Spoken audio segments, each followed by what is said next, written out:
गइरहेको छ। राउन्ड 2 मा चाहिँ हामीले टिममेटको बारेमा एकअर्कासँग अब कतिको के सिनर्जीहरू रहेको छ हामी हेर्न गइरहेको छौँ। राउन्ड 2 को क्वेसनहरू चाहिँ अब यस प्रकारको रहेको छ है त। ल फर्स्ट क्वेसन 10 सेकेन्ड भित्रमा तपाईहरुले चट्ट लेखेर अघिको जसरी नै मलाई देखाउनु पर्ने।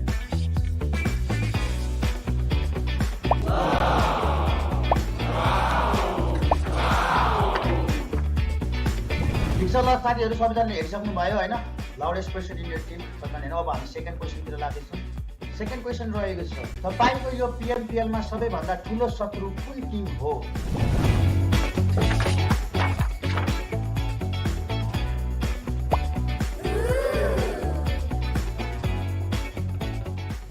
नाइस केडा नाइस नाइस नाइस। यदि एनिमी टिमबाट तपाईले कुनै प्लेयर हटाउन चाहनुहुन्छ भने त्यो को हुनेछ? एनिमी टिमबाट it is good remove one opponent player from PMPL।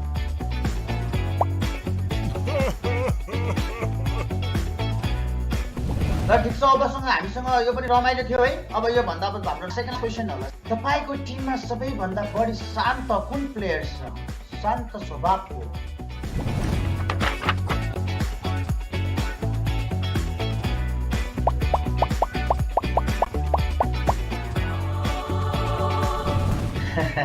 यो रमाइलो छन् केटाहरू। यो चाहिँ अलिकति रमाइलो छ है केटा। PMPL जित्ने कि गर्लफ्रेन्ड बनाउने हौ?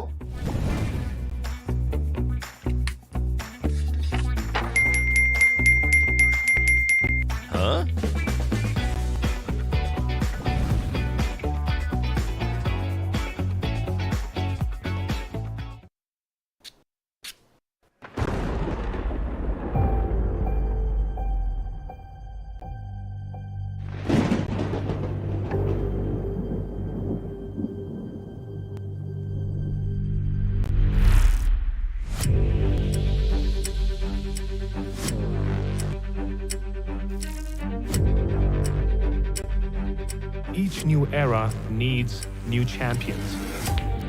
But to become one needs to rise to the challenges.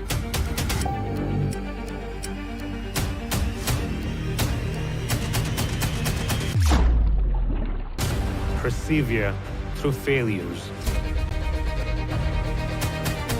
One needs to fuel the inner fire.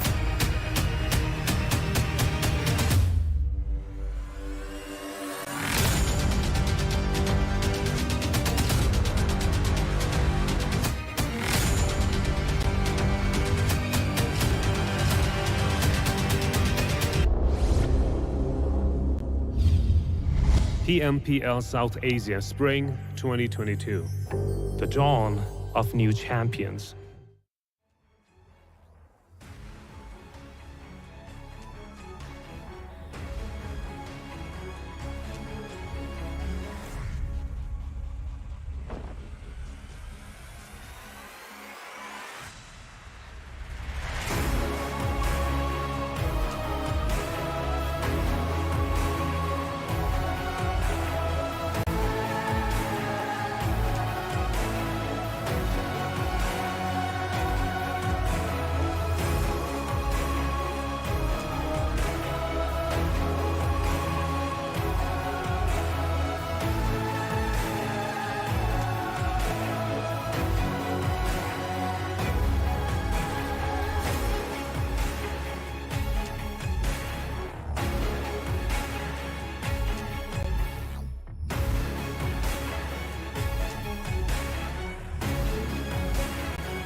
Welcome back, ladies and gentlemen, to day number 2 of the PUBG Mobile Pro League South Asia Spring Season of 2022 Grand Finals. This is Super Johnny, joined by Ocean Sharma. Ladies and gentlemen, this event is brought to you by the Oppo F21 Pro, which is out in the market. So winner, grab yourselves a chicken dinner with the Oppo F21 Pro. And we had a fantastic day yesterday, ladies and gentlemen. The beginning of the finals was quite intense, and Well, the results were very unexpected, with Deadeyes Guys being the team sitting on the first position, JyanMaara right below them on the second spot, and IHC, one of the best teams to have graced South Asia right now, sitting on the third position. But the excitement does not stop there, because the overall rankings have been very exciting to look at. The difference between the team on the first and the sixth position just being 7 points. Yeah, that is. I mean, that's all about the first day, right? So this is where the Yeah. rest guys need to understand. They have had this in the history books, right? First day they'll perform good, they'll be in the top three or at the top position. Second, third day is when they start faltering down. Today Yeah. might be a day of them just going down. Depends on how they play. Because if they play really bad in the first game, and if the other teams get decent points from the first position, they might even drop down to what, fifth position in just one game, and well, it might not look good. So yeah, there are Yeah. going to be a lot of questions too that will be answered definitely. But then again, for the answers, we'll have to go with the flow of time, right? Exactly. Go with the flow of time and just make sure that the timeline sticks. I mean, that's what the teams are going to try to do. They don't want to go into an alternate reality where Deadeyes Guys end up finishing third. They want to walk away with the trophy. And also for the other teams that are not competing for the top three, for the top two, well, not competing for the trophy right now, they still have an opportunity to get themselves ahead in a position to do that. But there is a secondary objective, and that is to stay Yeah. in the top 10 and qualify for the South Asia Championship, where 10 teams from this South Asia PMPL will be meeting the 6 teams that will be qualifying from the PMPL being held over in Pakistan. And it's going to be very exciting to watch what is exactly going to happen, because I heard like pretty amazing things about a few of the teams and the individuals playing over in that league as well. It's going to be very fun to watch exactly what happens when the two regions collide. But for now, ladies and Yeah. gentlemen, let's move forward, have a look at the format once again, because I mean, we are all the way in the finals. It's just the final few days that are left, and after that, well, we move on to the championship stage. If we talk about the prize pool right now, we see the total prize pool, $150,000 is on the line. Every chicken dinner, that's where the money is as well. Top 10 squads are getting qualified for the PMPL South Asia Championship that's going to be happening really, really soon. And well, we know it, the standard stuff. First position gets you this many points, this much amount of money. Second and all, they move forward. But then that one individual tournament MVP, surprisingly, as of now, if we talk about it, now South Asia is just taking a different toll as compared to the Mongolians. But then again, we know Mongolians always have a plan B. But will that be activated today? That's a question that needs an answer to. Yeah, I mean, that is definitely a pretty important question. I mean, and along with that, I think there is definitely going to be a lot of pressure on the teams to just be consistent with the amounts of points they are getting in every single game. Because specifically the top 3 teams from the league stages that we had with us, I mean, Stalwart Esports, Seal Esports, and Vibes are nowhere to be seen within the top 10. They are on the 11th position right now in terms of the overall rankings, and DRS as well. I mean, talk about this, right? We've always mentioned how important those 15 points for the chicken dinner finish are. A team with a chicken dinner is sitting on the 12th position right now. Yeah, I mean, that is just how it is. Look at this, Deadeyes Guys, 69 points for that. JyanMaara, 68 for them, 67 for IHC, 64, 62. I mean, imagine if Seal has a really good game today, they might even go to the first position, right? That's the difference that just comes up. Stalwart, well, they got a brilliant chicken dinner for themselves. IHC right now just playing the way the old Zeus used to play, more eliminations as compared to the placement points, doesn't care about the chicken dinners right now. Still, they are at the top 3. That just showcases. This IHC is giving me the vibes of PMGC Season 0 when they were Zeus, when they were top 3 in amongst the best global teams in PMGC. It's the same vibe that they're giving to me right now. Not very flashy plays, but they know how to make their positions, right, by eliminating the players. That's what they are doing. On the other side, Venom Legends, well, not having a good day. I mean, 0.5 points per game. That's not how it should be. 7C, struggles are going on there as well. Yeah. DRS, although the last game was really good for them, but again, they are at the 12th position. Well, I mean, 12th position, and the difference is not that big. So I think they won't feel as much pressure, but still, I think just being a little bit more consistent will allow the teams to build up safety cushions for themselves. Because, I mean, even though we are focused on the teams that are not doing so well, just the fact that the teams at the top also do not have a massive advantage for themselves just showcases that even they weren't as consistent. I mean, if we talk about the team at the top, right? Deadeyes Guys, the first game they got a chicken dinner with 11 eliminations. The match number 2, they finished 6th with just 4 eliminations. Not too shabby, but then the second last game and the last game of the day, they were not good at all, finishing 12th, finishing 14th, with just 3 and 1 eliminations in those matches respectively. So again, consistency is definitely going to be really important, and it's not just about 2 games or 3 games. You have to at least go for a top 5, top 6 finish with 4 to 5 eliminations in all of the 6 matches that you're going to play today. Otherwise, if situation on the overall leaderboard does not change at the end of today's matches, Ocean, tomorrow it's just going to be an absolute bloodbath when the matches begin. Definitely. Tomorrow things not going to be looking good. But right now, if we talk about 2 teams that are looking decent for the start of the day, yesterday and the end, that is Deadeyes Guys and JyanMaara, 69 versus 68 points, first and second position for them. Look at the eliminations. It's like quite close, 31 and 29. Not that much of a difference, but still. Deadeyes Guys, all because the first chicken dinner, they did really, really good. Otherwise, their damage dealt is less as compared to what JyanMaara has done. JyanMaara has around 7,000 damage for themselves as compared to 5,700 for Deadeyes Guys. 19 and a half minutes of survival time. I mean, this one game is the reason that Deadeyes Guys has just performed quite good. Otherwise, they were there in a few other games as well. But then the first game is the only one that just got them to such a good place. Otherwise, it's only JyanMaara highlights, as you can see. Exactly. I mean, JyanMaara were... Well, they were doing a lot better than they were in the league stages. That's like something that needs to be said. I love that this JyanMaara. Yeah, me too, man. I mean, they're not scared to just take those fights. I was watching a few clips of the good old days. I mean, PMPL Season 2 was what I was watching yesterday, and just saw Gunner just go absolutely berserk during that tournament, if you remember. I mean, it's just that same old form from the players that we are seeing again, and it's very exciting, very entertaining to watch. Plus, I think it's good for the teams as well, because as you were talking about JyanMaara, I mean, they were in the top 3 in 3 matches that they played, winning the Miramar, the last Miramar of yesterday's matches, and other than that, they were being consistent in terms of elimination points as well. The first game wasn't really theirs. JyanMaara took a very early exit in that first game. But after that onwards, their performance did improve slowly and steadily. By the end, look at that massive, massive climb on that graph. Oh, yes. I mean, they had... That's a consistency, right? That's Y equals MX plus C in a really consistent way that they are getting for themselves. That's like a straight line that they are just going for. Good points. They were gathering good points in every single game. After like from the 4th, 5th and 6th, that looks really, really good for them. And that is the reason that they are kind of just quite close to Deadeyes Guys right now. Deadeyes Guys, well, they understand the value. I'm pretty sure yesterday, once the day ended, Deadeyes Guys had only this conversation for themselves. And I was like, hey, we are at the first. I get it. We need to play with the same pace, but in a better way. Because if we are at the same pace and other players, other teams, in fact, just try to get better, we might not be at the first. First game, in fact, matters a lot for every single team now. If Deadeyes Guys gets a top 3 finish, I guess they would just have a really good stance for them.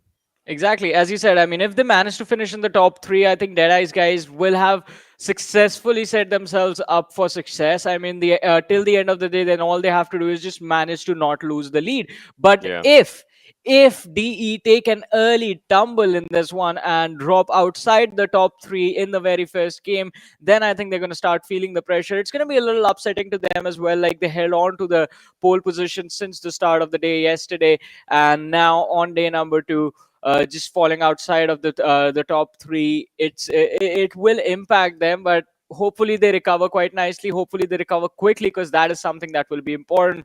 Just not letting one bad performance affect the very next game that you're about to play. But let's move forward, talk about Train to Kill. They also had an interesting run yesterday. I mean, walking away with the chicken dinner on the second Erangel. Well, talking about this team, right? Train to Kill, they like their place. They know that they have that hunger, they have that power, they have that zeal Yeah. for themselves, and they like to bring it up in terms of the competition, right? These are the old clips, to be honest, but I remember how they just got multiple chicken dinners for themselves in one day, and they Yeah. cemented themselves as one of the finest teams that has been there in different times, but still keeps on emerging, right? Keeps on doing it. Sandesh, a brilliant player when it comes down to his own composure, and right now is there for the MVP category Yeah. as well, is amongst the top players, Sandesh. So, well, I mean, let's see if that Sandesh has reached to the opponents or not. Let's see if the opposition has received the message. I like that. I like that. But I think apart from sending the message, it's going to be important that they have the legend and their trained GIJ in Yeah. online as Oh, well in order to take on the rest of the competition. But I mean, talking about the competition now, Esports are the ones that are chasing T2K. Not sorry T2K, but T2K and Stalwart at the same time, because T2K is on the fourth with 64, then there's Stalwart with 62. So T2K already knows Stalwart is coming from them, but Esports on that sixth position with 53 points to their name, I think have what it takes to turn the tables around in just one match. But they need to start very, very strong. I mean, Esports, if they want to compete for the trophy from this point onward, they have to make sure that this first game they finish off with the chicken and make a statement to the other 15 teams that are there in the lobby, and then make their presence felt in the next games that are going to play. definitely. I mean, Seal can do that. Like, they have the Yeah. capability. Plus, we know Seal likes to still stay consistent when the other teams are fumbling down, because that is the one of the main reasons. Previously, in the Yes. first Super Weekend, Seal was at the third position here and there, right? It was between Stalwart and IHC more or less going on. IHC Yep. fumbled up a bit, Stalwart fumbled up a bit in the upcoming Super Weekend. Seal just grabbed that first position, and they never lost from there. The best part was, uh, 2 seasons back, we saw Seal Yes. getting triple chicken dinners in the first Super Weekends and all that. That's like 2 seasons back. But then Seal did not play two other Super Weekends in that season. Seal started off on a good note, but then they could not even qualify. But this time, this Seal just knows the worth of every single game. They are playing it like that. And right now, they are still at a decent place. They can move forward. It's just a matter of question which game, which zone, which rotation helps them. Yeah, exactly. I mean, which zone I think needs to be a little bit more important this time around, because Erangel has been very chaotic all over the Yeah. place. And I mean, it is proving to be a bit of a challenge, especially for the teams on that do like to drop towards the military island. I mean, both the teams just, I wouldn't say struggling, but are not completely comfortable with the fact that they are being forced into those fights mid rotation, specifically Stalwart Esports. I mean, we know this team has been all about the aggression since the get go, since their introduction in the PMPL in the South Asian region. In fact, but this time around, what has changed is the fact that other teams have also adjusted to their mid rotation shenanigans, and now the teams are retaliating. But let's see where this sort of fight back, where this retaliation will get the teams in the end. Ladies and gentlemen, the schedule is on our screens for the day. And like yesterday, it's going to remain the same. We have Erangel first, followed by Miramar, then Sanhok. That's the first three maps. The next three are going to be Erangel, Miramar, and Erangel again. That's how just it always is. That's how it always is, in fact. Erangel, Miramar, Sanhok. Erangel, Miramar, Erangel is what we will always see, we'll always love, we'll always like it.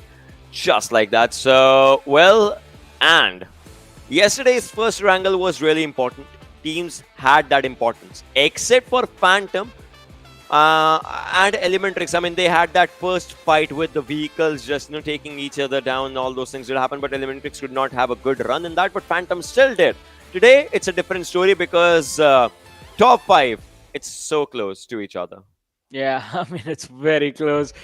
Oh boy, just a few decimals, few fractions separating the players and their teams, in fact. But again, as we have been putting a lot of pressure on this first angle, ladies and gentlemen, which is quite justified considering how the standings are, which I think the overall rankings are definitely going to change after this one. But again, my hopes now, Ocean, would be to see the teams at the top try and build those safety cushions for themselves and then maybe tomorrow we're going to try and see if the teams that were, well, quite far away from the top 3, from the top 4, maybe they can try and push their way through. That's something that's going to be very exciting to witness. But let's see what the match is going to bring. But before we head towards the match, Ocean, which team do you fancy?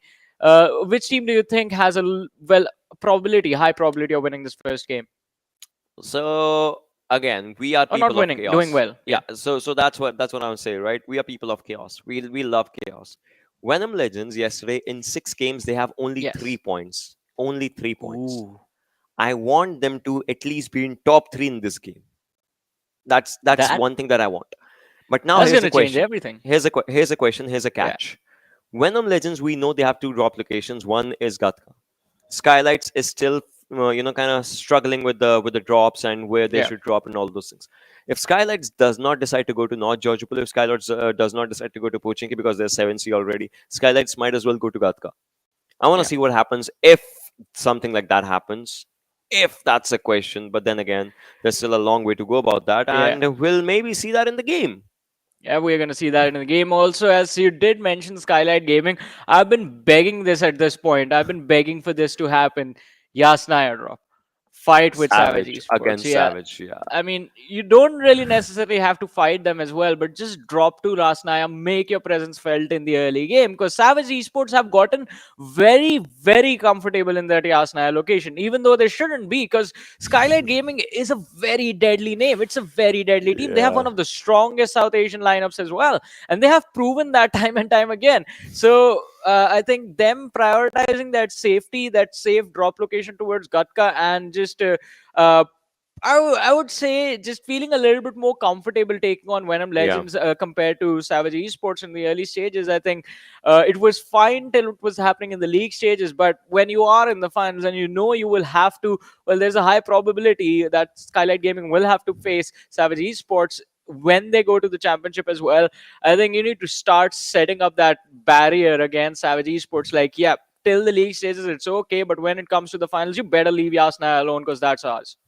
Yeah, I mean, I hope that happens, right? I hope that statement gets made, because by the looks of it, obviously, it looks like both Savage and Skylightz would want to qualify, right? Obviously, every team would want to qualify, but once you qualify, the question arises. I mean, that's one of the things that I have on my mind as well. They're going to be new teams. Not new, but different teams with a different region, right? They're going to be coming up. You need to read their drop locations as well. And you need to establish your supremacy against them, because then again, it's going to be a smaller event as well. Small in terms of the days, right? It's going to be a smaller event in terms of the days. So you need to understand why you want that drop location. Skylightz right now that struggle with the drop, I believe it should be done by tomorrow. If not, then again, that question will still remain. Yeah. The question is always going to be there. But ladies and gentlemen, the match is about to begin. Let's head towards our small little mini game, since we have the player cams in front of us. And Godless is still not in his chair. Yeah, but someone's just fixing the fan. Now Godless arrives in his chair. Now he just sits. He's like, yeah, cool. Everyone just, before they wear those headphones, everyone's like, yeah, my hair should be good. So everyone just, it's just... Gotta make sure you are slicking those hairs, like, and all those things. Gotta make sure you're looking fly before the game, Ocean. I mean, before you actually fly. Yeah. See, that's the thing, right? Have you ever noticed, like, heroes in movies always look good, right? And these lads are heroes of their own story. Everyone is a hero of their own story, and you need to make sure that you're always looking fly. I mean, imagine lifting the trophy, winning the tournament, and then your hair is messed up. It's gonna make for a bad picture. Yeah, you would not like it, right? That's a true thing. But then again, ladies and boys and girls, this game is starting off, and we see a really one-sided flight path again, right? It starts from the backsides of Yasnaya, and it just goes down to military base. I get it, it's good. But those areas like Georgopol and all, I mean, reaching there, it's going to be a trouble. It's going to be a big trouble. Skylightz, now this comes down to a question again. Where will they go? Judging by this flight path, I believe Venom Legends should go to the backside of Miltan. If they go, Skylightz can, at least, they can have Gatka for them. I mean, they can have Gatka for them, but let's see if that is actually going to be an option. I have a very, very, strong feeling that is exactly where they're going to go. Not, looking at any opportunity for them colliding with Venom Legends anytime soon. But Raw again starting off quite standard. Stalba Kameshki split. T2K heading towards Bernie. JyanMaara Lipovka. IHC dropping towards Shelter and the mansion positions. I think they are going to try and pick those vehicles, or maybe just wait for a few seconds, see where the circle is going to be right now. Oh! Alrighty, so Whoa. Ocean. Look at Skylightz Gaming now. That is interesting. That's what I was thinking, right? I see Venom Legends dropping down. I see every team dropping down. I see Stalwart dropping down. I see Raw dropping down. I was not looking at Skylightz and, oh my god, they could have gone to Gatka. They could have stayed at Gatka. But it looks like they are maybe going down to Primorsk. Oh, another day, another new drop for Skylightz. I love it though. See, I love it. We don't know our plan. How will our opponents know? Well, exactly. I think it was, I don't know who said it, but I first heard it from this one very well-known streamer. And that's the thing. Hey, if I don't know what I'm doing, how are the opponents supposed to know what I'm doing? And well, talk about doing things. It's going to be Sanchir on our screens with the PP Bison and the M16 now. He has the number, the address of the players of Deadeyes Guys, and Liz looking to take them down, but he was alone in a 1v2. Now he has Anif with him, but the DE players, they're looking to get away.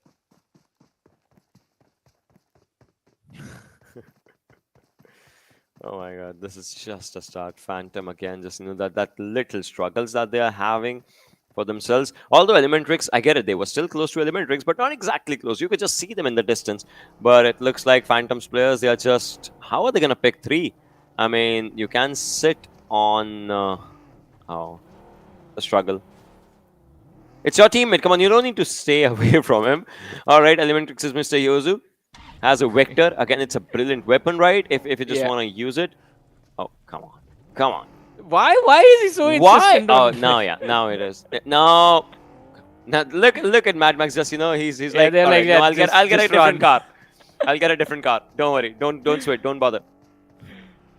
They were trying to just get him on the rooftop, but even I felt like he was just being very resilient about it. And yet I just managed to get to safety towards the house. First is gonna have a pistol in his hands for now, and the Uzi as well. So quite a decent close quarters combat weapon there, but his teammates still looking a little bit vulnerable on the other side. All right, there it is. Vexy is there for the pickup, just collecting his players like collecting coins and just dropping them off to safer locations for them to loot. Now Yeta, he's going to show how it's done. He's going to be the one showing us how it's done. Yeah, definitely is going to be the one that, he's going to just tell us how it's... Hey, we want to see the car surfing moment. And he drops. Oh man, the day just started. Going on? The day just started. And yeah. It's going to be fun though. Today is going to be fun. I think this has to be the hints that the PUBG Mobile gods are sending us, that don't worry guys, we have taken care of everything. There are going to be mistakes made. There are going to be a lot of unnecessary drop collisions. Skylightz Gaming, I think they had to switch up their game plan as the circle just formed towards the northwest. I think they were intent on, just dropping on towards the military island and then playing from there, but just switching up towards Primorsk. I think that is unnecessary pressure that ElementriX will now have to deal with, since both the teams are in, they aren't too far away from each other on their drop spots. Yeah, not just too far. Just if we just talk about this right now, 7C, they have that drop for themselves, and they are just going to be looking really good in that one. These players, that Pochinki area, savage. All right, this is a team, Yasna Apollyon, a team that I won't exactly say has stopped the way for Skylightz. I don't know, right? What has happened though? And if just using that stun grenade, like maybe he has an extra or something. So think about Savage and Skylightz, as they never had a fight here. Yeah. But maybe for Skylightz, I would say they had that read already. Right before the tournament, you read the teams, you watch their gameplays, and you understand what the drop location is. So maybe they were like, let's not repeat what happened with Chonburi, maybe.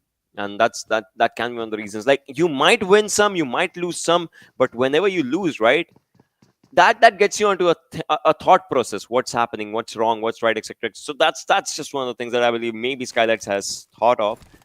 And talking about Skylightz, well, again, that scattered drop that they have for themselves.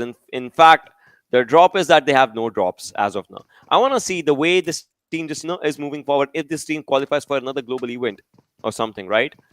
What's gonna happen for the opponent teams once they'll be doing their own reviews? Like, where do we see Skylightz? I mean, that's a very, very intense question right now, Ocean. Where do we see Skylightz? Like, what's And their drop location? No idea. I think that's something that you will have to help the audience with, because you are the fortune teller over here. And before every single game now, I'm just gonna pop that question, Ocean. Where is Skylight going now? Where is Skylight going? I think their Sanhoks and Miramar are still pretty sorted. It's just the Erangel that I don't think I don't want to say they're struggling, because it seems intentional with Skylight Gaming, right?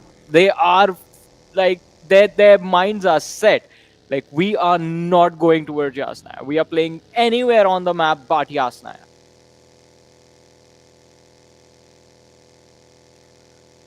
I believe this team might go to Yasnaya again. Once Once they at get least, a, yeah.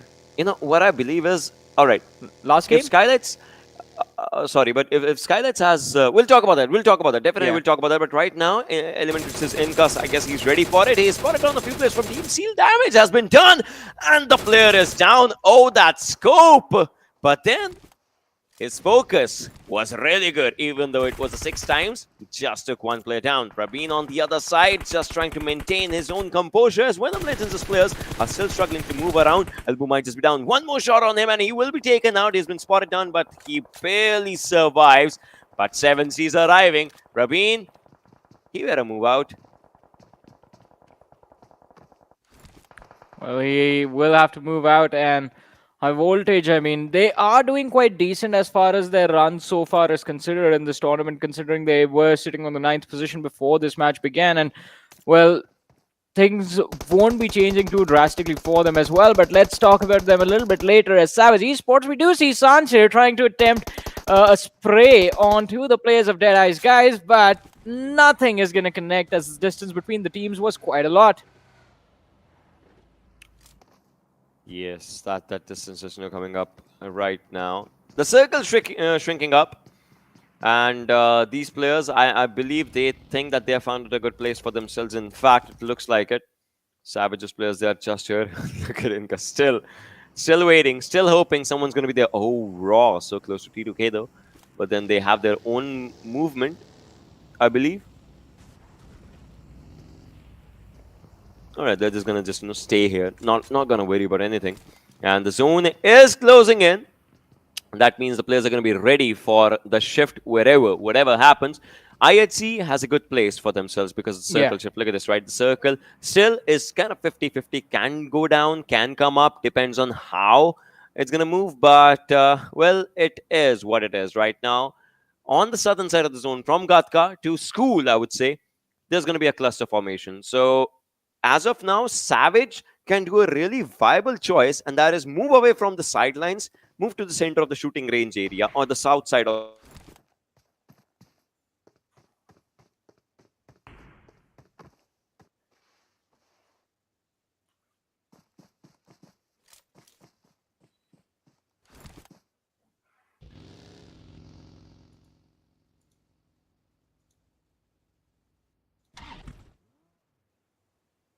Well, now the game is about to get quite intense. JyanMaara. Stalwart, I love the split of Yeah. Stalwart. You see that, right? Every player just for themselves. I mean, Stalwart Esports, we know they can handle that solo pressure, but I'm feeling a little worried about the players from the side of JyanMaara now. Look at that. They're trying to move through Yasna, but their rotation is a little too late now. They're going to encounter a massive cluster towards that western edge, but alrighty, T2K, it feels like the action is about to begin as they find themselves up close and personal with the players of 7C Esports.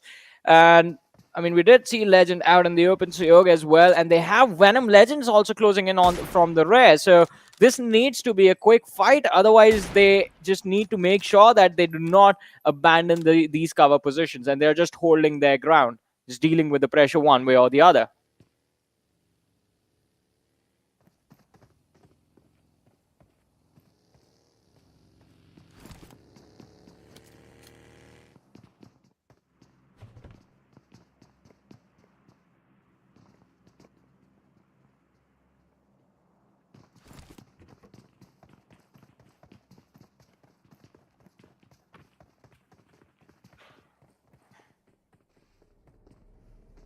Alrighty, so it seems like alrighty the action has finally begun. I was just waiting for that to happen, but Skylightz Gaming under fire from the players of IHC. Godless finding the knock. Galton instantly finished off. Skylightz Gaming, they're struggling now. That's the second pick for the players of IHC at this point.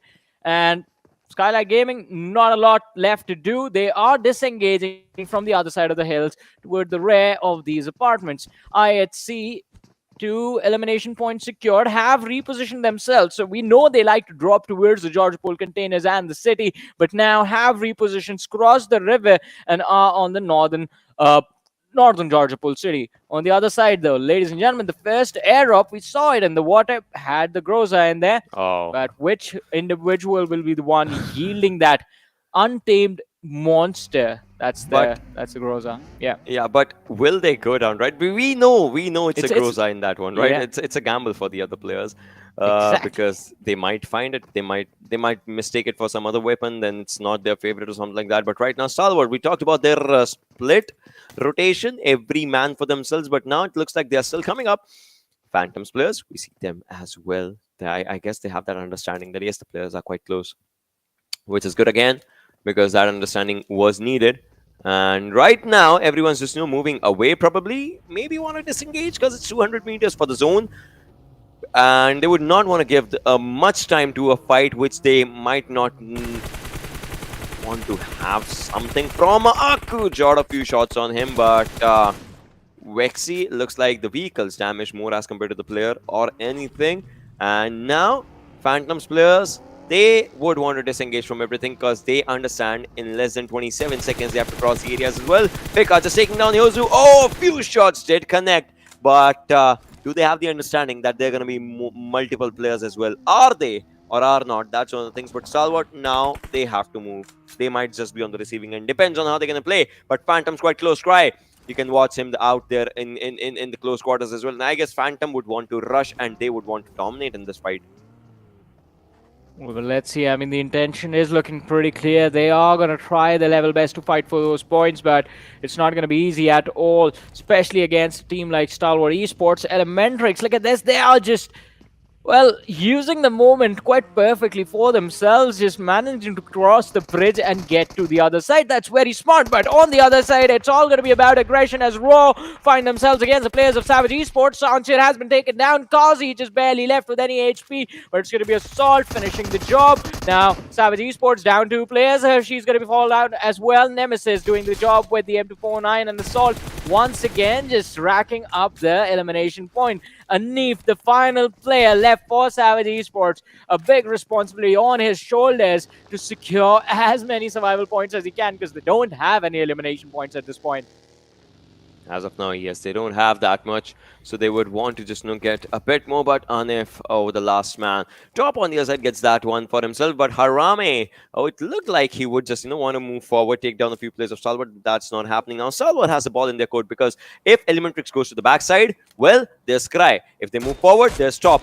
What will ElementriX do? Oh, he's still shooting and he's connecting. Wow. He connected a few. But Top, he needs to be extremely careful. Look at the markers right behind him. There are players of ElementriX towards his rear. Action, he has managed to find his way inside the zone. Cry is the man following his lead. Pika and Top, they are trying to make the chase as well. But is this going to be a successful approach for Stalwart Esports now? That is going to be very interesting because Scry, I don't know if he realizes there is a player from ElementriX right behind him. And might be causing a little bit of trouble, but it seems like Stalwart Esports have managed to stay pretty safe. On the other side, though, just a few seconds earlier, ladies and gentlemen, I know I ignored it back then, but now we have time to mention it. DRS doing a brilliant job taking down the players of Seal Esports. Oh, the fights are happening. Players don't taking down Venom Legends as players as well. They don't need that, though. Look at the circle going to shooting range. Right? This is what we were talking about, right? Savage could have gone down to the area under shooting range, to the south of shooting range. They would have been good. I get it. They tried. But then the players were coming up from around the corners, and those were the players that were taking Now these players down one by one. Right now, Stalwart is looking really good. IHC, you can see their players as well. These were kind of circles 2 seasons back. Whenever the zone used to hit these kind of grounds, it used to be a Mongolian team getting that chicken dinner for themselves. Let's see if the history is still prominent and strong, because we see Seal, we see Savage as one player though, we see IHC and a few players of Stalwart. Like, they are surviving, but a few of them are still struggling. With the blue on the other side, Nima. There it is. That's an elimination. Well, that's going to be the exit right there. The first team being eliminated, Savage Esports, and I believe we're going to have the second one quite quickly as well. But the pace of the game, I have to say, hasn't changed since yesterday. The teams again with the slow and steady approach. Alex out in the open is going to be spotted out by Probeen, but no knock secured on the other side. ElementriX being forced to take an exit from this game, as well as the final surviving player is going to be finished off. T2K in their own little scuffle against the players of 7Cs. Now, that is also another interesting fight out there, because the players of 7C were quite split up from each other, and I mean, the major important teams that they will have to be worried about is going to be Stalwart Esports and IHC. But Stalwart Esports action right now, just completely focused in on the players of Phantoms. Vexy is down. Mad Max has taken a massive hit, but is still alive and, well, surviving. Phantoms players, look at them. They are running to go for the revival of their own teammate. They spot down one, but action gets taken out. What a brilliant way to give up a cover fire to your teammate. Here, he understands the job. He knew the job description. Went for it perfectly. Now he might just smoke down around this area, might just take his vehicle and move to the other side. Seal on the other side, taking fight with high voltages players. Stalwart, they will revive their teammate, but now they know the angles from where they don't have to peek Pika on the other side, using a Mosin to deal some damage, maybe. All right, that's where the players are. Oh, he tried to go for it, but that did not happen. Zul on the other side with one good grenade takes down Ripson. Memo. All right, he's just moving away. Might not go for the revive. And IHC, by the looks of it, they're looking really strong. A high ground to low ground fight, they can get it for themselves. But Phantoms players, look at them taking the damage of the blue, but still trying to avoid all the bullets. Well, he is trying to avoid the shots, but IC is going to connect quite nicely. And, I mean, just ridge to ridge, these two teams right now. Top, he is going to back off a little bit. Just trying to see if he can find a good spot for the team where they can move forward to. Right now, IHC, they don't realize it, but they are gatekeeping a few individuals right behind them. And Yeta with this nade, oh, if it hits Top, you are going to go down. But no, it's a bit short, falls right in front of the rock, and the damage is just not going to be there.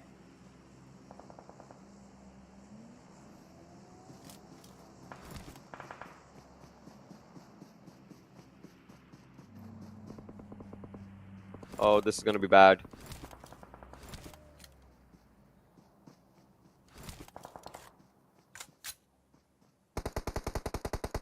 Top on one side.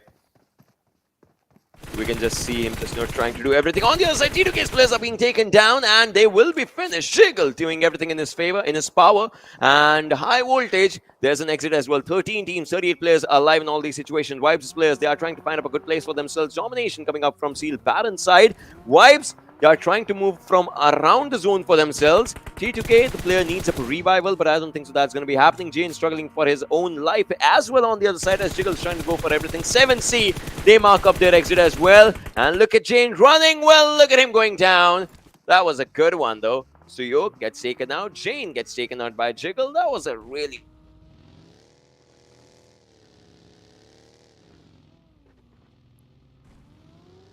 Well, let's see.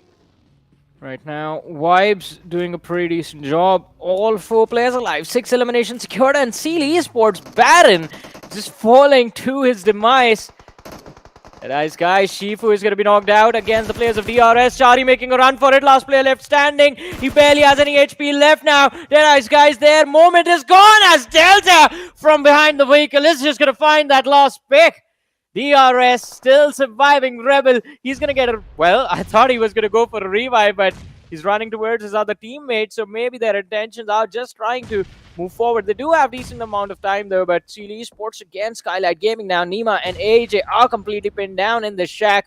Baron and Leo out in the open as well, and Skylightz Gaming, at least in this fight, have the advantage of being on the inner side of the circle, while Steel Esports, they have a few seconds left, but the blue zone is closing in, and it's the 5th zone. The damage is going to be quite a lot for them to deal with, plus it's the players from Skylightz in the backlines. Leo goes for a drive around the shack, but oh, that's where he gives up his point now. Skylightz Gaming, they are under heavy fire from IHC next. AJ knocked out and finished off.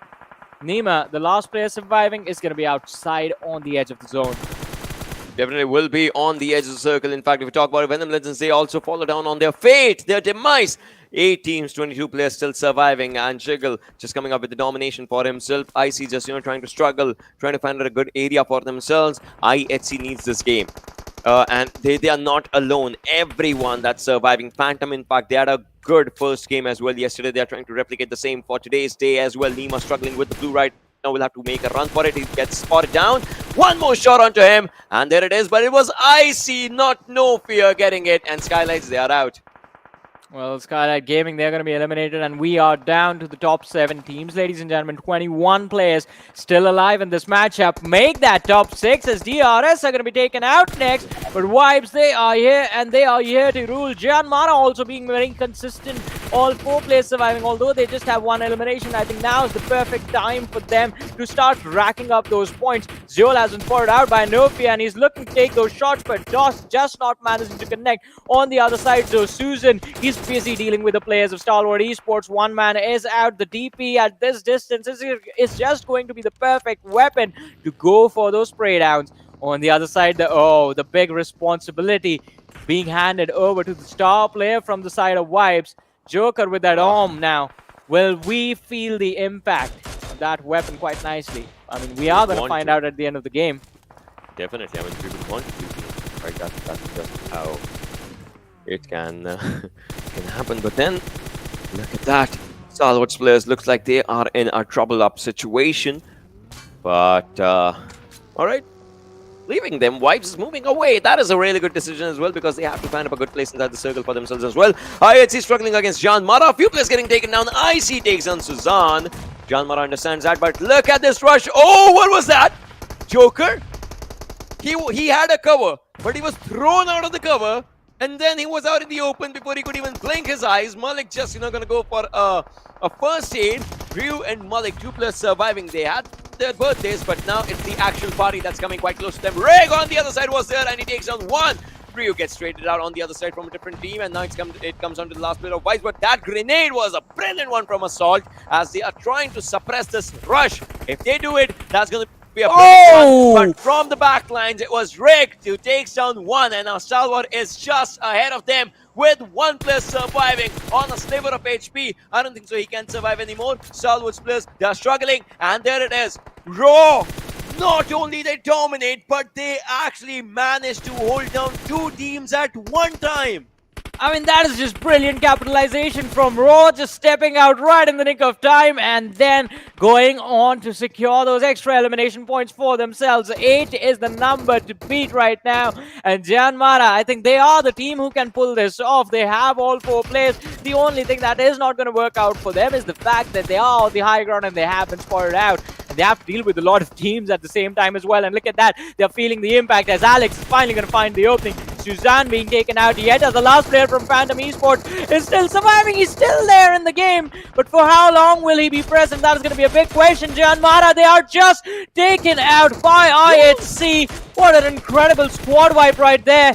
And now it's down to the top 3. Phantom Esports still being present. IHC with just 3 players. Raw with 3 as well, as Nemesis was knocked out a few seconds earlier.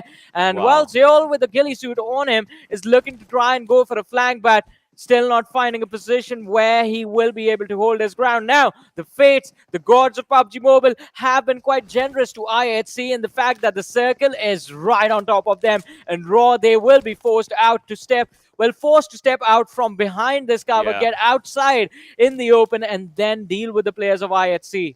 Think about it, right? The Raw had the zone for themselves. They had the house for themselves, but now the zone actually just forces them out. And if Raw gets one knock, I'm pretty sure they're going to be really confident to just move out. But that knock should be ICs. No one else ICs, because look at his position, right? It's a really, really important position when it comes down to it. Zol on the other side, he is there. They can hear that vehicle moving forward, coming quite close to them. Rig is just out there, right, quite in front of them. But then again, will this grenade do anything? Rig is getting shot at. He actually goes down and dodges that grenade.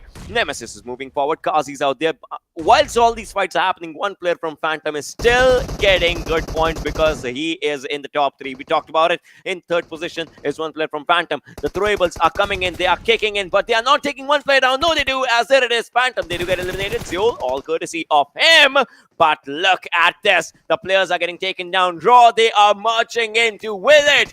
4 versus 2 situation. They are trying, but a good grenade from Zol takes down Rig. Alex takes down Kazi. It's a 2 versus 2 all of a sudden. And Zol is going to go for another grenade, but in the wrong direction, in a different direction as per se. Nemesis is still surviving on low HP, needs to give a revive to one of the teammates. Assault is there. Meanwhile, IC is getting revived by Alex, and Zol is moving around with that ghillie suit. Nemesis is looking in a different direction. If Zol spots him, this game would be over. Assault on one side. IHC is moving forward, takes down Kazi. That finish just happens. That elimination just happens. Still going for a few shots.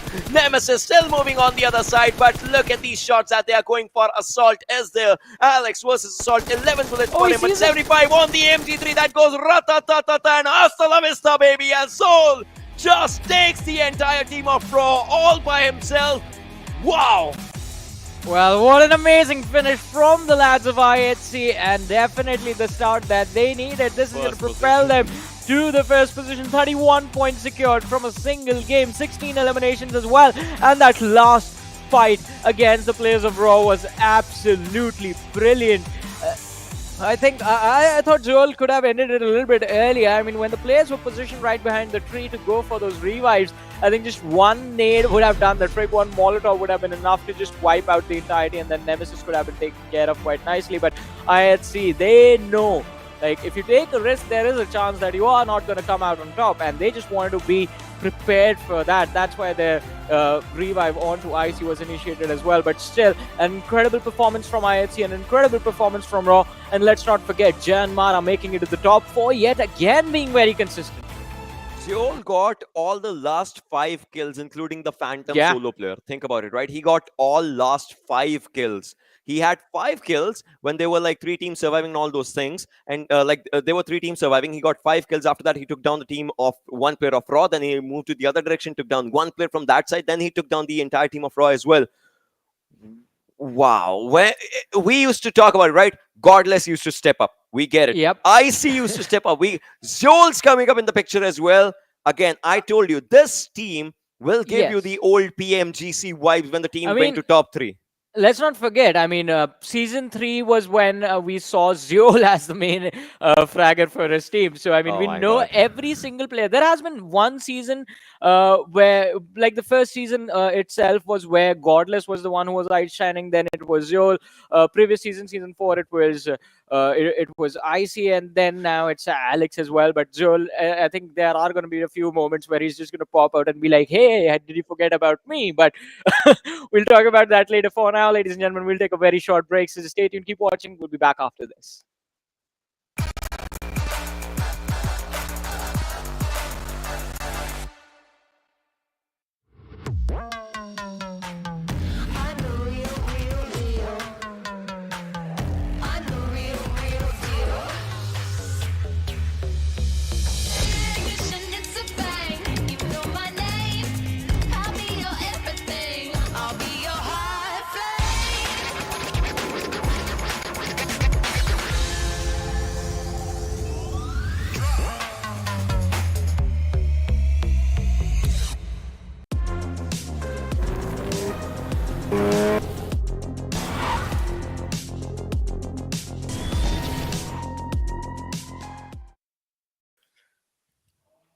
Once again, welcome back, ladies and gentlemen, to the PMPL South Asia Spring Season of 2022. This is Super Johnny, that is Ocean Sharma. Game number 1 or game number 7 of the Grand Finals, ladies and gentlemen, is over.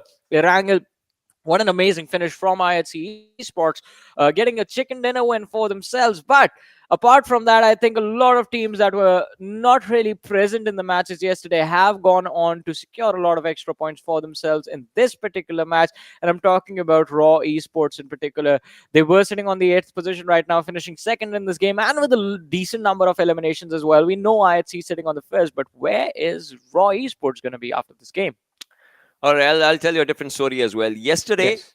Phantom was in top 5 in the first game. Today, Yeah. Phantom was in top 5 in the first game, only with one player remaining. Yesterday, Raw was at second position. Today's first game, Raw is at second position. Yesterday, although it went to Deadeyes Guys, but this time it goes to IHC. And if we talk about it, 9 eliminations. All right, 9 eliminations for Zeol. 1066 damage coming up for him, 6 knocks, and 26 minutes of survival time almost. Wow. I mean, talk about. We always say this whenever the MVP pops up. That's impressive. Those numbers are very impressive. And they are every single time. So Zeol popping off quite nicely with 1,000 damage dished out in a single game. I think since it is one of the lads from IHC and it is Zeol, a man who has been known to be quite a brute in the games. I mean, it is expected. It is expected. But I want to see what the total tally is going to look like as far as the points are going to be considered. But look at this. Top players, and Zeol is going to be followed by IC with 1,000 damage as well. And 3 eliminations only secured from the 1,000 damage. Alex is going to be there from the side of IHC as well on the 4th.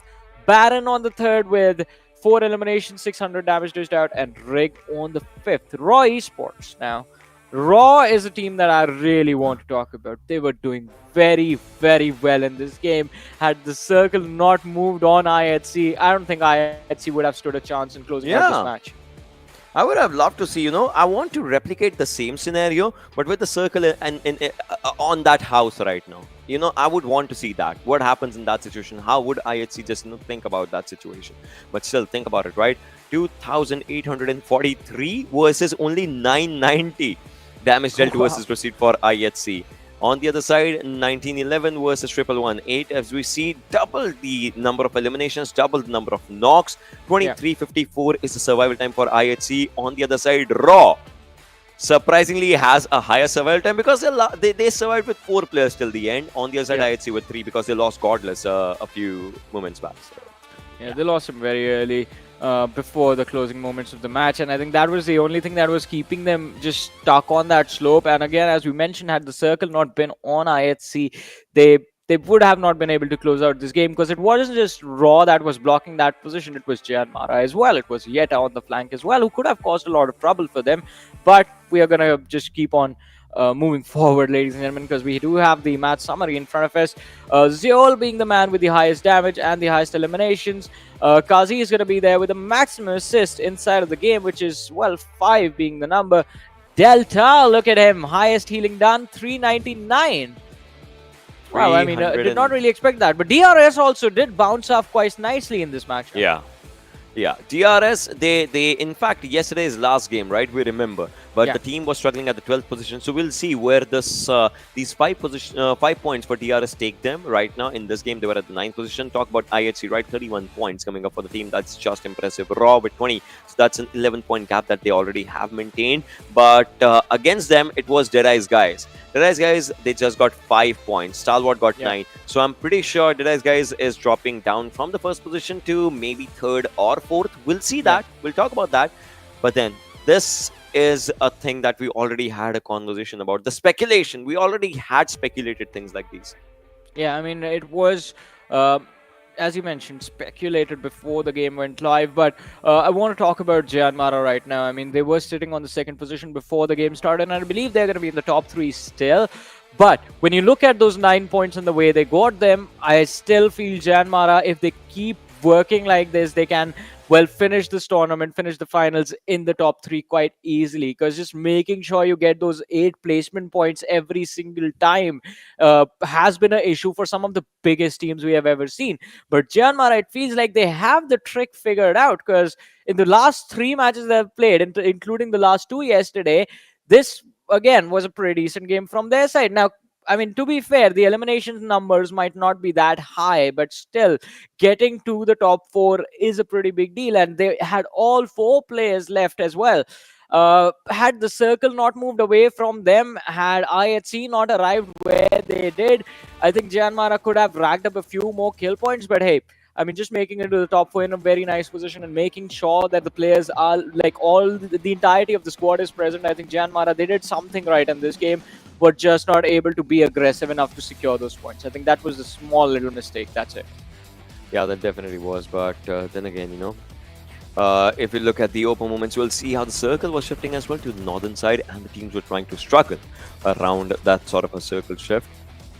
So many good knocks did happen, so many players were taken down, and it's all because there are less houses and more sort of a ridgy areas in these kind of zones. Like the area to the southern side of shooting range, it's quite open. So you need to have these minute covers in terms of the smokes, in terms of maybe these trees, a few vehicles. But then this was such a brilliantly executed fight when it comes down to the players. I love this one. Well, it was quite incredible, but look at this. JyanMaara getting taken out one by one from the flank, something that they did not expect. And I mean, it was quite an unfortunate moment. I was really rooting for that time, and it would have been inspirational. But talk about inspirational, and the final play from Zeol is just going to make you pick up those weapons and just try and see if you can pull off the same moment. Also, Raw, I think, were a little too focused on Alex, who was, in fact, like building up a lot of pressure on those players. But still, the damage histogram in front of us, ladies and gentlemen, and IHC, we know, I mean, we have been saying it again and again, were absolutely flawless, phenomenal. It was an impeccable performance from their end. Venom Legends, high voltage, savage. They become a few of those teams, including Phantom as well. Although Phantom, they do get 10 points, right, for themselves. But these teams, they do become one of those teams that did not get any point. So in terms of the elimination. So that's one of the things. Venom Legends' struggles are still on. I don't know what's happening with the team 7C. I mean, these two teams are at the bottom, and they're just not getting that for themselves.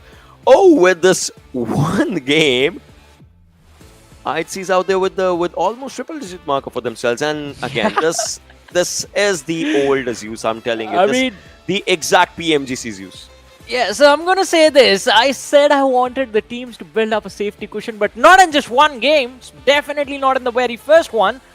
I was sure about it, but now IHC, since they have done it, I want to see them hold on to that first position and maintain the difference till the end of the day. Maybe even look to increase it. But on the other side, JyanMaara now, just a 3-point difference between them and Deadeyes Guys, another 6-point difference between them and Stalwart Esports. So the position is a little bit shaky for them, but I believe in them. I know they can just try and move forward towards the IHC, because I mean, Stalwart Esports, they are not going to be happy about the fact that they are anything but first. Well, DRS 11th position for themselves. Skylightz, this is a big drop. This is a big drop for them. Although there's nothing lost, but Phantom, the way the Phantoms players are playing, right? 39 points and only 12 eliminations, that showcases how much they are giving that value to the placement points. Given the time, if they have players, they can take fights in the last zone. But before that, if they lose at least 2 players as well, they will go for the placement points. That is the only game plan that they like right now.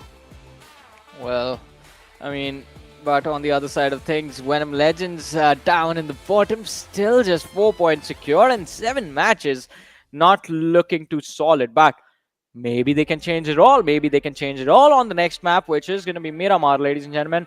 And again, I mean, just an absolute impressive run from IHC in the previous match. The chicken dinner points, the elimination points that they were able to secure, helping them get that boost and a safety cushion for the next game. I think the pressure is not going to be there on IHC for a little bit. But what about the other teams? Talking about other teams, Savage Esports, not looking too good, being really, really aggressive to the extent that that's the reason that they are falling. That's the reason their game plan is not working. And that's the reason they are sitting outside the top 10 in the overall rankings. That is the reason. But then it's not just that, but a main reason is where, you know, just... Yeah, not just But now we are done with the Erangel, and this Erangel, it was not the quickest of the Erangels, but it was a really, really good one. Took its own pace, took its own time, was not really slow as well. So we love this Erangel. But now it comes down to the Miramar. Miramar is where Yesterday, it was kind of a domination from South Asian region Mhm. overall. Would want to see what happens today, because yesterday we saw that high ground contestation in the final circle, right, where the teams were trying T2K with the one player remaining. Yes. They had those points for themselves. JyanMaara got a really good game in that one as well. High Voltage got a brilliant game till the end for themselves. So yeah, that was good. But today, we'll have to see how will the rotations happen for our Mongolian teams, because, well, they are starting it on a good note. And Mongolia, they don't need weeks, they don't need Yeah. weekends. They just need one day to change the course of everything for themselves. And the day just Exactly. started. As you mentioned, they just need one day to change everything that has happened so far, and it is going to be very interesting to see if they can pull it off in this game itself. But on the other side, I mean, I'm going to be focused on the teams that are on the second page of the leaderboard, because top 10. Action, why are you yawning? It's an important game, man. It's like, come on, every day. Yeah, I can do easy. this all day. Sound like, action can be a really good, like, Captain Mongolia. Something like, I can do this all day. And then everyone in the lobby is right. Yeah, we know. I mean, so I don't think so. I mean, he's way too aggressive. Captain America was supposed to be a calm, composed individual who. But if who it was- comes down to it, right? See, Captain America is supposed to be calm, composed, but if it comes down to it, he can even stop a helicopter. I would say Action would make a pretty good Iron Man. I don't know. I believe. See, I would say their mentor, Jurgle, Senator, he would be Iron Man, because he assembled this team of Avengers, right? So yeah. Hey, But Nick Fury assembled the Avengers. the Avengers Initiative. I would say that's Zyan then. Like, Zyan is the one who. Yeah, do tell him to just have an eye patch on from now on.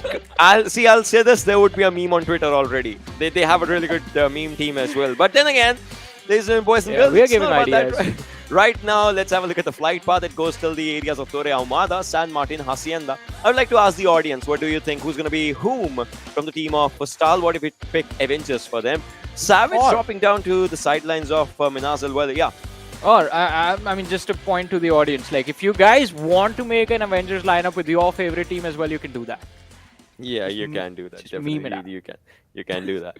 IHC dropping down to Monte Nuevo. Stalwart, we know the San Martin area is theirs. Skylightz to the backside of La Cabrera. Creative Yields is where we can see them right now. Venom Legends still trying to glide the circles on Los Leones. It Ooh, has to go to nice. the areas of Los Leones. Such a brilliant circle. The biggest city in the entire PUBG Mobile criteria scenario. And Seal is their only team right now. Well, but let's see. On the other side of things, though, I think CD Sports are going to be pretty happy about the fact that JyanMaara are not dropping with them anymore. Because, I mean, had they been forced to move outside of the city of Los Leones, JyanMaara was the only team that they had to worry about. Now they are going to be completely free to do whatever they want and whatever they please. But it is Miramar, so we know the early game is going to be extremely slow. And all of a sudden, all hell is going to break loose upon these individuals, upon these players. But let's see DRS on our screens right now. In a position that they would like to avoid, them and Skylightz Gaming, two of the biggest names from their region, from their country, just, struggling to secure a qualifying spot at this point. And, I mean, even though a little bit more than half their journey still remains, I think it's going to be quite important for them not just to qualify, but to qualify within the top 5. I think those are the expectations that that players from the side of DRS and the players from Skylightz Gaming have set for themselves, and they have the caliber to do that and make it happen. All right. Zul. All right, he's just jumping from one place to the other right now, trying to find up a good place for himself. In fact, the early loot is what they're just not trying to go for. Every individual on the other side, we see Malik from Vibes. Vibes, they are one of the finest teams, and that we have seen them prove again and again in different tournaments. In fact, in the previous one as well. Previous, as in the Super Weekends that were going on, Vibes was just playing out of their minds, playing consistently, playing brilliantly. Now, we'll see what Vibes can do in the upcoming situations. Malik gets an M16, though. Dishes it out for an M4. All right. I mean, that is going to be an interesting decision considering, I mean, it is Miramar. I think he just wants to rely on that long distance tap potential from the M16 rather than just trying to attempt to go for the spray. I think that has to be the only reasonable thought process behind it. But again, let's see. You know what I miss, the Ocean? Yeah. Bolt actions. There used to be a time where every team would have a dedicated player wielding that weapon. Not anymore. Those good old days are gone.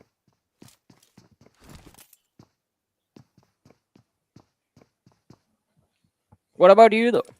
What have you been up to? Like, what was the moment of the game or era of PUBG Mobile that, I mean, is always going to be there in your memories? Be it something pleasant about the game or something unpleasant. I mean, talking about the unpleasant stuff, the very early days when any scope would go anywhere.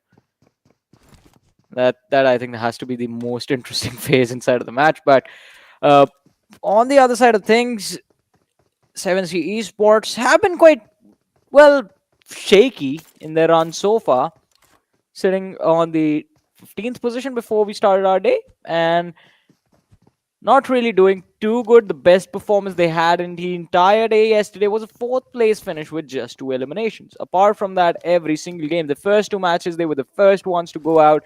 The next game, game number 3, they finished 13th.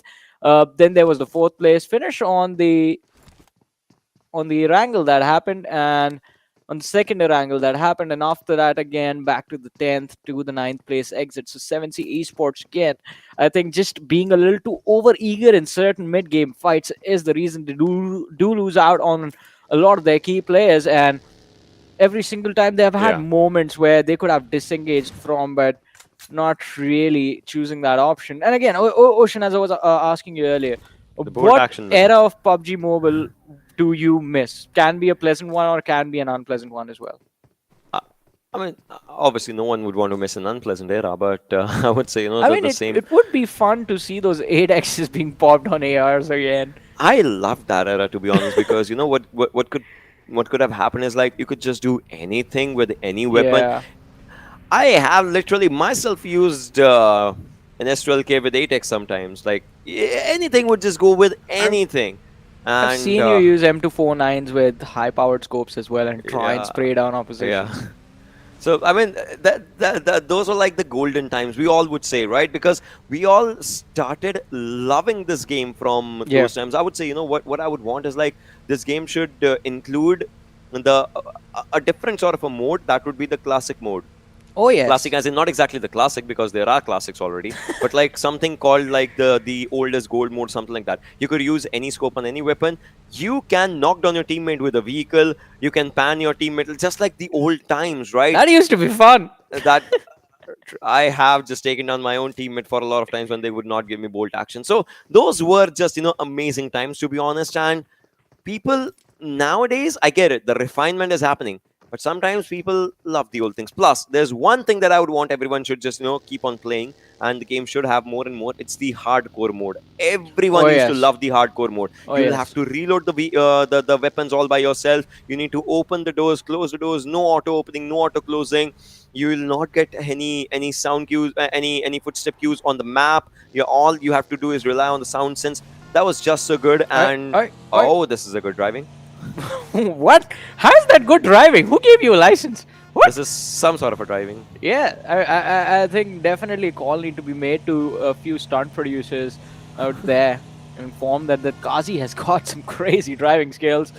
But let's see. I mean, Raw Esports still looking to find their way inside the circle, and at this point, I mean, High Voltage, I feel like have a very great position. They can just chill and port the Parasia for at least the next 10 minutes. 10 minutes more and just be quite safe in that city. After that, they will be forced to climb up, move towards Los Leones, depending on if the next shift of the circle is going to be a central shift as well. But hey, I just heard a few shots being fired. Who was that? Who was that shooting, and who were they shooting at?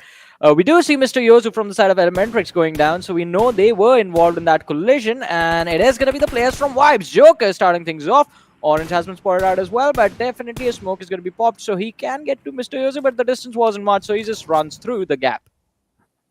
So Yog is just going to go for a few throwables here and there as well. Legend, we can spot him down. Memo needs to understand that there is trouble in Paradise right now.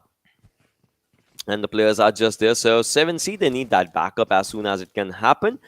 On the other side, Legend, you can spot him just moving from one direction to the other in just one single place. Just drops down and out here and there, here and there. Now he's moving forward. Legend with 30 bullets in his AKM is trying to make a run for it. Taking that TPP angle, I guess he gets that understanding whatever is happening in all these situations. Now he would want to just, try and make up a good marker for himself, but that's just not exactly happening. Memo with a good grenade just lofts it down though, but nobody's home. No one's onto that side, so it's not gonna count. On the other side, airdrop number 1 has an AWM, but this is where everyone's eyes are. Well, everyone's eyes are just locked in on this position, but on this fight, Legend just making a lot of noise and Memo going for the lob. The nade not really doing the trick. Now he has to run forward with the Thompson, and oh, it's going to be enough.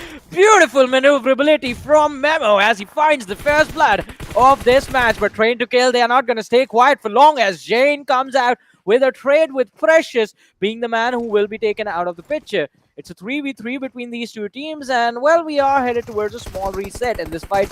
But Siogi has been caught off guard. 2v1, just runs through it, finds a knock. Can he find the second as well? T2K coming out, knock, goes for a reload in the wrong time, but won't be able to shoot when he gets peeked from Aku Jord. Now, a complete 2v1, Jane and Sandesh, they just arrived. The backup is here. Siogi's going to get a revive while Jane looks to finish off the last player from the side of 7Cs.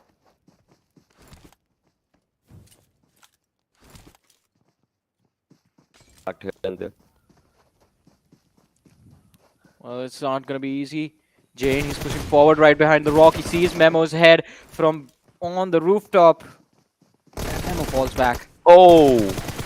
Oh, he's taking the players down, but then again, that grenade.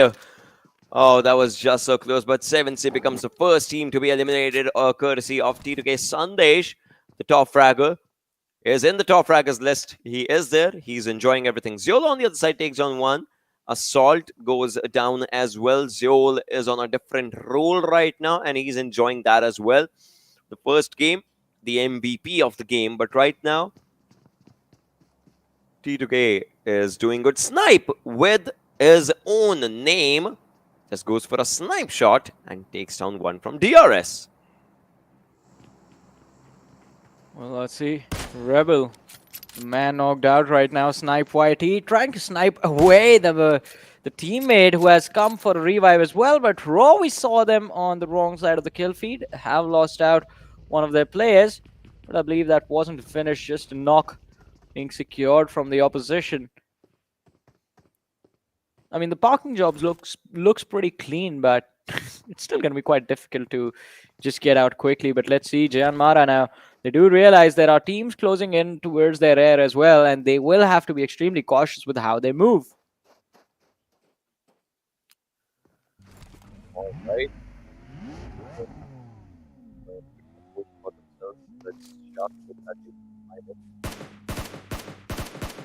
Down, in fact, he will be taken out, cannot survive.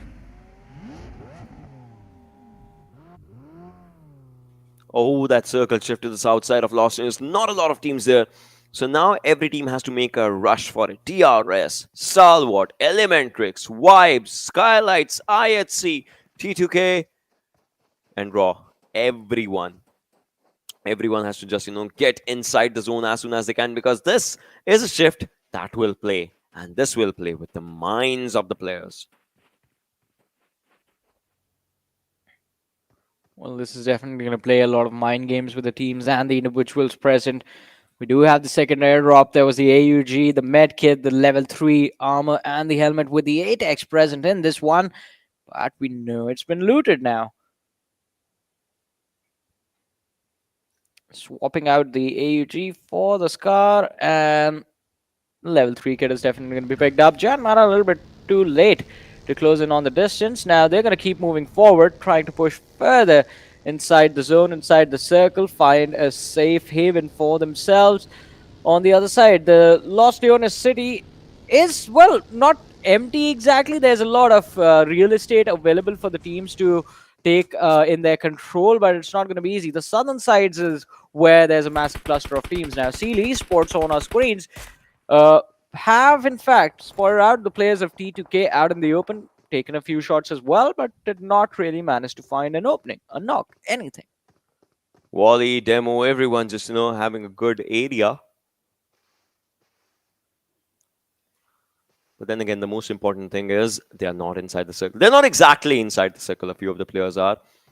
A few are not. But DRS is something that's going to be their headache right now because the team is going to be on the backside of this team Seal. So they need to take him out. And now seems like right time. Goes for a few more shots. Can take one player down. But then again, gets shot at from the right-hand side. Does not here. Still just changes his position and was still going for it. Although it just did not happen exactly.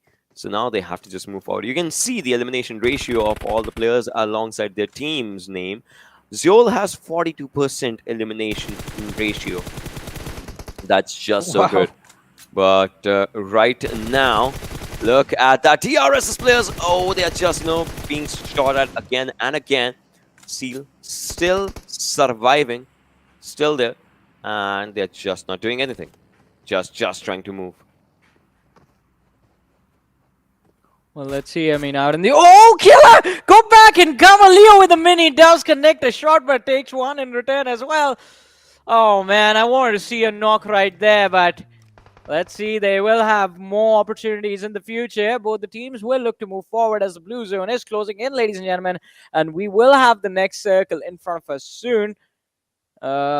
Where the shift is going to head, I believe, towards the southern side of Los Leones again. And yes, it is towards the southwest, to be a little bit more precise, where the players of Savage Esports are. Now, Savage Esports, for the first time, have an advantageous position in the circle, but how will they make it play in their favor? How will they make it work in their favor? I think that is something that is going to be very important to them. Vibes also towards the northwestern edge of the circle have been spotted out by the players of Phantom Esports, but no one has an opening to actually just charge and push forward for the to the players of Vibes. But ElementriX, oh, a huge blunder has occurred as they try to push towards the center of Los Leones, and JyanMaara have just gone on to find the opening. Raw against the players of Venom Legends, steal shot very low, but the backup is going to be there in the form of Rage, and Kazi, did he not realize he was outnumbered? Oh my god, the players are just being taken down. Raw, they understand it. And you can see Nemesis on the back lines. This is not looking really good. Venom Legends' players are just not trying to move forward. Savage is Hershey, just trying to scout out the areas. Assassin takes on one from Venom Legends again. So Venom Legends is not on good roll. ElementriX is Mr. Hughes. Look at him where he is out in the open areas, although he has a cover from the left-hand side. Right now, he needs to just focus on the Seals players that are trying to move from around him. He might need to survive, but I guess Baron, if he spots him, Hyozu might just be a dead crate. So he needs to understand that. What can happen, what cannot. Baron still surviving. A few grenades, a few throwables here and there are definitely going. Hyozu's grenade just overshoots. So Baron still needs to understand what can they do. Orangey on the backlines, Sus on the backlines as well. Hyozu can be a perfect bait, but the Sus will have to play on that. Yeah.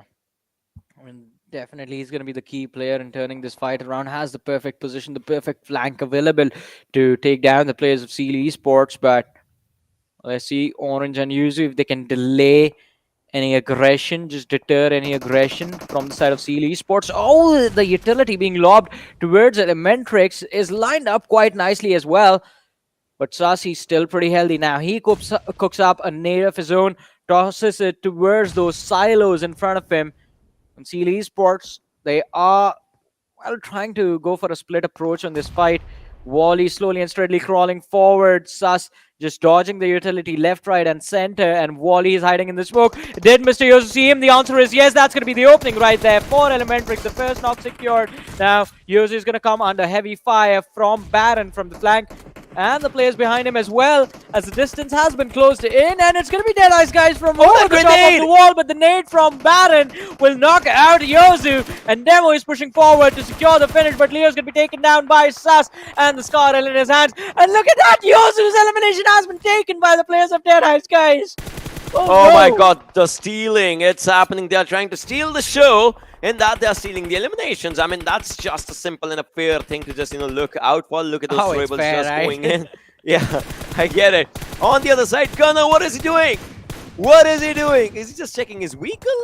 Oh, he's trying to make up a good cover of that buggy, but that's just not working out. One more good shot can actually take him down. Definitely has a smoke on him, but look at that.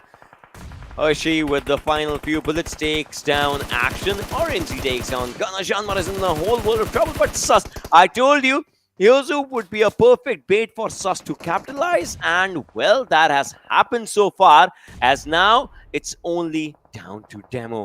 And I guess he understands where the position is, where the player is. Demo?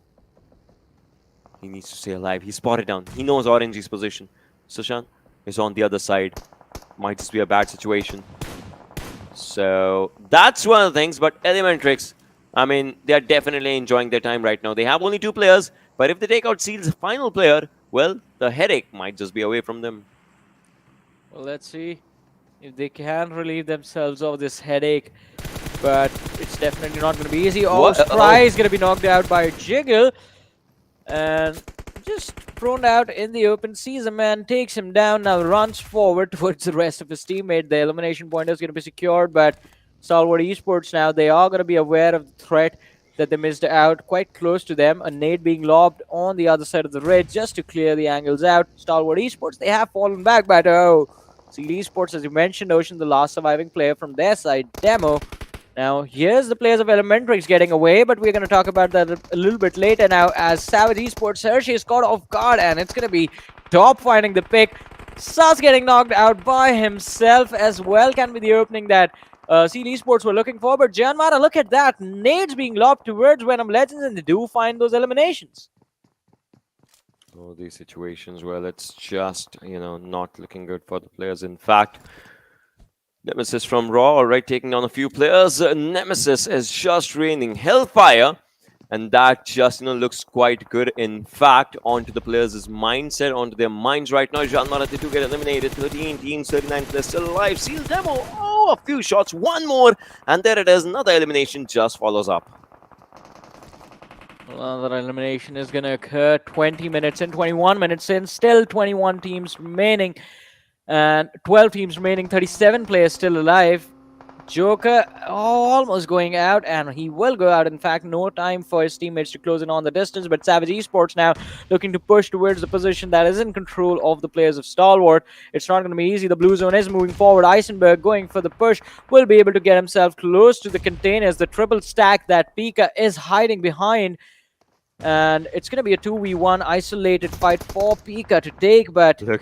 Let's see if that is going to happen. Oh, they miss him. The dumb shots are going to happen, and Pika finds the first. Goes for an incredible 1v2, and he makes it out alive. Runs back into the zone. An incredible moment of individual brilliance right there from players of Stalwart Esports, and they're not looking to stop, as Vibes Esports has also been eliminated.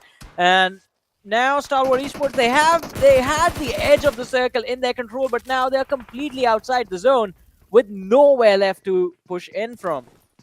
Oh my god, that one from Pika was just brilliant. Just, coming down onto the players. Well, we see a few players here and there as well. Phantoms here on the other side, as you can see. Icy just trying to scout out the area, trying to scout out the players where they are. Alex onto the back line. Skylight's players are still trying. They're trying to pressurize. They're getting pressurized, in fact. But IHC, let's see what they can do. Phantoms players, I mean, this time they have all the players surviving. They don't have any elimination points. But DRS is coming. AJ is on low HP. There might just be it. One more player goes down, and Skylight's, well, do they have a backup plan now? That's the question, because AJ, he will be finished as well. DRS is going to enjoy these elimination points for themselves. Well, let's see. 7 teams, 22 players alive. DRS Rebel is going to be knocked and finished by the players of Skylightz Gaming, as Mafia Ninja with the nade is going to be finding that opening. And now DRS, they're going to be down to the last 2 players. IHC on our screens now, up against the players of Phantoms. But Rules, oh, he has the location of the last player from the side of Skylightz Gaming just pinpointed. He sees him in front of him. The nader is going to be cooked, but I think the much easier approach is just going to be to go for the finish straight up. Mafia Ninja just repositioning his buggy to try and see if he can use it as cover. And on the other side, IHC against Phantom. It's a 4v4 fight between these two teams, but the catalyst for chaos this time, it's going to be the players from Stalwart Esports. That action with the nade connecting right on the face of Yeta is going to find the opening, but the player is going to be taken down by the players from IHC, so the elimination point is going to go to that team. And now the final two players from the side of Phantoms left standing. They weren't really focused or worried about the players of Stalwart Esports. Well, the players just, trying to go pretty good onto the fights here and there. Look at this Phantoms players just taking down a few players, but then again, they are being taken down as well. Phantom, the elimination happens. Oh my god. They did try to have a decent fight for themselves, but it just exactly did not work out in their favor. And now, Skylightz players are just, trying to move forward as well, as we can just see them. Slowly and steadily, Mafia Ninja is trying to move forward. He's on low HP right now. I don't think so he has heals, but look at him. He's slowly and steadily slithering around the area. That means he does not want his footsteps. He does not want to jump. It's two things. That's what he's doing. But then that smoke kind of just, gives out slight vision that someone might arrive from that side. He's leaning on one side so that he could avoid his head going in on first, but Killer has a grenade, and grenades do splash damage, and the damage comes in on Mafia Ninja as he will be taken out. But let's see. Skylightz Gaming, they are going to be out of the contention for this match. IHC, they're still looking quite solid, Ocean. We talked about them capitalizing on the fact that they have a big lead, and now it looks like that is going to happen, but Stalwart Esports still standing in the way. Action, he's just jiggling left and right, trying to avoid the damage. Does take a little hit on himself. Now, Godless and Alex are taken very low, so the pressure is going to be on Icy and Zool from the backline. But Action, unnecessary push comes in, and he's going to be out of the picture. Now, Top, the last player remaining, is going to be finished off as well. And IHC, 10 elimination points already secured in this match, and they make it to the top 4 yet again. IHC with all 4 players, High Voltage with all 4 players, T2K with the last player, Jane, again the last player from the side of DRS, Killer YT, again looking to clutch things out. Will this work or not? He has a lot of damage on him, and well, it's going to be easy for Jane to close this out. Down to the top 3 teams we head. Ladies and gentlemen, as IHC now have finally figured out that High Voltage is going to be a priority target for them. One player, Extreme, has already been finished off. Icy was knocked out in the trade, but the revive has been initiated and is back on his feet. Oh my god, the way, the fight just happened right now. Look at that, but High Voltage and IHC looks like their contestation has started as Godless takes down one, in fact, finishes down the other, just trying to put down that pressure onto the players. And High Voltage, all of a sudden, they have only Praveen remaining. Assassin is down, but then again, he needs to get up a revive. Look at Alex just going down from the sidelines, can take down Assassin and Praveen as well, if it's not spotted. G2K, well, they are being looked down from the other players of IHC as well. Joel is on the other side, so Icy and his teammate Alex can definitely take down the players, but looks like now they're shifting their own composure towards a few players. But now, are they going for a 2-2 split? That's one of the questions. And yes, IC is moving towards Alex, where Praveen is the last one surviving, gets shot at, but Praveen takes down one. This was his cue to get up, but then again, he got up, got third party from the other side. Jane's still struggling with the blue right now, around the blue zone, and his HP is low, so his teammate is just moving forward. If he goes down, there it is. Jane's on low HP, but he goes down with a bang. IHC back to back. It's a way to go to triple digits. Yeah, that's one way to do it. And well, I think since the team is definitely filled with a lot of swag, I just think every single time IC starts shooting, there needs to be the Vanilla Ice music playing in the background. We need to make that happen. I mean, because there's definitely a lot of style with the way they play this match. Again, Ocean, managing to make sure that all 4 players were present for the end game fight proved the most important thing for IHC to be able to close out this game. I mean, if you have a man advantage, you will not double guess or second guess any of the aggressive positions or aggressive fights that you would like to take. And IHC definitely, I mean, I think the league stages were just a mistake. No, whatever it was, right? I would say I kind of enjoyed the way the game just went down, and I love the way they held their place. Plus, now they have that chance to go for a double or triple, right? A hat trick, right? So they can maybe just go for it. So we'll see if that happens, because they have already conquered the double, and the next one is going to be Sanhok. So if they do that, it's going to be in 3 different maps as well. Exactly, it's going to be 3 different maps: Erangel, Miramar, and Sanhok. And it's going to be very exciting to watch, because we haven't really had a proper hat trick in ages. Yeah. In front of us. I don't even remember the last one we saw so long ago. But maybe we'll get an opportunity to refresh our memories and enjoy the action that IHC are bringing to the table, ladies and gentlemen. But we'll have a lot of discussions about this match as well and the ones to come. But before that, we're going to take a very short break. So just stay tuned, keep watching. We'll be back after this.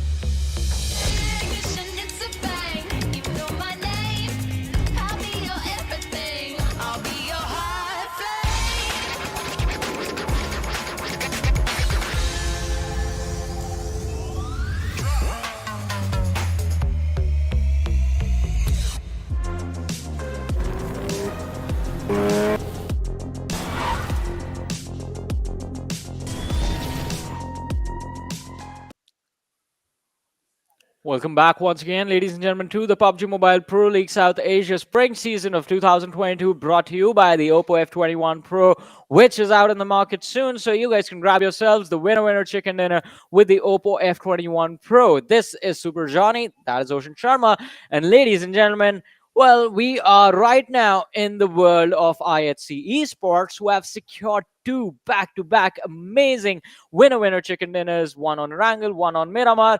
Now, let's see if the dream of a lifetime that they have built for themselves, the hat trick on 3 different games, are we actually going to witness that? Or is the dream just going to shatter and we will take a step back into reality? I believe, again, since we start talking about every single time, it happened yesterday as well. Every time we mention time, dimensions, reality, Ocean just bounces out. But let's wait for him to come back. I think he just keeps falling through some wormholes and just going into an alternate reality. We'll ask him how IHC are doing over there. But for now, ladies and gentlemen, we'll have a look at the MVP of the game and see which individual is it going to be. And hey, the God is back. I mean, why not? We saw an AUG match. We have Godless in the game, even though he wasn't wielding the weapon. It's still a lucky charm, right? And Godless, he lives up to the reputation. No assist, but 5 eliminations and 900 damage dished out. Fought very well till the end of the game. An incredible run from this individual. 4 knocks secured as well. 25 minutes of survival time. I want to see what the average survival time for the players of IHC is going to look like in comparison to the team that finished second, because it was very intense, the final few fights between these teams. And again, I mean, IHC now, they have a very big lead sitting on the first position. So there's Godless with 5, there's Zeol with 4, there's IC with 5, 14 eliminations in this match as well. I believe 15 was the total number. They have 30 points from this game. But in the list of top players, we have Killer YT returning again after the amazing clutch win yesterday. I think even in this match, he was left as the last surviving player for the side of DRS and did in fact do quite a decent job of racking up a few extra points for his team. There was action present in the list as well. I think Stalwart Esports tried to force that fight against the players of IHC. They had the advantage when Alex and Godless were really low. They could have used some utility to deter pressure, make the fight a 2v2 situation, but then they were too intent on just letting the weapons they had in their hands do the talking. But stat comparison now, IHC Esports against the lads from Train to Kill, and well, we knew this from the start, right? IHC, they were quite dominating. So the damage dealt to the damage received ratio, it is going to be in their favor. 2,631 damage dished out in total. Only 1,158 taken. On the other side, Train to Kill, 1,232 dished out and almost the same amount taken as well. So it was every single fight for Train to Kill was quite even. If they were getting a knock, they were getting knocked out as well. The same situation happening. And moving on to the match summary, highest eliminations in the hands of IC. Godless with the highest damage top is going to be there with the highest assist, and Nemesis is going to be their highest healing done, highest knocks on action. But still, it is going to be quite interesting to see what exactly are the rankings going to look like now. And hey, the wormhole opened again. I hear Ocean. I think he's back. Hello? I went to a few different planets just just to see what's going on onto those sides. But everywhere, everyone's just talking about IHC. They're like, hey, you know that team from Planet Earth? That team is doing really good in this PMPL. And I was like, yeah, come on. I mean, I was just, so that reminded me that reality. yeah, that reminded me that I have to come back and cast again. So I just, went off my course. But talking about this team that's not going off their course, they have 30 points in this game as well. Previous game, they got 31. This time, they have 30. So it's 2 games and 61 points already secured. So think about the difference that they have made in front of the lobby, right? Because DE, this game, they only had 2 points. JyanMaara, they only had 3 points. So IHC was at first. JyanMaara was at second. Deadeyes Guys was at third. But it looks like... only IHC shall retain that position for themselves. And if, Johnny, if they have another chicken dinner, not the next game, today, they are winning it. They are 100%. They will win it. Yeah. I mean, they are here to win this, and they are here to secure their trophy. Now, as you mentioned, 61 points in just 2 matches. That is going to be a very, very big advantage for IHC Esports. What I want to see is what the other teams have, like what the game plan is going to be like for the other teams now going into the next few matches. How do they plan to just first cut down the difference that's there between the first and the second or wherever else they would be? And then how do they plan to topple over IHC? On the other side, though, if IHC Esports, they go on to win this Sanhok chicken as well, I think that's it. That's the finals right there. I mean, yeah, that would be the end of the finals for the first team, to be honest. Second, third, the competition will start from second afterwards. But then again, let's have a look at the open moments as well for this game, and we'll talk about the way the fights just took place. That composure of these players and these teams. We'll talk about that as well right now in this one, because this is how it all started, and it kept on moving no matter whatever happens. Teams, they were just looking good in their own senses. And see, this was a good fight, but then I'll just come back to the fight that happened with ElementriX, right? Remember that ElementriX Seal, this exact fight. ElementriX's players were there, Seal's players were, but then comes Deadeyes Guys, and they just took that elimination point away from Seal. Yeah, quite an important elimination as well, but I think they still did the trick of giving a fighting chance to the players of Seal Esports, but then the blue zone comes and takes it away. They get stuck and wiped out. This was the moment where, well, it was an unnecessary loss for Stalwart Esports, but they did not let this stop them. They just kept pushing forward, went first, took out the players of Savage Esports, and then got stuck towards the edge of the circle, and IHC was able to wipe them out in just a matter of seconds. DRS, I mean, props to this team as well. They were struggling, but every single time, every single game, they look quite decent. Yeah, they definitely did look, quite decent. If just talk about the way these players have been playing. And look at this. This time, no reaction. No reaction at all coming up from these players, right? They were like, yeah, come on. We know about it. It's another day at the office. Another day at enjoying the games, I guess. Maybe. Yeah. But then again, talking about the damage graph, you can see from Stalwart to IHC, teams have 1,000+ damage. Behind those teams, there's the damage numbers are low. Deadeyes Guys vibes, they surprise me right now, because one elimination with 750, 830, damage numbers coming up for them. That's, I wouldn't say that's low, but we know this team's capability. We know they are in for something different. So that just missed out. Vibes, a team that just played really good. Deadeyes Guys, I mean, come on, we know them. I mean, Deadeyes Guys, we do know them, but I mean, I would love to see this team just once again bring themselves into a fighting position, because from the first, they have dropped to the 5th in 2 matches, Ocean. And well, when you look at that, 20 kill have bounced up. They are sitting on the 2nd in the overall ranking. Stalwart Esports are going to be 3rd. JyanMaara taking a drop to the 4th position. But DRS, as I said earlier, I mean, there is still going to be hope for the players of DRS. With this finish, they have put themselves inside the top 10, sitting on the 7th position at this point with 59 points. And I think DRS, they're going to keep moving up in the rankings. Johnny, it's happening again. First is going to be IHC. After a few games, second is going to be Stalwart. I'm telling you, it's happening again. Let's see Esports on the 8th, though. Seal, I don't know, but T2K, they need to be ready for Stalwart's rush. That's going to be happening in a few games, right? That's going to be one of the things. Skylightz at the 10th position, high voltage. Well, again, Miramar's first Miramars of every day has been pretty decent for them. So right now they get that +3 for themselves. Vibes, I don't know. Struggles are still going on. Venom Legends, they have an average of 1 point per match. Come on. Yeah. I mean, not really something you expect from that team, but hey, I mean, it is quite an unfortunate start for their side, and I mean, I don't think if the next game does not really work for them, then anything will, because at the next match, once we are done with Sanhok, that's 50% of the finals right there. 50 games, not 50 games exactly, but half the matches done, and from there, I think a stage of recovery can begin for Venom Legends. But you know what I always like to say, right? Margin for error. It's going to be zero, literally zero room for error for Venom Legends. They mess up once, they miss out on the opportunity to qualify. That's a lot of pressure that the team, the captain, they have to deal with at this point. The players have to deal with at this point. They need this Sanhok win at any cost. They do. In fact, they need this win so that they can just get that position, a good position, in fact, for themselves, right? Yes. That matters. Every position gives you some amount of money, and they would want to go for good money for themselves. So that's important. But obviously, we'll talk about that in a while. I'm pretty sure we will be starting off with the game really soon. And this game, trust me, Yeah.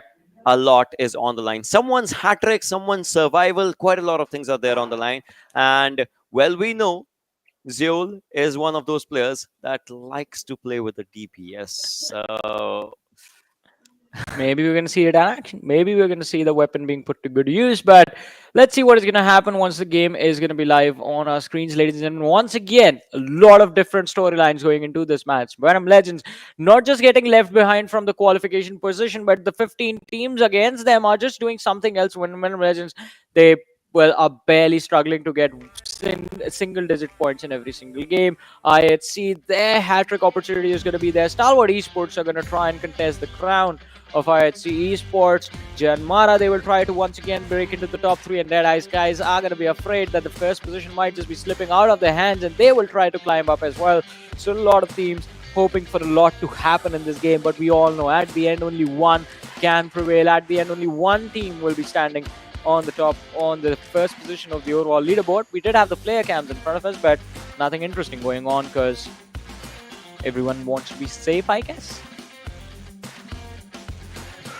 everyone definitely would want to be safe. And look at these, the players are definitely just already dropping down. Is it ElementriX? Because I see them going to the areas of ruins, probably, if I'm not wrong. And alright, yeah, they are definitely going to be just dropping down the areas of ruin. But it looks like it, that the flight path is quite a straight up one. So, yeah. Well, it is going to be a straighter one. And even if it wasn't, I think just the fact that this is Sanhok, every single one of these players already feels quite comfortable. But I was hoping to see something a little bit more interesting. Skylightz Gaming going for a 2-2 split drop. Not a lot of trouble for them, but Phantom Esports yet and now surrounded by the players of 7C Esports and Seal Esports. And again, just like yesterday, we have a circle towards the northwestern part of the map. Again, They a work camp out quite alpha nicely side for a circle. few teams. Maybe. Again, a camp alpha side circle. But look at this, right? Zeol and IC, with today's performances, look at where they are in the elimination leaders. Sandesh was there at the top position yesterday. Today, things have changed. Phantom Zeta has an AKM. Can definitely put it to use. No 7C memo. Wants that door to open. Wants that door to open. He wants it. Oh, it is open, but then he misses out on a few shots. Gets a few shots on him as well.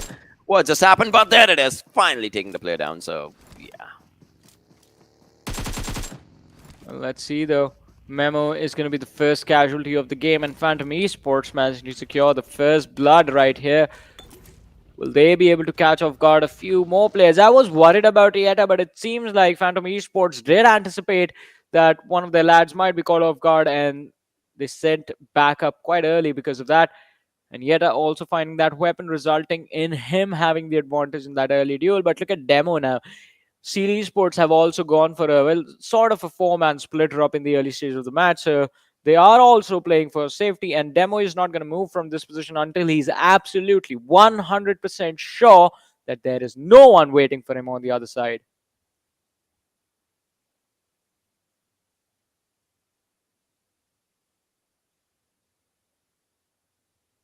Just slight wait for Demo right now. He's obviously outside the circle, but then again, it's the first zone. It's Sanhok. Nothing to worry about. That too is 30 meters, so I get it, right? But what he needs to do is, regroup with a few players of his team. Phantoms, Vexy. I mean, Phantoms players as well, just, trying to move around the place slowly and steadily. They, all right, are trying to find something. Vexy does not have a helmet, though. Needs that ASAP. If you can find it, it's going to be good. Gets a level 2 backpack, though. That is needed. That is important as well. Seal is quite close, though. Phantoms players, they got that first blood, but now they need to understand that they should not be the one taking a toll on themselves. So they should play it with ease. Again, Phantom, the struggles are still there, but they do manage to come in top 3 sometimes, like the first game. But the previous game was just not that good for them. Not in its own own composure. They struggled. Well, I mean, the struggles are always going to be there, but it's up to these individuals and the teams to find their way out of the troubled position that they are going to be stuck in.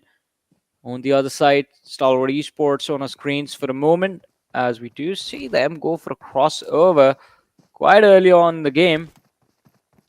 And Action is trying to look for the players, or anyone on the other side does see the vehicle of the players of DE now. When will the shots be fired? That is the question that I'm asking. I think he's looking to cross over, just get to the ridge and then start shooting when he has clear visions. Oh, the shot's being fired finally, but they do not connect. But Deadeyes Guys, they stop in their tracks to take this fight, not realizing the team that's headed towards them, because this rotation timing for Stalwart Esports is very off.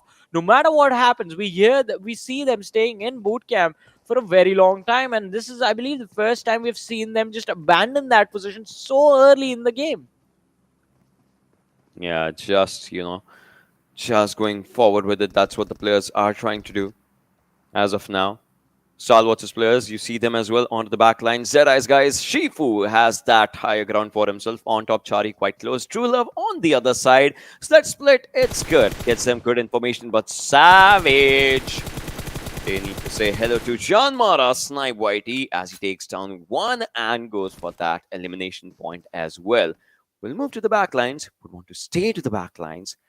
But for how long can he just stay there? That's one of the questions, one of the most important questions. In fact, as where Snipe is, he would want to stay there. He would want to just maintain his own composure. But Stalwart's players are getting shot at. In fact, Pika's down.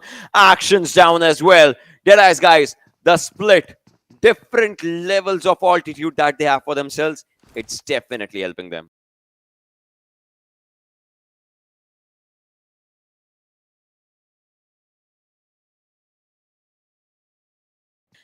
Just the utility being lobbed towards the players right there.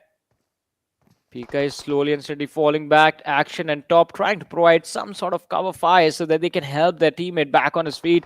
But oh, it's not going to happen, as On Top is going to go on to secure that elimination point, and the numbers of Stalwart Esports, they are going to be reduced down to 3. Oh, Stalwart, they do understand the value of the position that they had, in fact, for themselves previously. But now, how will they move out? I mean, it's from one high ground to a second high ground. That's where they are, right? But just getting one first hit action right now from his teammate, would want to use it in the tough times if he can get it. But Action is trying to maintain his composure. Now, from the back lines, it's Raw. On the front lines, it's Deadeyes Guys. In the water, it's an airdrop. But then, we're not going to talk about that because you see how far away it is from teammates and everything. I wish we could just see that zone. We will in a while. And if there's a team that's still using the boat. Oh, Snipe and Hershey. Let's see. Look at this. Look at this. Look at this. A game of hide and seek has started, I guess. I wanted to see them. I wanted to Yeah, see them. exactly. Like, can we go to the other side? I mean, we know Stalwart Esports, they Oh, look will at be this. careful. Yeah, Yeah. here we are. Look at this. Look at this. Look at this. Look at this. Look at Oh, this. Hershey, does he have a DBS in his hands? I think the How silhouette from a certain angle made it look like that, but let's see.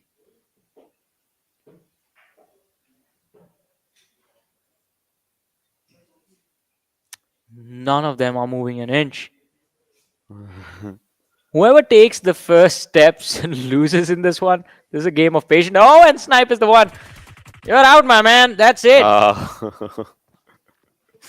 Oh my god, this just happened, right? It just happened, and you can just, witness. They were so close to each other. All right, a few shots just coming down. Action still just, trying to take up on a few players here and there, but oof, it's just not there.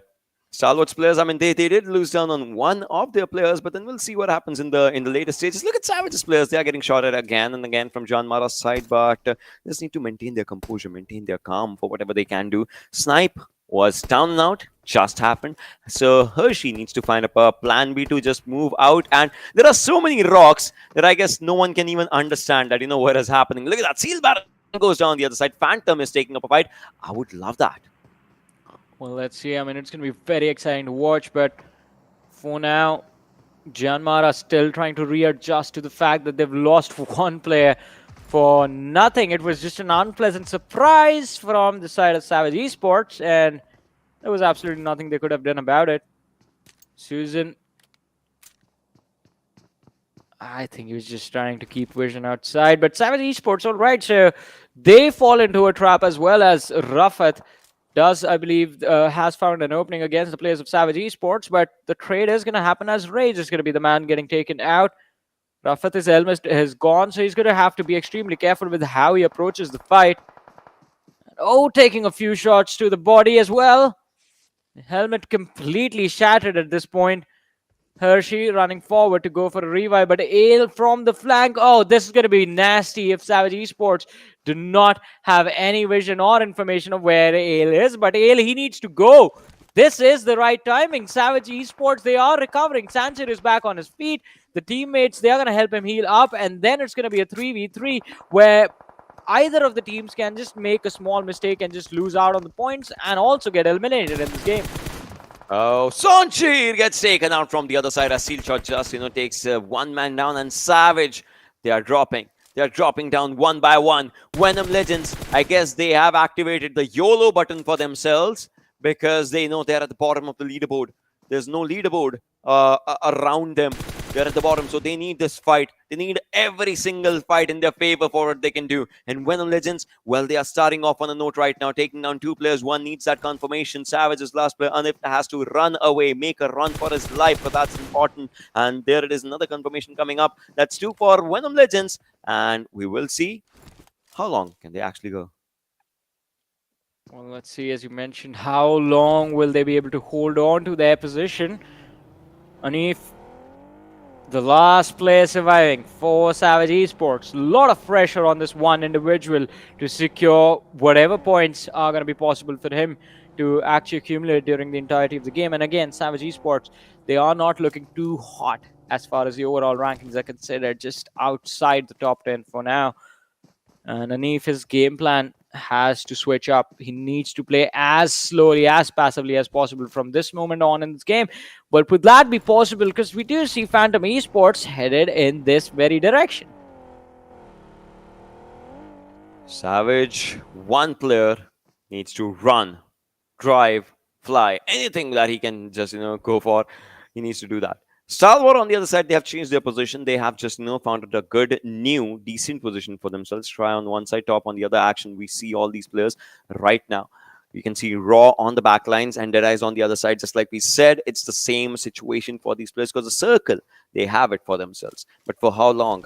That's one of the questions. Phantoms players, I mean, they also have two eliminations. They just, are giving callouts here and there.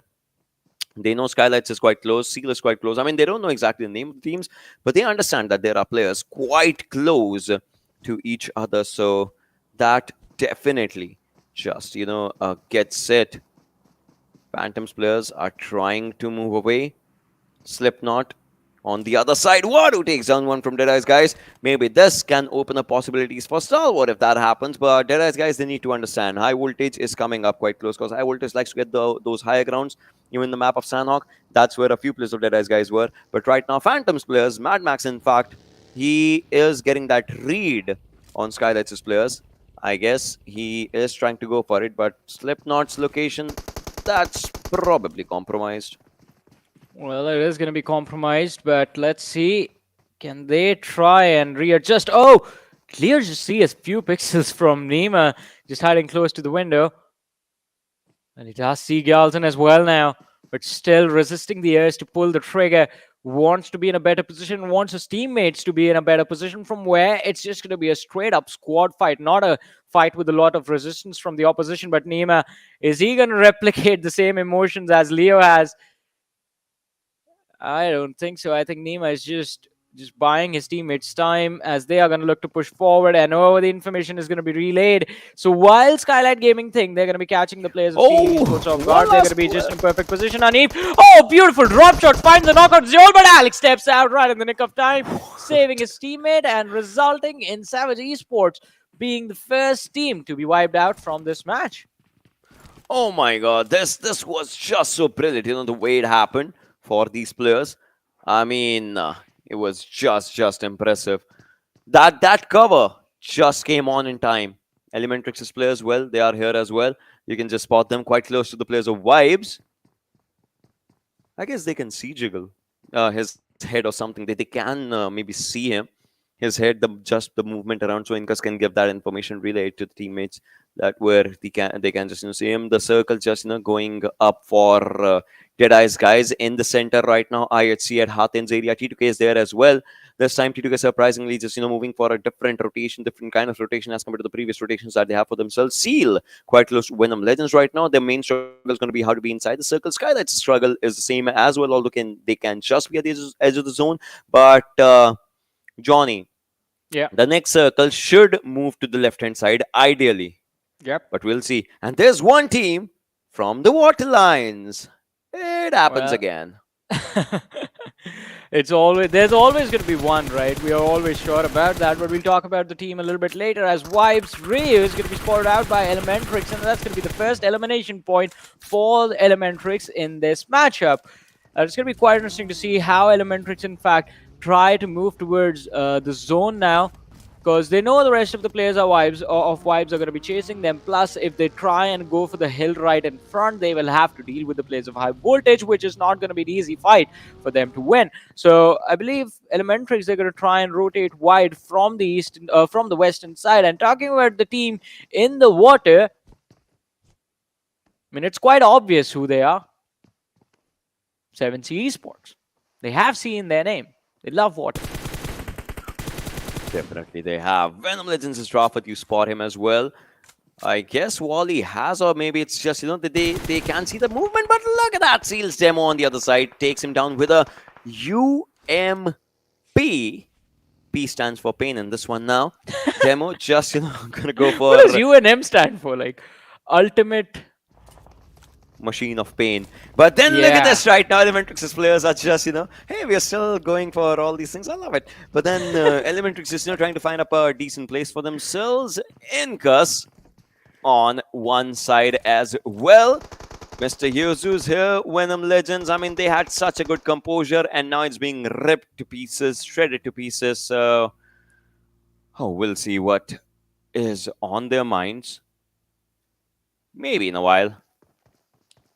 Maybe in a while, maybe in a bit, but when it's no matter what the situation is going to be, it's not going to be easy. Otherwise, I mean, Seal Esports, oh boy, just hit the spray, hit your shot, steal shot, finding one knock, but instantly the retaliation from Wally is just going to put him on his knees. Not what he was hoping for, but he definitely did have an opportunity to go for two and not just one over there. Well, definitely that was there for him. But look at the Sandesh taking down one from 7C. Ripson is down right now, but not out. Steel Shot's down as well. If we just talk about Venom Legends, Alibu on one side. Leo needs to just step a bit back. I guess they understood the course as the players are coming quite close to them. Venom Legends from a distance taking down a few players of Seal. In fact, not exactly taking down, but just pressurizing Wally in all of these situations. And then there's Skylightz. Their job is only to get inside the circle. A few throwables just coming up here and there. AJ with his own throwable. Is it gonna hit or not? That's one of the questions. Look at Demo just, moving to the other side. Oh, those grenades just coming onto the players, taking the chip damage. But Demo, he is slightly, he's trying to crawl around. He hears those shots. He knows where Nima is. He can hear those shots. Akujod's down and out as well. One more team just going out of the lobby right now. Skylightz, what's their plan B? That's the question now. Well, it's going to be a pretty tough question to find the answer for. And it's not going to be an easy approach as well. But almost at the 18-minute marker of the match on Sanhok, and still 14 teams, 49 players alive. Something that you never get to see. But also, I'm happy about the fact that these teams can't avoid fighting anymore. The circle has taken a shift towards the right. I mean, we expected the position, the part of the island with more land surface area to be the one where the circle would shift. But hey, I mean, this is still pretty good for us as viewers. And all right, Galzin, he has been spotted out, but still no shots towards him from the players of Stalwart Esports. No isolated 1v1s this time between the two teams. And a nade is going to be lobbed from Galzin. Wally, taking a bit of damage, is just going to back off towards his teammate so that he can heal. And the team can just, well, focus on just gatekeeping for now. Although there is no team approaching from the eastern edge of the circle. This is where these two teams are going at it for now, and majority of the cluster is going to be approaching from the west, trying to cross the river. And I think that puts JyanMaara in the perfect position to just rack up a lot of eliminations for themselves. Yeah, they're really good position, right? That's where it just leaves them. Vibes, now the struggle starts for them, but Strike, how long can he survive for? That's one of the questions. He's still trying to just stay here. He knows he cannot go back. That's going to be a really downside area, but Strike takes down one. He's now in the blue, is going to go for the finish and will take that elimination point for himself, but it looks like Malik's going to just repay him the debt, taking him down, knocking him out, finishing him out. And look at this. You saw Demo still trying to just move forward from one side to the other. A few grenades being lofted down by Alex as IHC is trying to move forward. Hat-trick chance for the team, but overcommitment issues are still strong with this one. Alex, he's so far ahead. He's so far away. What's going to happen? Godless is coming in as well. Look at that. Alex, oh, he gets taken now. Traded out, in fact, but the players are arriving. IHC is coming up. And ElementriX, Sushan needs to understand what's going to be happening in this situation as the finishes are definitely happening. Vibes, they do get eliminated from the other side. We are down to 13 teams and 38 players alive. Well, 13 teams, 38 players, and I think a few more are going to be taken care of in the next few minutes as ElementriX are looking to push forward into the zone. They have two players, Yozu and Sus, moving forward. Godless out in the open is going to be spotted out, a few shots towards him, but Sus taking a lot of damage from the blue as well, now stuck behind the rock. It's going to be a very chaotic approach. IHC, Godless, he's pushing forward. Alex left behind. He's the bait. He's the man left to delay the players of ElementriX, and the trick is done. The jig is up. Godless is going to be finished off as well, as Sus doing a brilliant job of pulling off this 1v2 clutch against the players of IHC. Well, not a 1v2. Yozu was there to help him out, and hopefully it works out, because now they have to travel a lot of distance to get inside the zone as well. Yeah, they definitely have to just travel up that distance for themselves to just stay in on that place. If you just talk about it, look at that. All the players are just trying to find up a good place, in fact, indeed for themselves, and we'll see if they can or if they cannot just find it.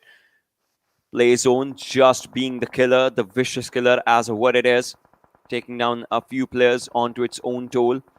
And JyanMaara's players are trying as well, but this fight, I don't know, Skylightz, it looks like they have forgotten about Seal, but Seal did not forget about Skylightz. They're still waiting to just strike at the rightest moment. If that happens, at the moment just arrives, Skylightz is just there, Seal is just there. AJ, he has a Molotov. Both the teams, I believe, they are done with their grenades, to be honest, back and forth. Nope, a few still remaining here and there. Muffin Ninja just using his buggy, but this is not going to be a buggy game anymore. This is going to be a game of weapons, where it is. Mafia Ninja, I thought he spotted down the player, but Leo, he gets up and he gets shot at. He's on low HP. Seal versus Skylightz. The fight, will it finally happen? I guess not, because the players are still running. They're still running away. No one can spot each other. DRS, they do get eliminated. The zone, the blue damage is coming up onto the players. Deadeyes Guys, they are also facing the blue damage right now, but then they would want to just confirm those eliminations. They're just taking it for themselves. And Seal, oh, it's still going on. The fights are still going on, but JyanMaara, well, JyanMaara has all the players, and they are closest to the circle. Well, let's see. Again, another brilliant opportunity for JyanMaara to go on to secure a win in this matchup, but that happened in the very first game as well, and it was a little bit unlucky for them in the end. This time, Deadeyes Guys are out of the picture. 6 teams, 14 players still remaining. And JyanMaara, as you mentioned, their spot is brilliant. But Skylightz Gaming, with the man advantage, do have what it takes to turn things around at any time. And Stalwart Esports being extremely close to them, as Skylightz Gaming will look to make a push towards the zone. Now, Stalwart Esports and Phantom Esports are approaching the circle from the south. Skylightz and Stalwart Esports are approaching from the northeast. And JyanMaara, they have the western edge for themselves. They do have a few compounds, that's a solid cover available, but they have been forced to step out in the open. And look at this, Wally from Stalwart Esports taking a few shots on the position where the players of Skylightz Gaming are holding their ground, and Wally is just going to be finished off. An extra point being handed over to the players of SG. Oh, these fights. Look at that. Phantoms players are going down as well. JyanMaara is ready for it. And they are definitely just, trying to take down a few players here and there. Skylight's players are just around the corner, but actually just, taking down Nima. That confirmation was really important. He got that important confirmation for himself, for his team. And that just counts. Every single point, definitely counts. And, well, they are trying to make it action. Look at him waiting. It's sort of a National Geographic documentary, right? This line's just waiting for its meal to arrive out in the open, just waiting, making every move slightly, subtly. That's where he is right now. Skylight's players, they understand the worth of the zone. Phantom, they do get eliminated right now in the 4th position. It's down to JyanMaara, Skylightz, and Stalwart. Well, I get it. IHC is not there, but will this one come to Mongolia again? That's one of the questions. JyanMaara's there. Skylightz, a team that has dropped down to 10th position. Will they get back to their feet right now? That's one of the questions as well. Look at this. JyanMaara on the other side. A team that has surprises us for the finals. Well, it's time to go for a good ride. Well, let's see. I hope I'm desperately praying that JyanMaara walk away with a chicken in this match. I mean, the team has struggled so much and they deserve this win, but let's see if they will be able to seize their opportunity in the last few moments of this matchup. As, ladies and gentlemen, almost getting at the 25-minute mark of final 3 teams, 8 players. Stalwart Esports action is out. Top is the final player remaining. Skylightz Gaming, they have lost one of their own, but they're in a much more favorable position to go for a revive. And Ghana, look at him, just literally right next to the players of Stalwart Esports. Dusty Top goes for the shots and will be able to rack up the elimination point for his team. But now the game is in a 3v3. AJ is trying to go for a flank. No fear, has no fear. He's just in the middle of his 2 teammates with JyanMaara on the northern edge of the circle. And Susan is going to be providing a decent amount of suppressing fire. Gyalzen taking a lot of damage from the nade that was lobbed in his direction. Mafia Ninja going for a grenade of his own and sees Gunner behind the smoke. The shots do connect on him. Gunner is extremely low. He does not have a lot of HP left, and it's going to be difficult for him to come out on top in this fight. There was a Molotov right behind him as well, but no fear, he's starting things off, finding the knock onto Gyalzen. Now AJ has been poured out as well, and Gunner is going to be traded out by AJ. He wasn't the man he was shooting for, but Mafia Ninja has a backstab, and that can be the thing that changes everything and steals the show away from the players of JyanMaara once again. Mafia Ninja, he's hiding inside the smoke. AJ goes for a revive onto Gyalzen, but Gunner, he's being brought back into this matchup as well. Suzanne, the nade is lined up. Is it going to be perfect? It's close enough. Gyalzen and AJ, they're out. It's down to a 1v3. Mafia Ninja, the last player left with 50 HP on him. Will he be able to close this out? The possibility is extremely low. Gunner, is he getting a revive? Finally, No Fear initiates the revive. Susan behind the rock. Mafia Ninja is waiting for a moment to capitalize. He sees Susan, goes for the shots. It's going to be spotted out, but the knock is going to be secured. It's a 1v1. It's a 1v2 for a moment. And then it's JyanMaara finally getting the winner chicken dinner. And an amazing victory as well with a lot of elimination points racked up. I believe 8 is the total number of eliminations that they have at this point. But hey, doesn't matter. The 15 points for the chicken dinner, and the second position is going to be theirs. Again, 25 points, nicely secured. A good job by JyanMaara in this match. I love this final circle, right? We thought Marfin Ninja can actually make the game for the team, right? At that position. That one good grenade that took down 2 players of Skylightz, well, everyone had their eyes on the backlines. Maybe they knew, maybe they did not, but Marfin Ninja was there. As soon as he shot down Susan, he had time. Had that revive not happened, story could have been a different one. But then as soon as the revive happened, the players were like, yeah, let's try to split apart. Let's try to take down that one individual. And Marfin Ninja, he did not have any first aid. He did not have any other thing, just a few bandages. He used those. But then again, he could not get his HP to 75. But still, such a brilliant final circle game coming down. And that too in the map of Sanhok. It's a rare sight. But well, rare has its own quality. I mean, Rare has its own quality, as you said. I would say it has its own level of excitement, and JyanMaara now contending for the top position at this point, I think, is just going to make us question a lot of things. But hey, I'm just happy the lads are back. They are doing a pretty brilliant job. Feel bad for IHC though. I mean, their hat trick was stolen from them by the players of ElementriX, and kudos to ElementriX for making that happen. I thought the blue zone was going to dish out enough damage to Sus that he wasn't he wouldn't be able to deal with the 2 players in front of him. But hey, Mr. Yozu and Sus together, I mean, that duo was very deadly, more than Godless and Alex apparently. I mean, this time I'd say did struggle, right? If we just talk about it, if talking about Godless and Alex, because I would say there were slight overcommitment issues with the team for this one. More or less, if a team has 2 chicken dinners and if they want to go for a hat trick, right, the team likes to play it a bit slow on the sidelines, but no, this team wanted to commit. I mean, they want to commit, but for now, ladies and gentlemen, what we want to do is take a very short breaks. But you guys stay tuned, keep watching. We'll be back after this.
Welcome back, ladies and gentlemen, to PUBG Mobile Pro South Asia.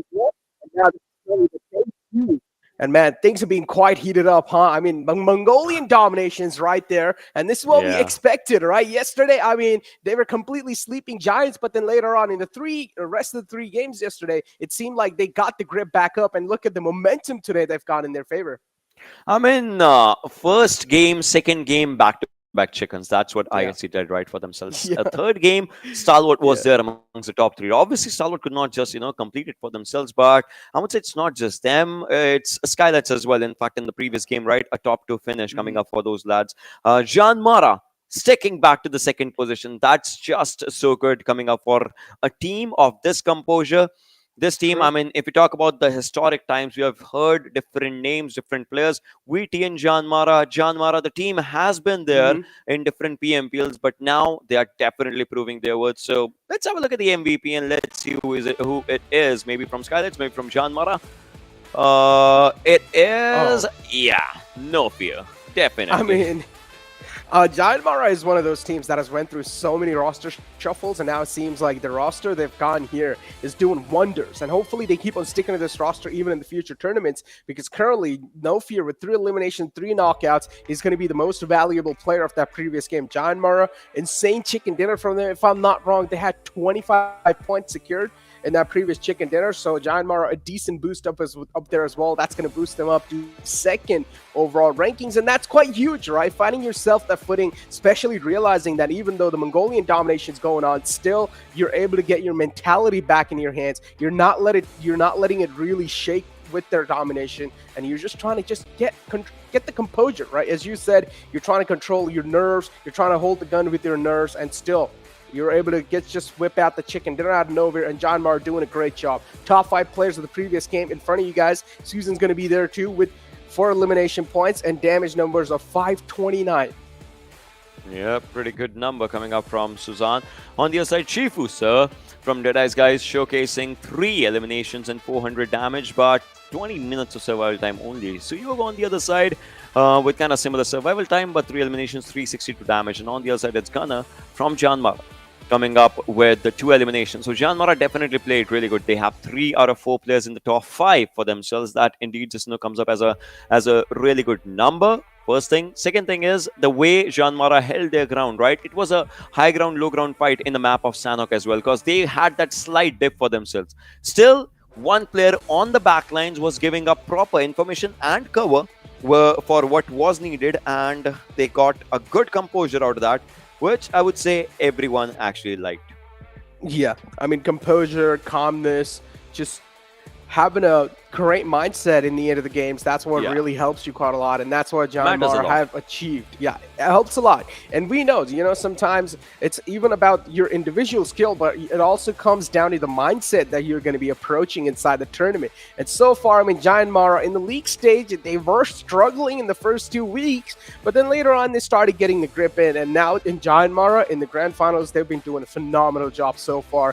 In the first 3 games, even in day 2, having good placement points, having good elimination points, a great balance between both of those, and JyanMaara is able to show themselves in the 2nd spot. Now, a stats comparison between the first team and the 2nd team of the previous game, which is going to be JyanMaara and Skylightz Gaming.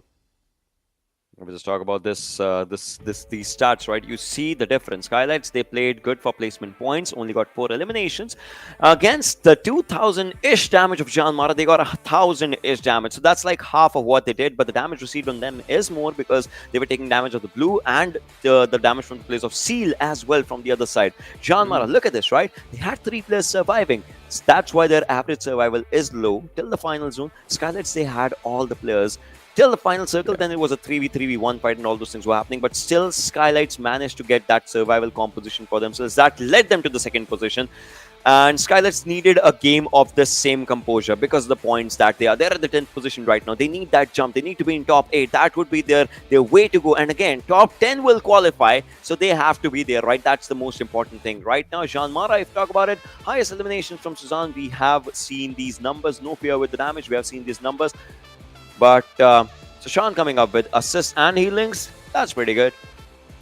Oh, and then yeah, as you said, also great numbers. And then right underneath in the highest elimination, No Fear is going to find himself, which was currently the MVP. But No Fear, imagine JyanMaara almost having 2,000 damage, and then No Fear having the most amount of damage dealt himself with 835. So that can itself tell you the contribution this man has put up in the entire team, and just doing a great job. One of the most instrumental players for JyanMaara, and I'm pretty sure even in the future line, No Fear is going to be proving so. But now, another teams that I'm currently going to be eyeing out for in the upcoming games has to be Stalwart Esports. I mean, because so far we're seeing the IHC domination. Stalwart Esports, even though they got a decent placement points for themselves, decent elimination points too, but that's not the Stalwart Esports that we saw in the league stage, right? That's true.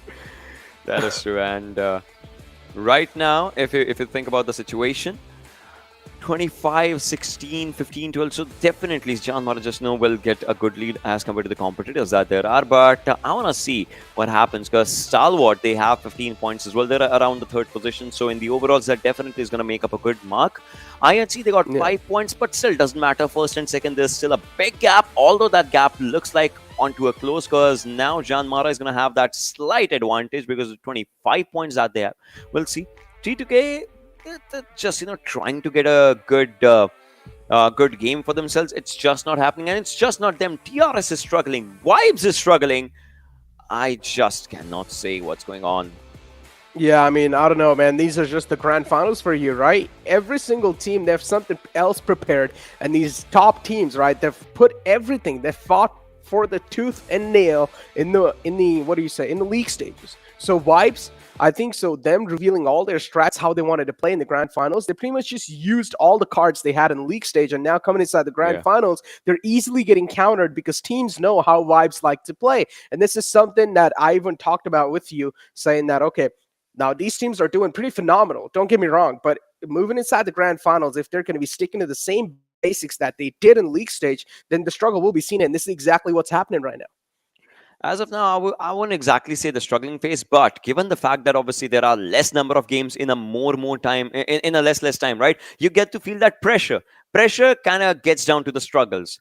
It's about how you play your first day versus moving on to the second day versus going to the final day and all those things. So that is the most important thing, because Zeus, I said this to Johnny as well, Zeus just shows me that same composure of the previous PMGC, I'm seeing the same team, right? IHC just showcases me the same composure of that Zeus that they used to play in the PMGC season 0. It's the same team.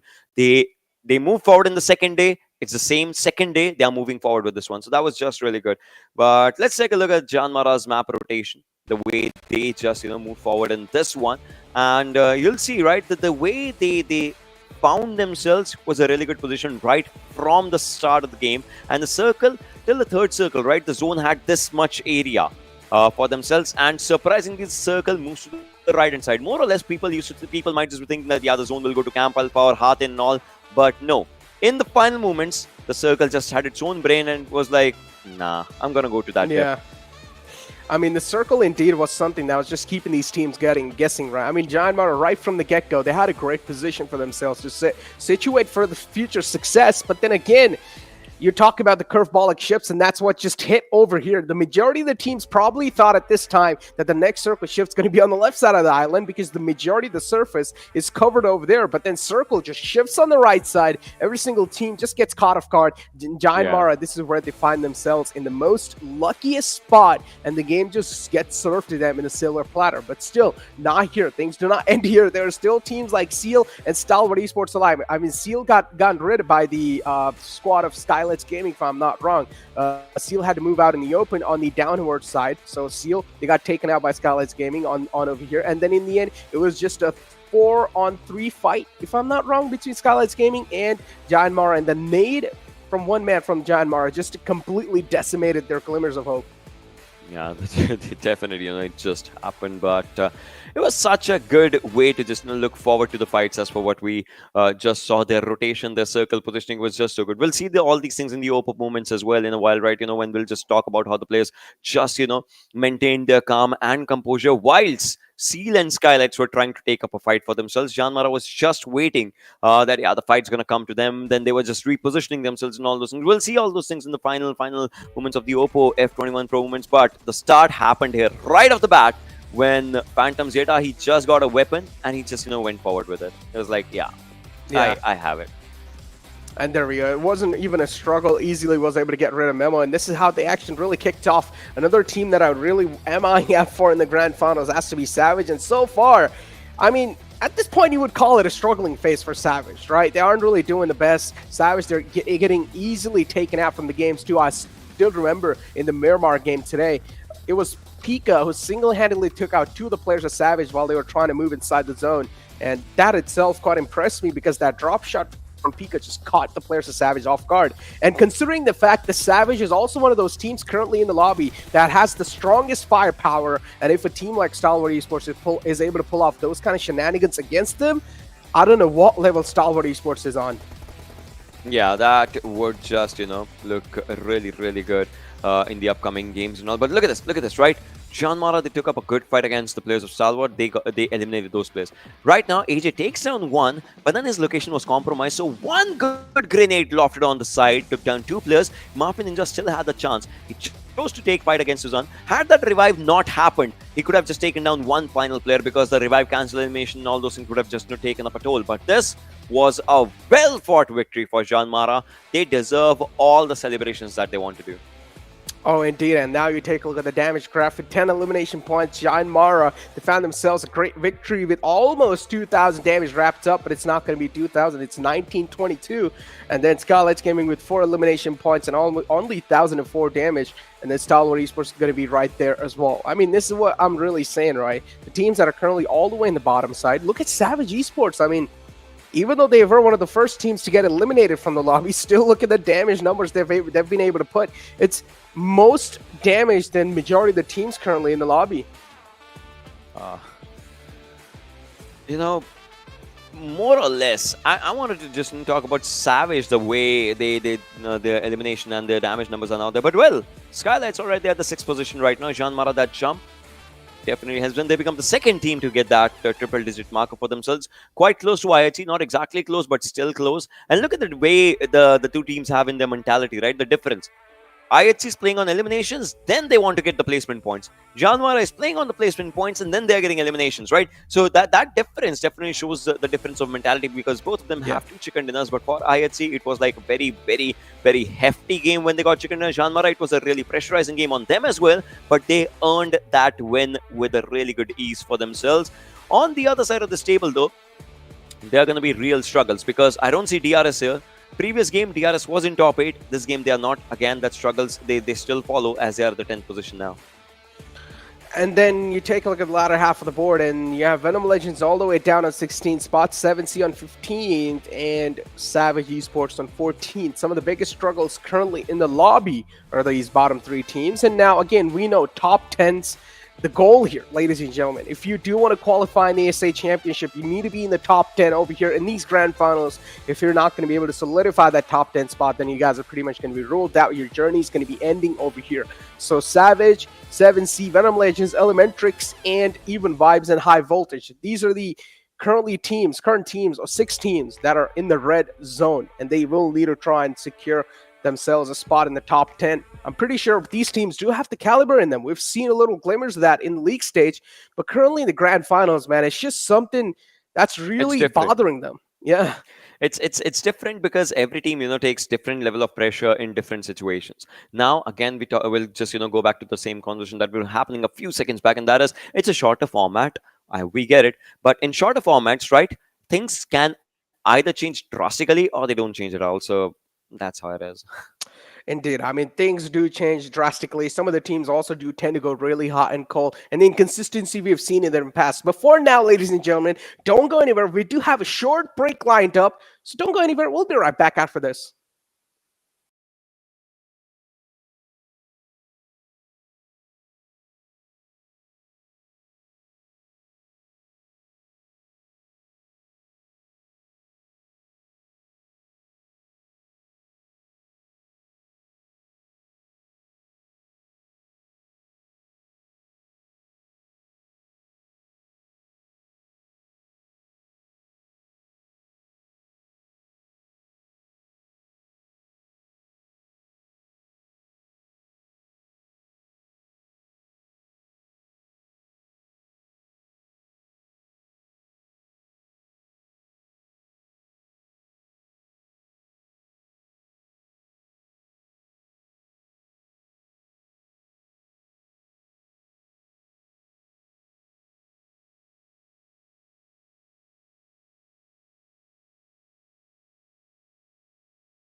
मेरो एलगाडे fridge हुँदा गेमै start गरिदिँदो रहेछ त यार over powerful मान्छे है क्या अरे चलपल भइसकेछ त मेरो त यार हल्का एलगाडको प्रब्लम भएको गेमै स्टार्ट हान्थ्यो त्यो त कपडा लाएर आछ कि छैन छैन हानो दाइ अगाडिदेखि नै खुकुरी को खुकुरी ताक्छ त खोल म बसेँ ल हेलो नाम के पर्यो ए ल ठिक छ टिममै पि हो भएन नि त यस्तो त भएन यार यो PMPL प्लेयरहरूलाई ट्रेन चलाउन आउँदैन रहेछ What are you talking about, man? जित्नु पर्छ ल हामीले टिममेट कहाँ छ याममा ब्रदर म चलाउँछु नि होइन होइन कुदाउँछु उसले भेटाइसकेको थियो त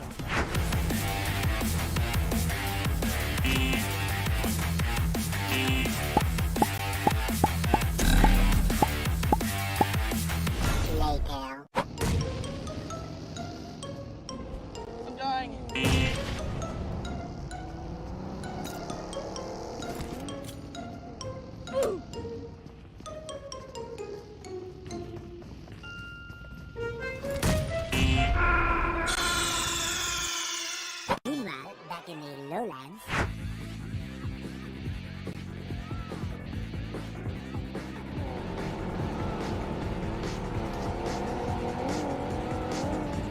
Target acquired.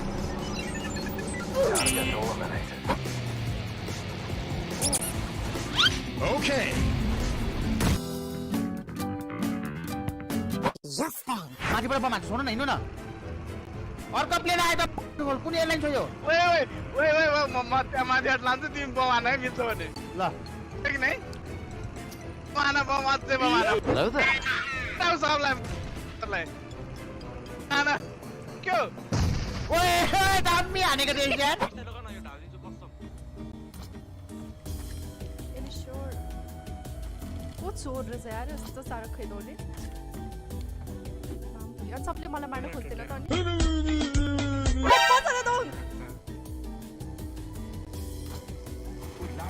ओ माम पुली ओ नगर न यार अलिकति दया माया लाग्दैन सिट चेन्ज गर्नु खाना छ ओइ ओइ पिन्यो ओइ लाग्यो तङ मेरो हेल्थेर न इजी दाइ यतिको सम्म त हामी विराटनगर पुग्थ्यौँ होला यार दाइ यतिको कुदाइमा त दाइ अनुमति छोडेर मलाई निगेर लागिसक्यो रियलमै प्लेनमा चढे जस्तो भइसक्यो यार दाइ अहिले त धेरै बेरसम्म बसेर होला यार दाइ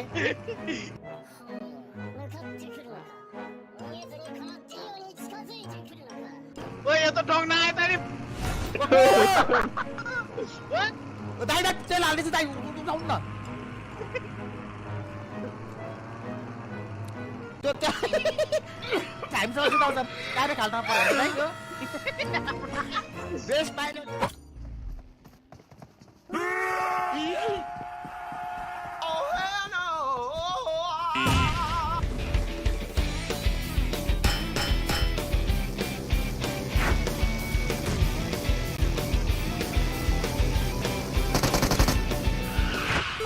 I'm joking. Stop!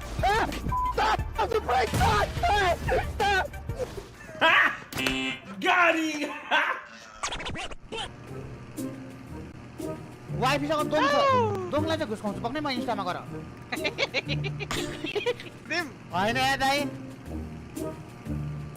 ओपनमा त नरोक्नु दाइ होइन दाइ अहिले नरोक्नु न यो हार्ड यो सोललेस भाइ के भन्छु दाइ यो को हो दाइ कसले हान्यो यो दाइ पड्क्यो पाइलट ओबे It was at this moment that he knew. म ला मार दे यार दाइ आफ्नै टिमले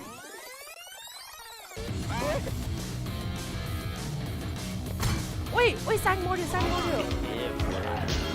ओरा मर्यो जित्यो ह्यान्ड अन माइकलहरू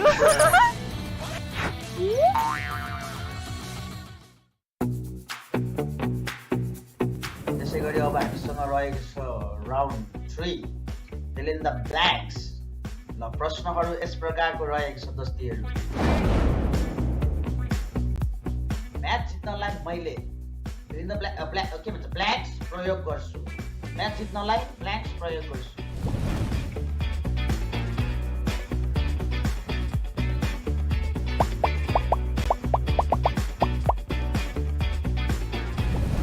दिमागवाला चाहिँ मलाई अलिकति दामी लाग्यो है म बुट क्याम्पमा हुँदाखेरि ... डेली गर्छु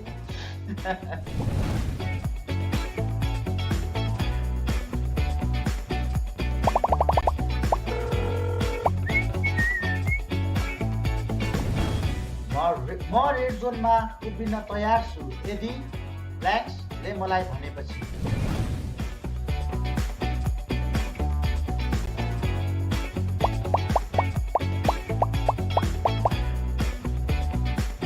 त्यसै गरी हामीसँग अर्को प्रश्न आइसकेको छ प्रश्न छ मेरो सिक्रेट वेपन भनेको ड्यास हो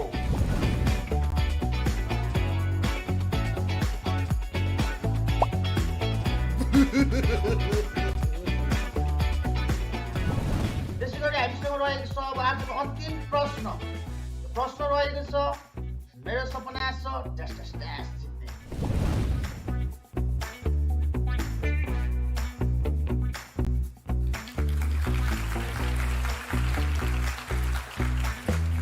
आजको हाम्रो थर्ड राउन्ड पनि सकिसकेको छ हाम्रो ऱ्यापिड फायर राउन्डको मजा आयो केटाहरूसँग बोल्दाखेरि अब जस आफ्नै दाजुभाइहरू साथीहरू नै हो मेरो सबैजना जस यसरी कुराकानी गर्दाखेरि चाहिँ अलिकति जस रमाइलो फिल भयो रमाइलो तपाईँहरूलाई पनि एउटा केही रमाइलो दिन भनेर मात्रै हामीले गरेको हो होइन आजको सेगमेन्ट हामी यति नै थियो होइन गाइजहरू अब हाम्रो केटाहरू यत्रो अमूल्य टाइम लिएर यहाँ उपस्थित हुनुभएकोमा सबै केटाहरूलाई धेरै धेरै धन्यवाद भन्न चाहन्छु र अब आउने पिएमपिएलमा सबैजनालाई बेस्ट विसेस भन्न चाहन्छु होइन सबैजनाले राम्रो गर्नु होला हामी पनि हेर्नेछौँ होइन सबैजनालाई बेस्ट अफ लक भन्न चाहन्छु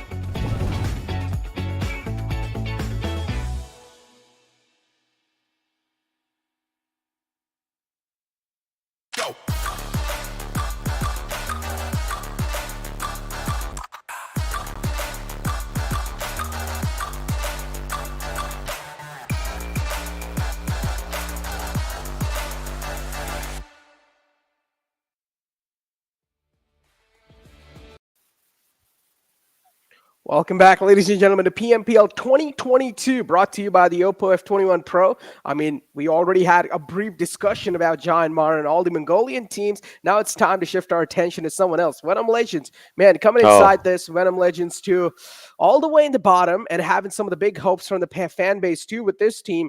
Currently, they're not really able to stand up to the mark. I mean, they're getting very less points, right? As per the games, if we just talk about it, they've had an average of 1 point per game, more or less. It's been 8 games, 9th one just ended a few minutes back. So there are changes that definitely need to be made. But then again, we'll see if those changes come up in the map of Erangel or not, because the map of Erangel is going to be starting up really, really soon. We're going to be moving on forward with that map of Erangel as well. And then again, for Venom Legends, not exactly low, but for Skylightz, there's one thing. Remember, there was a day when Skylightz and Venom Legends, they had those drop clashes, right? So I want to see if Venom Legends has that Milta drop just done in for themselves, the backside of Milta, if they'll drop that side or not. And where will Skylightz drop in this one? Because in Erangel, the main map, Skylightz, again, they're facing the drop issues. Oh, I mean, drop issues are currently there, right? Because of course Skylightz Gaming got taken out from their main initial drop location that they like to drop. So now Skylightz Gaming, as you said, the drop issues are currently there for their side. And Venom Legends too. I mean, any of the fights that they get into currently in this upcoming game, it has to be one of the most life-changing battles of their life. If they do get taken out, that means, well, their chances of at least getting in the top 10 are reducing game by game. If they're going to be able to win that fight, then they will also get a lot of confidence boost for the upcoming games and for the upcoming times. Talking about this flight part right now, Milta apart to shooting range is what we can see. And that means Stalwart's going to go to an over easy drop coming down to them. Seal, well, they can just drop down to the backsides of farm, maybe take up a few vehicles, just drive out from the bridge if they want to. Otherwise, they have a secondary drop as well for themselves. We'll see though if that comes in handy or not. DRS is dropping down to the Milta area. Venom Legends, well, they are going to be the first one to exit lane as well, because Milta Path, that's going to be their own area to just stay. And if we talk about the other team, 7 Seat are dropping down. Puchink is going to be their home ground to play. Savage on the Astaya, JyanMaara, we see them on Lipovka. ElementriX, well, they're dropping down as well to the back lines, and they can just stay there if anything. IHC just going on one of their 2 drops, that is Shelter Split, is what they're going to be doing, and that leaves teams on the northern side where we see T2K on Severny, Skylightz. All right, they're still in the plane. Now they drop down. Maybe a Zaki Northern Georgia split. Ooh. Kind of an interesting one indeed, and that's what they're going for so far. And yeah, Seal too, they might just be able to collide against the players of Skylightz Gaming, because Seal as well, they're going to be right next to him. And now you talked about Venom Legends, they're going to be situating themselves in the Milta Power. That's where they've been like to go since the start of the entire PMPL here. So Venom Legends, they are going to be situated in Milta Powers, JyanMaara, of course. But the circle this time, something that's going to bring a bit of curveball in the entire game. And that's going to bring a bit of sign of worries too for teams like Seal, because they will need to rotate all the way down south and also a little bit tilted on the right side. That means it's completely on the opposite side of where Seal and Skylightz Gaming have currently dropped. We can see these players just, trying to find up a good place, in fact, for themselves. And right now, Assassin, all right, just jumping and punching.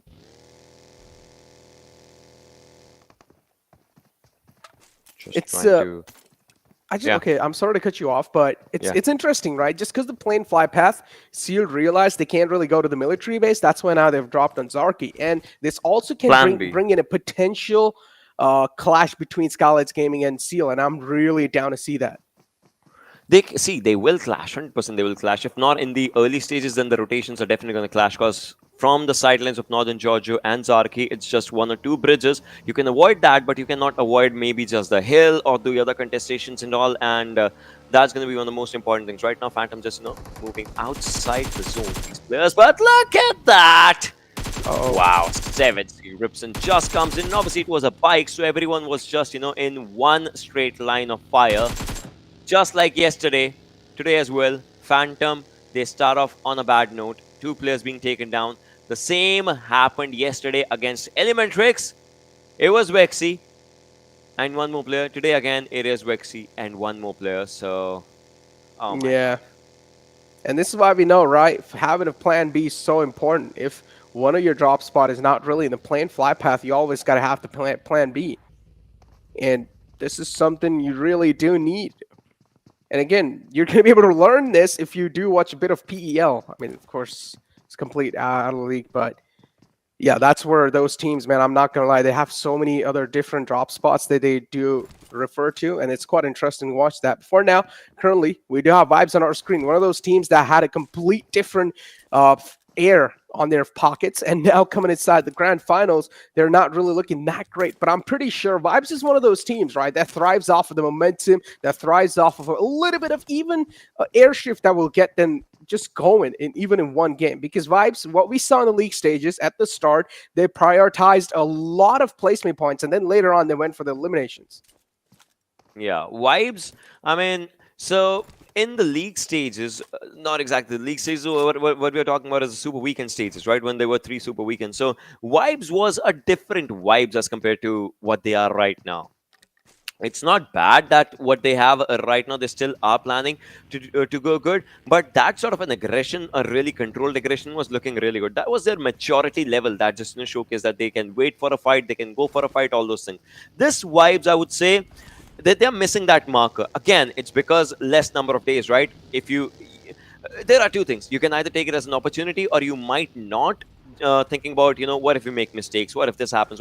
So that minute overthinking is something that I believe is taking down the toll on the players of Team Vibes. But then again, we'll see for how long it happens, what happens, and all those things, because again, it's going to be an important match for them. Every match is an important one for them. On the other side, DRS, well, the struggle, it is there. You cannot deny the fact. It still is. Yeah. And I personally don't know what they can do. to step things up because, again, you talked about the struggle coming inside this game already. We're in day 2 and half of the day is done. 50% is done, and now counting this game in, they have only 3 games left. Oh man, the pressure is going to be wrapping up as time passes by, and DRS will need to find a way to counter that. Venom Legends currently right on top of them. DRS, they're surrounded by a lot of teams, including ElementriX. I don't know how things are going to be looking like, but we do see a bit of gunshots here and there, and it's going to be a fight between the players of Savage and IHC. One of the fight that Savage really did not want to engage in, but hey, they found themselves in the wrong footing. That's a wrong fight that Savage has picked just about right now, because IHC, they would love to. They thrive for these kind of movements for themselves. Look at that, right? But look at that. Sanchi taking down IC and would want to go for the finish. They want to just hit them where it hurts the most. But oh my god! Sanchi Eisenberg with his M4 taking down Zul.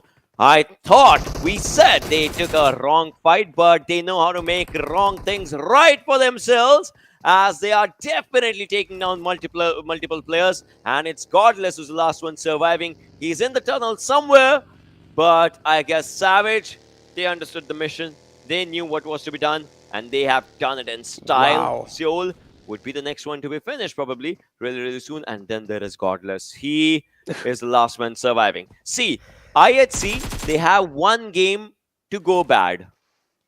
Looks like this is that 1 game. Yeah, the cushion now is going to be eliminated. And I'd see the upcoming games, if they do want to nail that spot down, they've gone currently in the overall rankings, which is the 2nd spot, and even potentially get the 1st spot in their hands. The upcoming games have to be really good games when it comes to the placement and even the elimination points. So I'd see after this game, the cushion now will be taken out too. But still, Godless is going to be the final glimmer of hope in this one.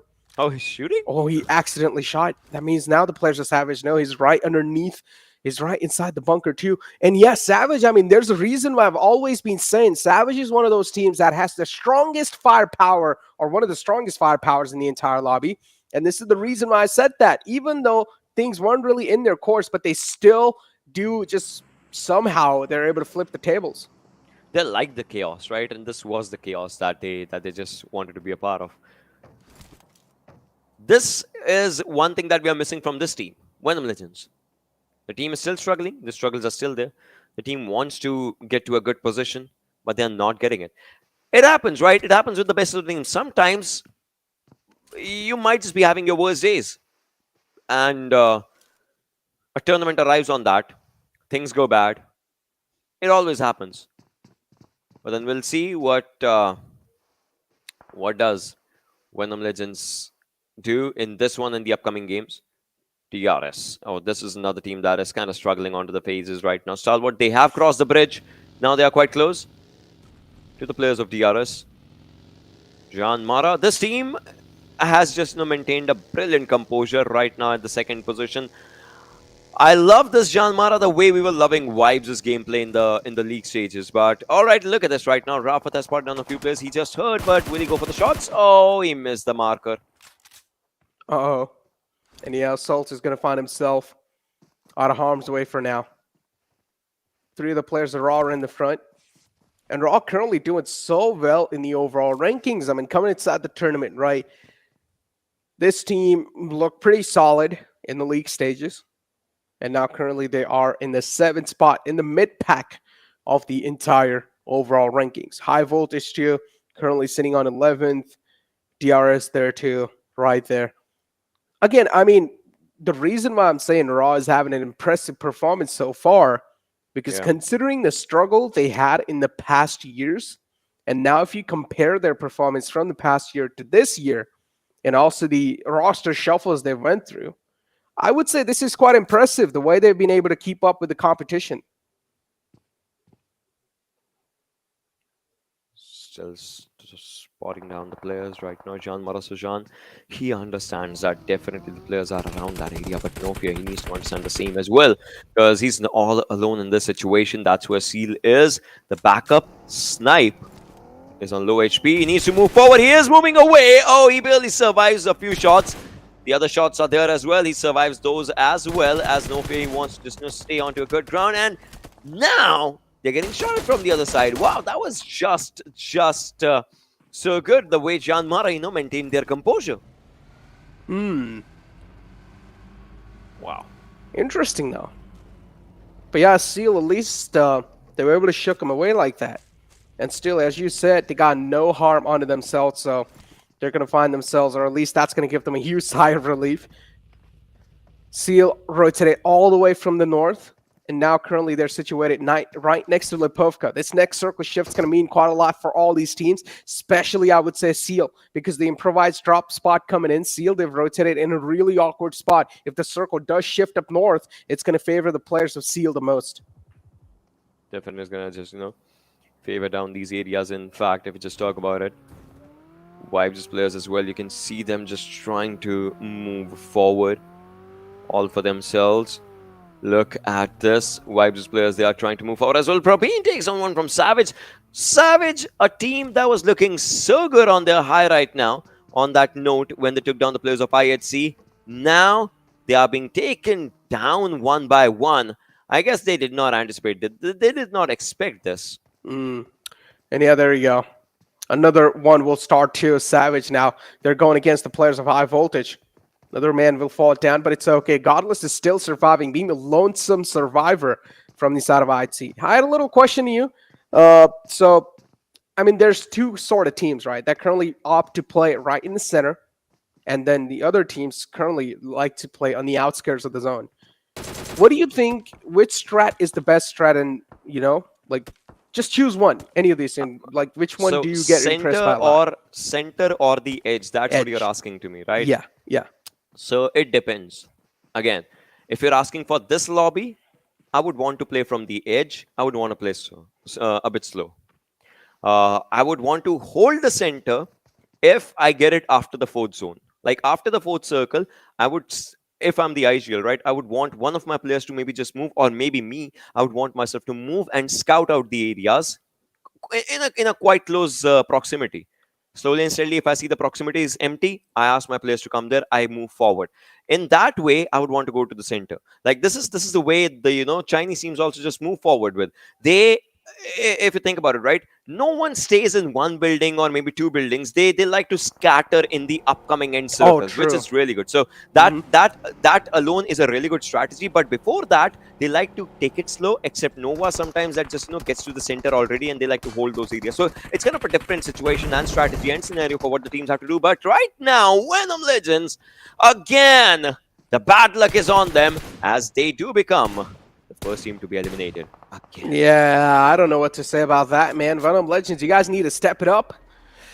Because if you guys don't, then you guys will be ruled out. I mean, this is the day 2 currently, and if you guys not able to step your footing up right now, then you guys will be ruled out the entire competition too. You guys won't be able to make it to the SA Championship. And I'm pretty sure you are one of those teams that has the biggest dreams as well coming inside this lobby. So you want to make your dreams come true. Venom Legends, it's time to step it up. It's time to wake up. I know you guys are absolute beasts in the game. It's just something that's hindering you guys. Currently, the communication issues are clearly being seen. But hey, again, we don't know what's going on underneath the team, what's going on between the players. So I'm not really going to be sitting here and guessing. But that's what at least can be seen here. And I don't know how to work it out. Again, that's something up to the player. They will try and do so themselves. But now moving on in, ElementriX currently on the southern side, having a great split. And I'm glad that you brought up the Chinese teams. Now, I personally am a huge fan of the splits they have. Even if Nova, they do like to play in the center of the zone, still you see the split that they have, right? It's just such a strong split. Every single player's covering every single player's angles, each other. And this is what I really love. I mean, that always is, see, your strongest suit is how good your teammates can just play with your synergy. And that's what Nova does, right? They know their individual gameplay. They know their team gameplay. Plus, the best part is, more or less, the team has stuck together since a long time. That matters a lot. Every game refines your synergy. Nowadays, we might just see a few teams, a few players here. In the next season, we might just see a few different players with a different team and all, like, changing up their names and all. That hinders your synergy. I get it. This season might not have been your best season, but don't change the team, right? Give yourself some time. That matters. Yeah, but then again, you look at some of the teams that you've been playing with the roster since the start, and they're still not able to deliver the performance. Then, at that time, it's understandable if things are just not working out, then go ahead, right? Because there are quite a lot of teams who have been playing over the years and still not able to do that great, and still they're not really being seen in this lobby. So at that time, if there are a couple of roster changes, no one's going to point fingers at you guys. They're going to completely understand. And it's understandable and a mature decision, too, at that point. Before now, I'm going to focus on the players of Seal, as one of the players that got taken down all the way on the northern side. The rotation for now, Seal's not really being favored with, because they're also being held off at bay. TDK2 is currently on the right side of them. Oh, man, things are not looking that great for them. Yeah, it is not at all looking that great for the players if you just talk about it. But right now, look at that. This dip is a very brilliant dip for these kind of zones to just, play around, because you only have one place to focus, that is forward. All right, I get it. There are not much covers, but still, you can just, think about and get for this one. Right now, Raw's players, they are moving forward. Now they have to worry about 7C from one side, high voltage on the other side. Raw, DE, they are still at the at the front lines. And if you don't even look at one of the directions, well, you can get shot at from that direction. So they have to just maintain their composure, their calmness for all these situations. Skylightz, a team with which the struggles are kind of real right now. No doubt they got a second position in the previous game, but still, it's not the best for them. As of now, Godless is still surviving. The fight's happening, as you can see a few players taking the other ones down. Savage, now they gotta be prepared, because Stalwart's coming in to take what was theirs. All right, the brothers may be helping down the fallen brothers or something, but Stalwart, they are coming in for the fight. Now, Try takes one player down top, I guess, has just got that confirmation. Action is down, needs that res. But what about the players of Savage? The other players, the two surviving members of Savage, do they know that Stalwart is in for the fight? Oh, they are. And look at this. Nate tossed in. It's going to crawl quite close, and we'll also find a little connection on the Snipe YT, one of the players that was currently in the interview, too. Man, not having a great time after that for sure. Another nade lopped in. This might just be able to crawl, but no, a little undershoot right there. But this one's quite perfection. It's going to deal a decent amount onto No Fear. But again, No Fear is still currently alive. It's just crawling around JyanMaara on the receiving end here. Even though TDK, they aren't really looking that hot themselves. The nade's going to, oh my god, it's crawls right next to him. Takes them down to half HP, but not enough to take him out. So both these players are looking at least decent for now. Legend realizes going for the res is going to be a suicide mission, so might as well would just back off. Might as well just, back off from all these situations. But look at that. A few more nades being tossed up. Snipe goes down by DRS's grenade. T2K on one side, DRS on the other, just, trying to enjoy their time of life. These two teams are trying to do everything in their favor, as you could just, see. And now we'll have to understand what situations just come across. Yoga is moving forward as well. JyanMaara, it looks like they are stuck in a bad situation. They are going with their own retaliation grenades, just trying to dish out the players of T2K to the back lines. Legend needs to understand the grenade was on him, and No Fear, the previous game's MVP, is doing pretty good. So Yog on the back lines, and JyanMaara looks like they are a second name of trouble right now, as they are troubling down T2K. DRS onto the back lines. This is the exact time that JyanMaara can actually disengage, but still they don't want to. A good grenade getting lofted at. Again, Suzanne gets a slight damage, but he still wants to survive. T2K, Suyog is down. That means T2K, well, they're in a whole world of trouble. Vibes, they get eliminated. And look at that. Seal, 450 eliminations for them. Oh, these grenade Snipe is barely surviving, but not anymore. He goes down. No fear, Suzanne. They are still there. DRS, are they going to rush? Rules, he's out in the open. Jumping, taking that jump TPP angle for himself, but looks like Delta, Killer, they have some other things on their mind, and they want to take a fight on a different direction. That means Snipe, well, he can be revived. Still, though, two players are up, and yeah, as you said, Snipe can be rest, but look at the way he's just getting bled out when he just got knocked. Some heavy chunks, indeed, was just deducted from his HP. So that means if Snipe does get down one more time, that's going to be tough to get that man back up on the feet, unless one of the players is just going to be right next to him. And then Deadeyes Guys too, look at him, just Rig getting taken out, High Voltage Praveen there too. So many frags are just thrown all across the board as High Voltage, they're going to find themselves in a great footing in this game, in a great form indeed. But now you talk about DRS, just inflicting pain and hurt on the rest of the players of Seal. One of the players got taken out, now Seal, they're down to just one man alive. Wally, the final glimmer of hope for the entire team right there. Killer YT. From the side of DRS, we talked about this team, and they were currently on the struggling phases, but this game, it seems like they're looking to retaliate back. Look at that. DRS with a good grenade. Skylightz is one player. Can be taken down, though. Depends on how it's going to just, move. ElementriX is out. All right, the grenade just, goes to a no man's land right now. But they do understand it that their own players are getting taken down. AJ's Molotov takes down Ripson, just, rips him apart. And now DRS is trying. I love the way they were rotating, but then they're getting caught off guard from the players of Skylightz, the team that just woke up in the previous game. And now it looks like Skylight's players, they want to go for the old DRS vibes for themselves. 3 teams name in just one line. Well, that's good. But right now, DRS is still tied on to back lines, and Seal, they do get eliminated. Skylight's girls and Nima just going everything, just throwing everything for themselves. DRS, what they need is an umbrella right now, because yes, there is a hellfire raining down on them. Oh, it is. Another nade tossed into Skylightz Gaming. Look at them, 3 players right on this edge line.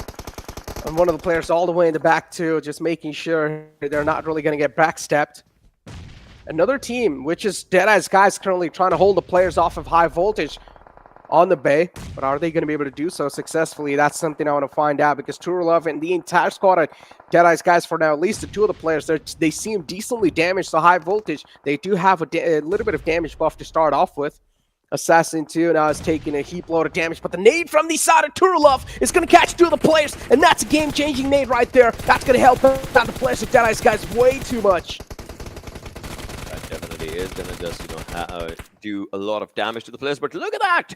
There's another one going out that was high voltage, and now Deadeyes Guys is ready to claim what was theirs. That is the top 3 position for themselves. Let's see if they can do that. Skylightz on the other side is doing really good. Stalwart still surviving. Yesterday, the mid Erangel was their chicken dinner. Can they make the same of this one right now? That's one of the questions. Domination coming up for Pika, who is down on 4 eliminations individually for himself. The team is definitely going to be looking really good. DRS, they do get eliminated. Stalwart's moving forward, but they're outside the circle right now. But they are so close to Deadeyes Guys. You see them, but Deadeyes Guys is inside the zone. And Stalwart, well, they're trying to make up their marker. 3 teams remaining with all the players. Deadeyes Guys versus Stalwart versus Skylightz. This is the end game.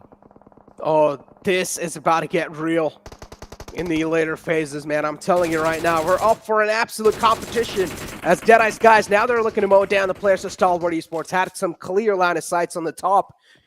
They're fighting an uphill battle over here indeed, but still Deadeyes Guys, they do have a little race to play off of with. Stalwart Esports has to be the biggest threat currently in the lobby for the South Asians, and how are they going to get rid of them? I mean, that's one of the toughest questions to find an answer to.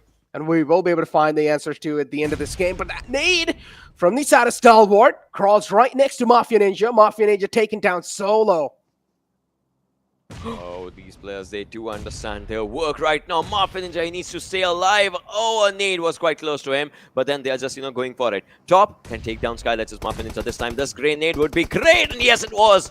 Nima surviving. But for how long can he survive? That's one of the questions. Look at that. Galzin from the backlines is giving an adequate cover. And that cover is brilliant. In fact, AJ takes down Top. Just in that retaliation fire, and Galzin takes down Stride. That means Skylightz, they have a green signal to maybe rush to go for their own teammates to heal them and all those things. But Action is the last one surviving. Action is the solo man right now. He's giving new life to his teammates. That was needed, that was wanted. But then again, what's next? I mean, Skylightz, look at Galzin. I guess he would want to go for a good grenade. But does he know the exact position? Does he read the exact position? Action, he's just around the corner. A few grenades just being lofted down to the players. But look at that, the revivals come in. The revivals have happened. Stalwart, they're back on their feet. But Deadeyes Guys from the backlines, they're coming in for the Mongolians as well. Oh, this nade. Another nade tossed in from the side of Turulov. Might just be a close one too. Top 3 teams alive, as we all know, and now the wall of death is going to start to move in, also forcing the players of Stalwart Esports a little bit right next to each other. That's something that's not going to be a good news for Stalwart Esports indeed, because one nade from the side of Skylightz Gaming is going to deal the maximum amount of damage, but this time it's the nade from the side of Deadeyes Guys. And Deadeyes Guys too, they're being taken down currently by the side of Skylightz Gaming. Skylightz Gaming, they're looking quite phenomenal, but the team that's going to be on the struggling phase now has to be Stalwart Esports, because the circle takes a shift away from them. Circle definitely just, takes a shift away from the players. In fact, right now, Deadeyes Guys' players, They are just around the corner. Skylightz players, you see them as well. Oh, look at them just going for a few more throwables. It looks like Skylightz would want to charge in. They would want to rush, in fact. But then again, let's see how it happens. Galzen on one side. Deadeyes Guys' players on the right-hand side of the players of Skylightz. I guess they have that reading. Marfin Ninja, again. Previous Sanhok, he tried to go for it. It did not work in his favor. This time, does it? Does this staying away from the team work in his favor? Will it or will it not? That's one of the most important questions right now. But True Love is coming up as well to repay the debts. Going for a few grenades, but Marfin Ninja spots him. He gets spotted down as well. The trade's happening, but you know what? Which team is smiling in all of these things? It's Skylight from the backlines as they are pressurizing everything that they can see. AJ is the last man surviving, and Stalwart would want to take the players down. Yes, Skylights, well, they are down. On the other side, Shari and on top are the two players surviving, but Stalwart, they are enjoying every bit of chaos that they can rain out here. Skylightz Gaming down and dusted now. Deadeyes Guys over here.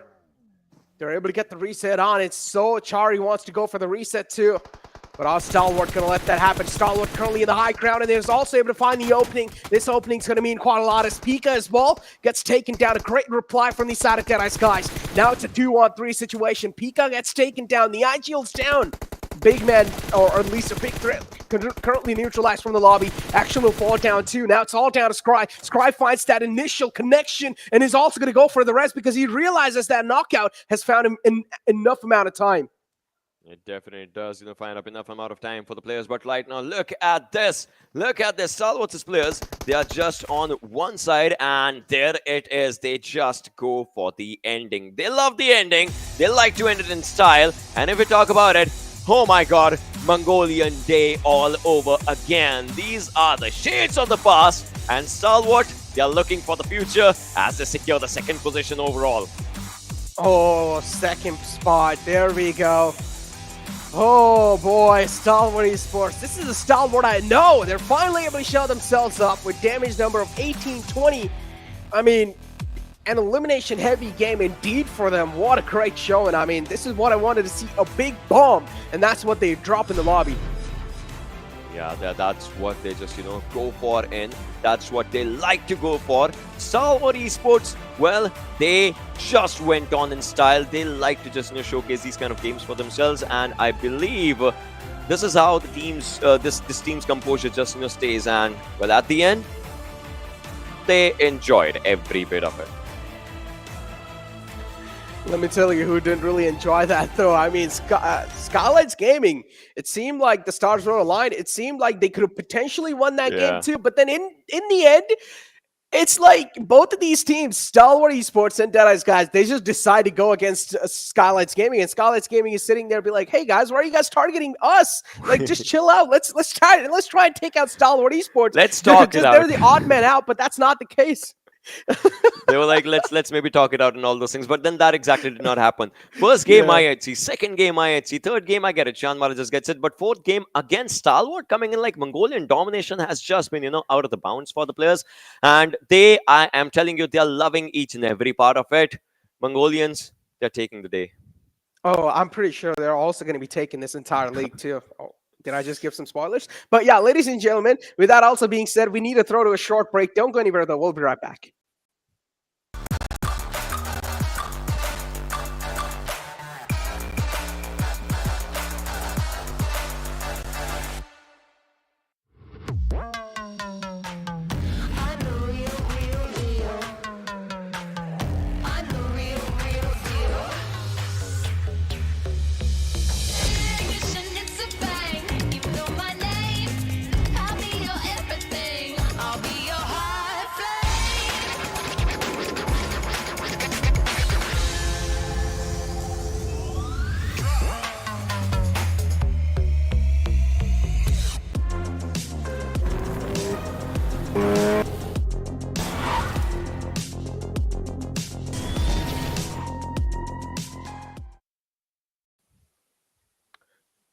Welcome back, ladies and gentlemen, to PMPL South Asia, brought to you by the Oppo F21 Pro, which is currently out in the market and up for grabs too. So you guys can go ahead and grab yourself some nice Oppo F21 Pro. With that being said, man, the Mongolian domination indeed is off to a great start on the day two, and I'm pretty sure those teams will also try and just nail down the first spot in the overall.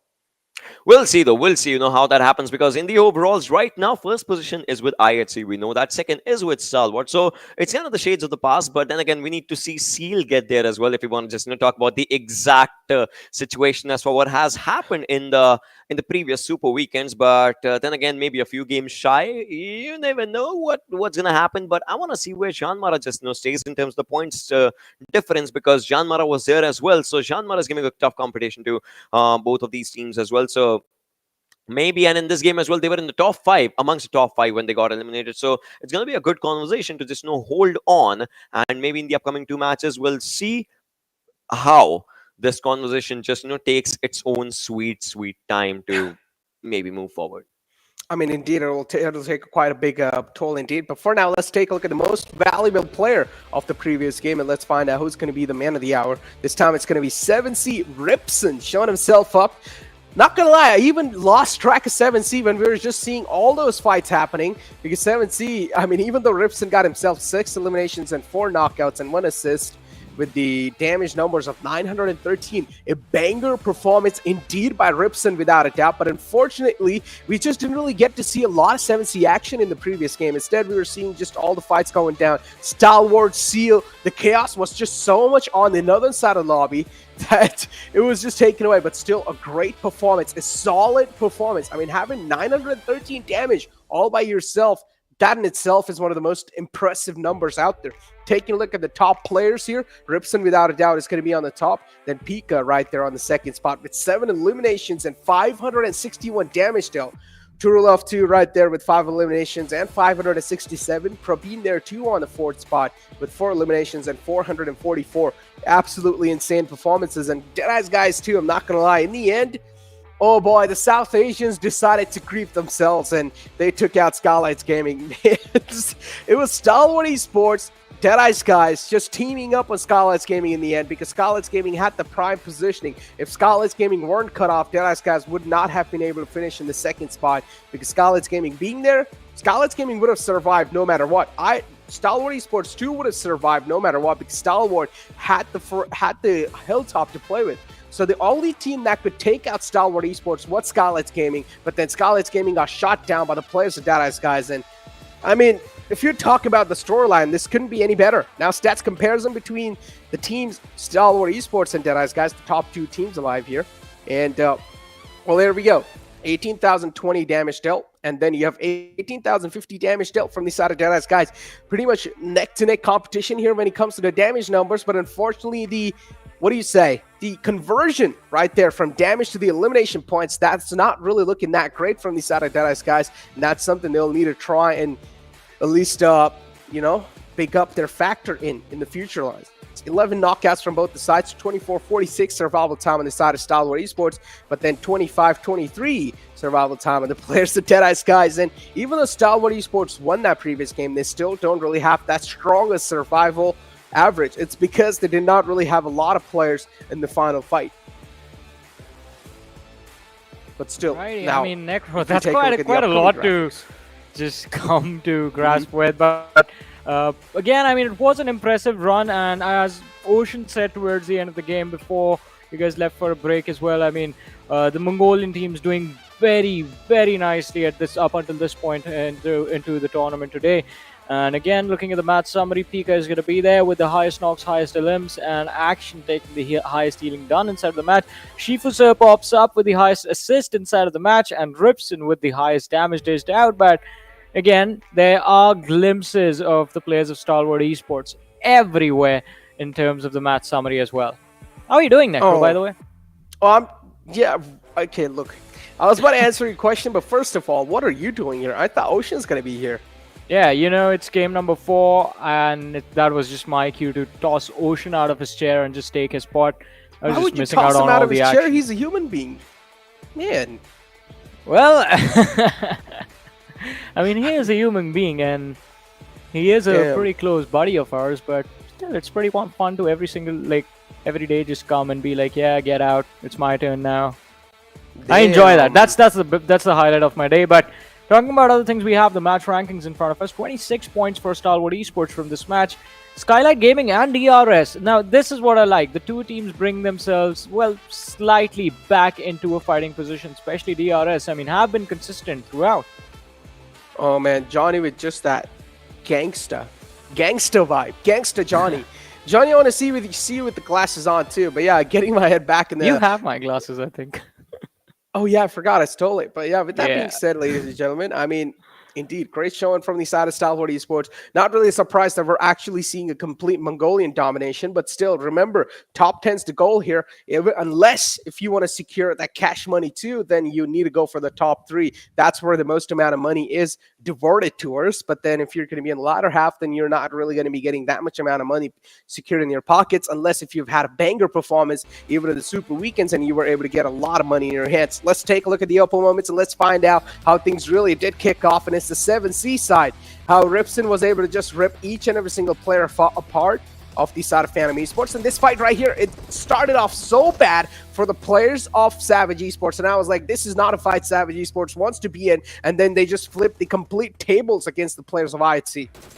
Well, I mean, the tables were flipped, and high voltage, I mean, it was kind of exciting to watch them be a part of the action again.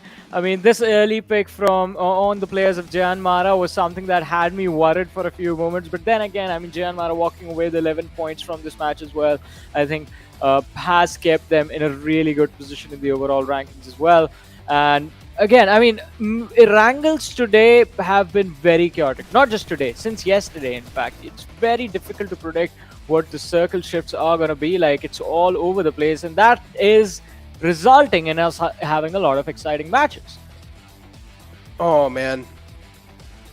And then we talk about this, right? Deadeyes Guys, too. Just see if we sure are able to just mow the players down. And JyanMaara just got some light work done on by the players of Stalwart Esports from the front. Stalwart Esports have the high ground. This is exactly what I was talking about. And unfortunately, Skylightz Gaming, they had the prime spot to play with, too. It seemed like Skylightz Gaming could have been one of those teams that could have took out potentially the Stalwart Esports, currently the biggest competitor in the lobby. But that was not the case. Deadeyes Guys too started shooting at the players of Skylightz Gaming, and then that's just like two different teams shooting at you at the same time. And Skylightz Gaming, that was a little bit too much to handle for them. I mean, in scenarios like this, there's not really much you can do. Either you completely give up on one side, defenses on one side, and then just focus all your firepower on the other. But anyways, I mean, survival, the options that are there for these lads to actually survive, they are, well, very small and very little.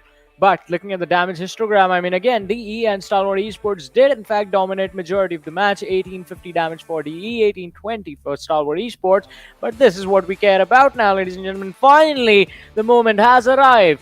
Stalwart Esports, they've taken their spot right next to the players of IHC Esports.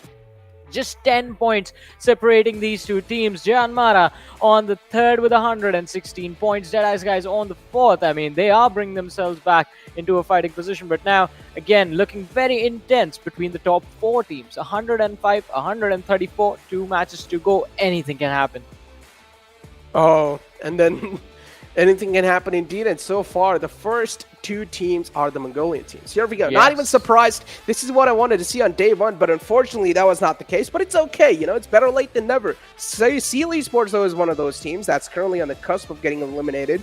They're sitting on the 9th spot, and then right underneath him is High Voltage. The reason why I said eliminated, again, I'm going to repeat myself, is because you need to be top 10 to make sure you're going to be approaching inside the SA Championship. If that's not going to be the case, then you guys are going to be ruled out of this. And now moving inside the schedules of the final day 2, we're going to be moving on in onto the match of Miramar, which is going to be match 11. And then after Miramar, we're going to be moving on over to Erangel.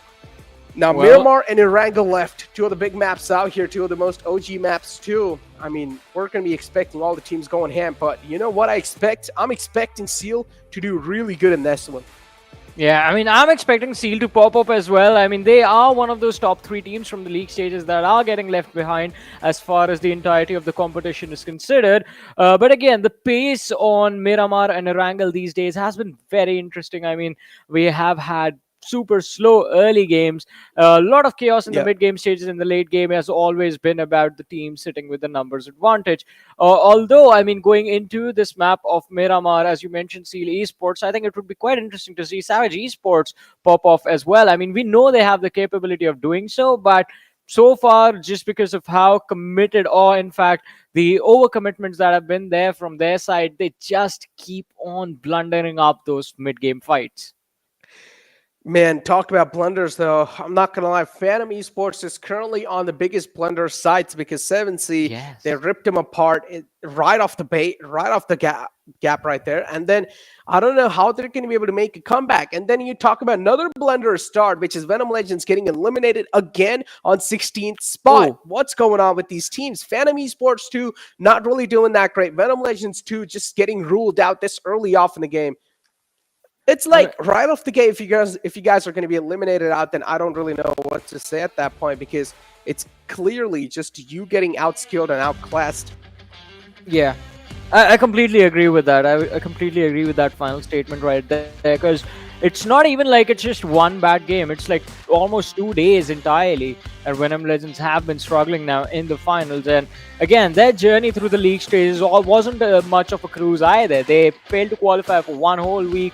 The first week that they played, they were absolutely incredible, and it was because of that first week's performance that Venom Legends managed to make it to the finals.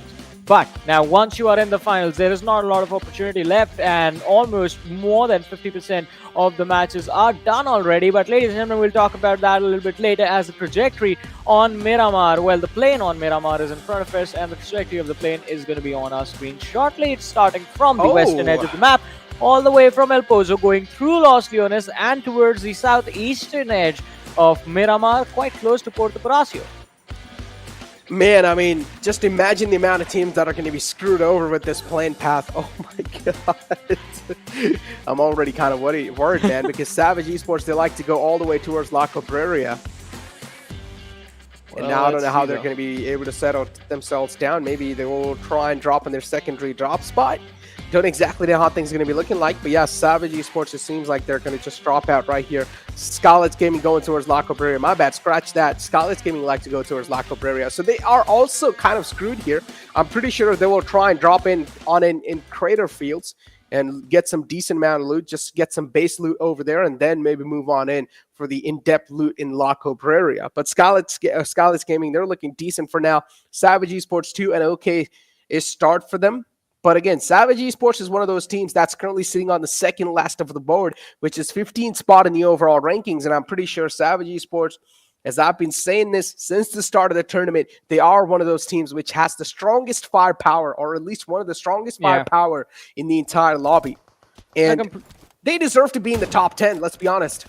Exactly. I mean, Savage Esports have been quite nice to watch, but oh my goodness, what a start to the match, as JyanMaara is going to be the one finding the opening. One player from the side of Seal Esports is out already, and Wally, oh wow, has the Winchester on his back, a pistol in his hands as well. Dish out a lot of damage on one of the individuals from the side of JyanMaara, which was Susan, but with no fear down on his knees. Will the players of JyanMaara be able to get themselves in a position from where they can either go for a revive or put more pressure on the players of Seal Esports? Talk about the pressure on the players of Seal Esports. I mean, JyanMaara here, they got a return knock on themselves, and Seal, they're able to do so. A great reply from the side of Seal. And then another one player's just going to straight up walk into the vicinity off one of another player's of Seal. And this is what really happens. You're supposed to expect a man right there, especially when you know you're in the enemy territory. Oh, man. A rookie mistakes. Did not really expect the player to just camp right there. He heard his footsteps and just sat in the corner and waited for him to just walk in his crosshairs, and was easily able to get rid of him. And now it's another fight panning out between the players, Venom Legends and 7C. We know Venom Legends, they're currently on the struggling phase, and they're actually able to take down 7C Memo. A big knockout indeed from the game. And now 7C, they're going to be quite pissed after that one. Well, let's see how mad are the players going to be like that, but... And how will they look to find the opening? 7C Esports, again, Venom Legends, as you mentioned. I mean, this collision was imminent. It was unavoidable because both the teams were looking to head towards the side of, well, towards the Impala position. And we know it can get a little too crowded in this small little city, but let's see. Venom Legends, they have found 2 openings now. 2 elimination points already secured. Esports, the same story for them, and they are looking to hunt the remaining players of JyanMaara, which is going to be a little tricky since Suzanne has managed to get away now, and he has gotten quite a decent bit of distance between himself and the players of Esports. Wally, is he going for a hunt this early in the game? Wow. Johnny, you know what? Between all this action, we haven't really been able to take care of our chat. Oh yeah, how's chat going now? We haven't really been. Yeah, exactly. That's the question I had to the chat too. Let us know, chat. How are you guys doing? How are you guys enjoying these grand finals? How are you guys enjoying your home time? How are you guys able to play video games? Overall, just tell us. Are you guys having a great time, or are you guys having a bad time? If you guys are having a bad time, let us know why. Because of course, I don't want to see my chat sad, you know, because you guys are lovely. Yeah, the chat has always been amazing, but I mean, what we also want to know is what are their thoughts on the entire overall ranking situation. I mean, Skylightz Gaming, DRS, they are definitely not performing to the expectations that were set by, well, the expectations were set that was set by everyone, but it was set because of how the teams have played in the past, and that has not been the case. It doesn't look like the case this time. So I think it's going to be a little worry for all the fans that are supporting those 2 teams in particular. DRS on the other side have taken a little bit of pressure away already. Skylightz Gaming from the previous match, they have done the same, but we want the teams to contend for the trophy and not just be on the middle of the table. I think those are the expectations from those 2 teams. But look at that. So massive cluster is soon going to form to the positions of where, well, Hacienda del Patron, San Martin, those sort of areas where Stalwart Esports and DRS already are. T2K, look at them taking early control of the center of the circle. They are. And then right in the smack center, as you said, T2K, they're not really going to be having to move a lot right there. They can just sit there, eat their food, just chill out overall. Take out the cold drinks too.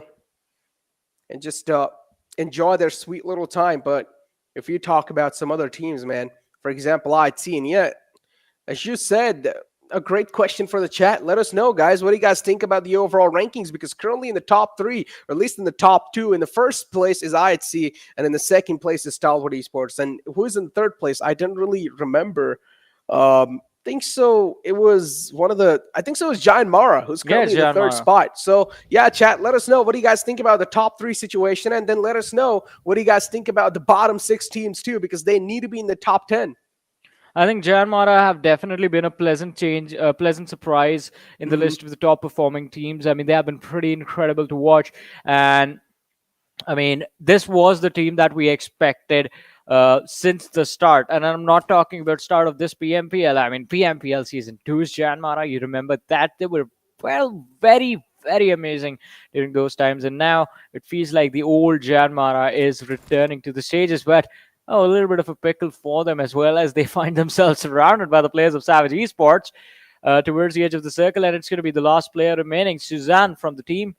He's still hiding, just holding on to his position. And Savage Esports, they don't want to check these 2-3 buildings that are there in the middle of nowhere. Their priorities are set.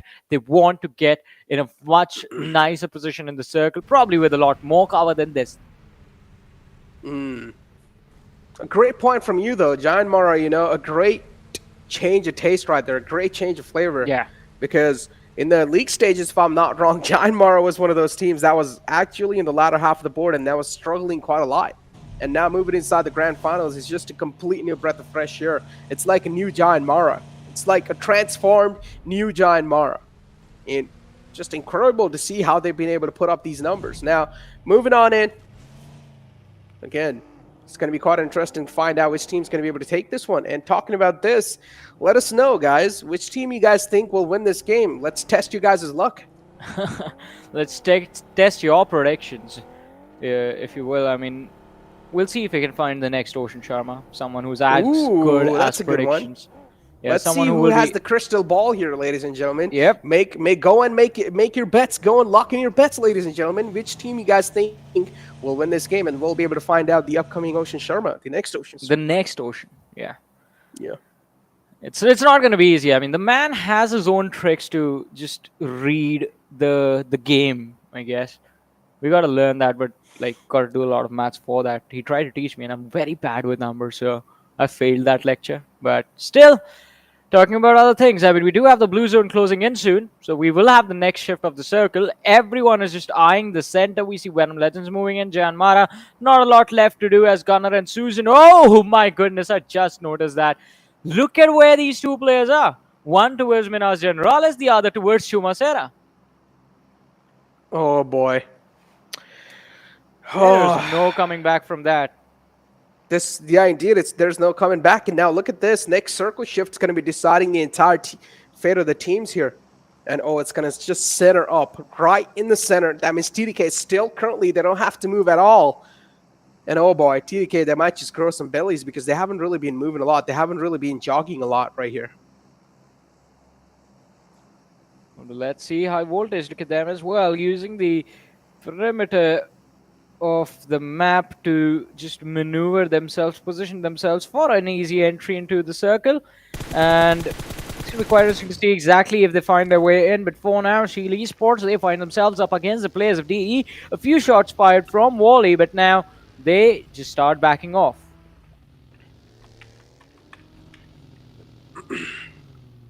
And then there you go. Vibes, they're actually able to blow up one of the players of Savage. And I was about to say, Savage is one of those teams that I'm going to be eyeing out in this Miramar game. And unfortunately, Savage, they've already got a casualty on their side.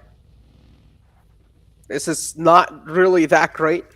It's circled so far, too. It's nothing really complicated. It just centers up right on the team. So teams, we're not really going to be seeing a lot of early collisions, even inside the next circle, because this circle is going to have enough amount of space to just contain all the teams currently in the lobby.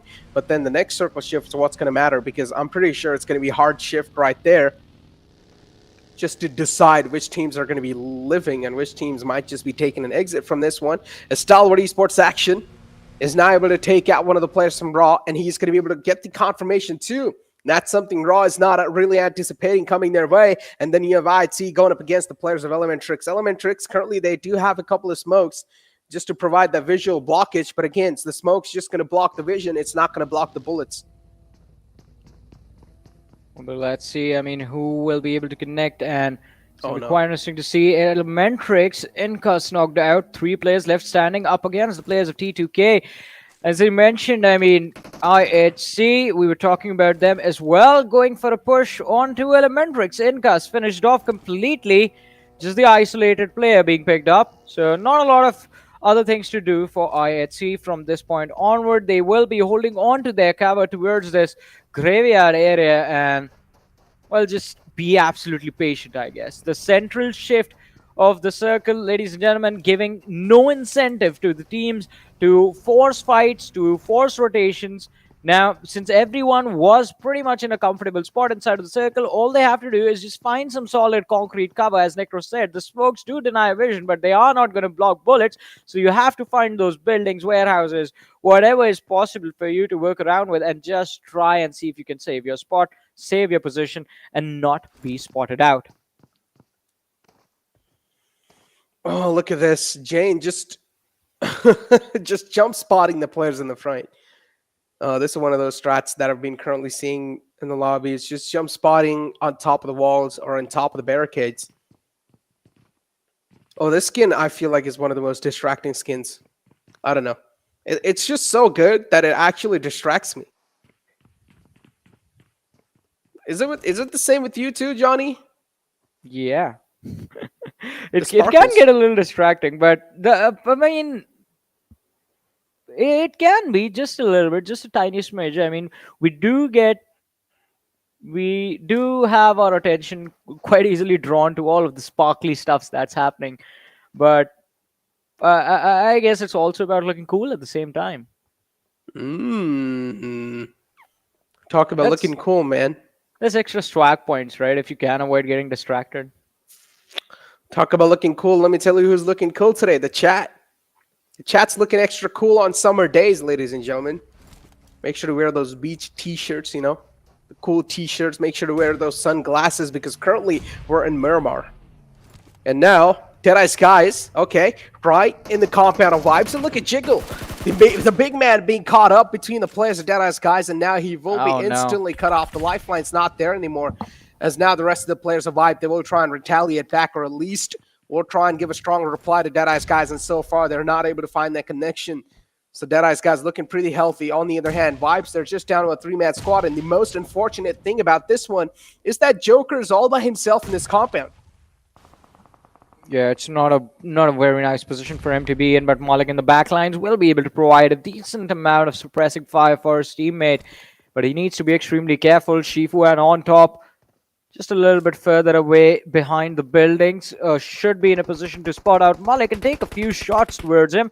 But the smokes being lobbed are going to allow Joker to fall back, and Jiggle is going to be the only pickup for Deadeyes Guys. And the fight has been reset. So 14 minutes in, we have all 16 teams, 54 players are surviving, and it was, whoa. Well, that's a ballsy move right there. Susan from JyanMaara going for the airdrop pickup, even though he's one of the last 2 players surviving for his team. I guess the slow rotations are working out for JyanMaara, but kind of an interesting collision moment over there as well. The players from Vibes almost getting caught off guard again for the second time, but they do manage to avoid it. Yeah. You know what, Johnny? I was thinking of buying a real-life buggy. That's going to be very expensive, bro. It is? Yeah. I was thinking of buying a real-life buggy and then making you sit in the back, and then I would just drive on top of a speed breaker and just put an instant brake. So you will fall down in front. I think I might just fly. I might be able to take off from that momentum. Yeah, it'd be like, I believe I can fly. Okay, I'm gonna stop. Yeah.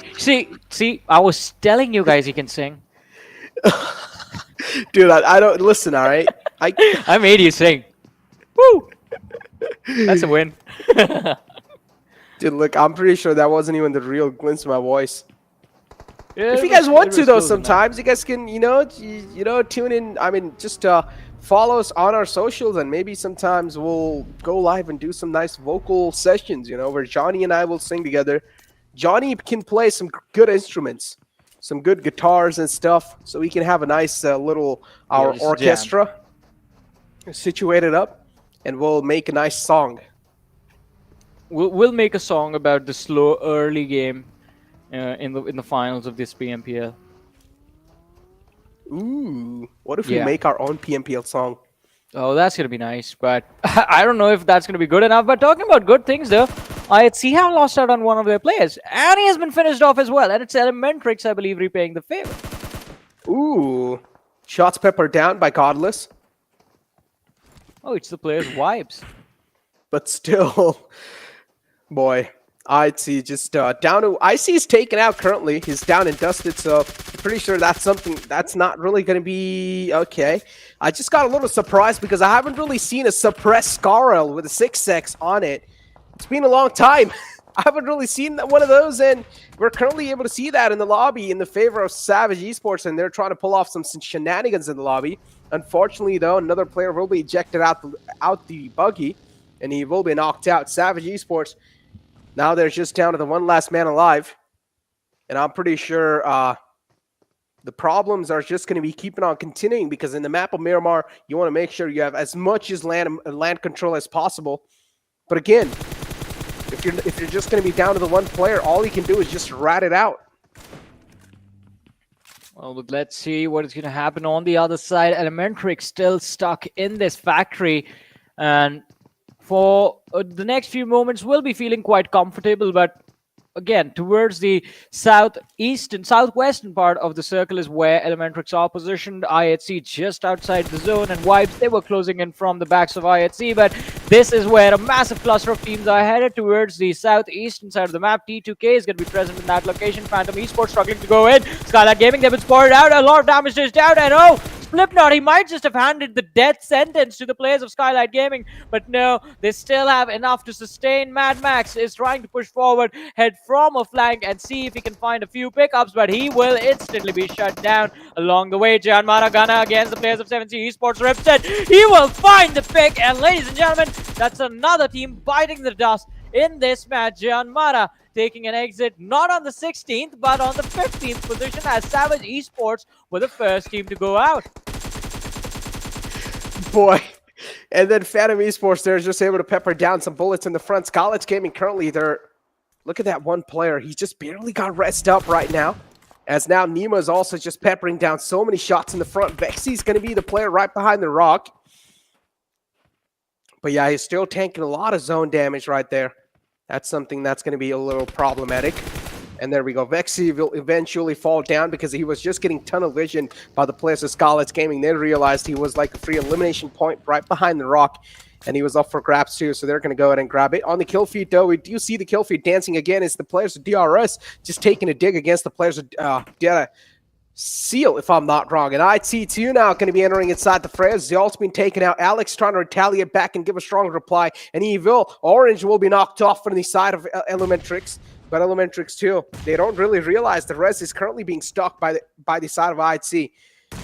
This is interesting. Well, this is interesting. This is also very intense. IHC pushing forward. Sasi saw two players trying to make the cross. The Molotovs also are going to be lobbed out to just deter any sort of ideas of pushing through the window. Now, Alex with a nade being cooked in his hands is looking to see if he can lob it behind the silos, but the push is not really going to happen as ElementriX are just hiding in the gaps. And Alex with a beautiful drop shot finds Mr. Yozu, that's just going to leave Sus as the last player standing for his team. And as he runs out, oh no! No, Deadeyes Guys from the distance find the final elimination in that fight.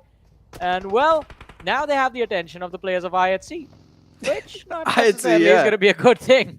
Yo, I mean, the attention of IHC having the big monsters right on your tail now, that's not going to be good news. But again, I mean, IC got taken out quite early from the side of IHC. Yeah. And I'm not going to lie, Chad is one of the most creative creatures in the entire PMPL or the entire PUBG community. I just read a comment saying, it's hot summer in Miramar, so IC melts.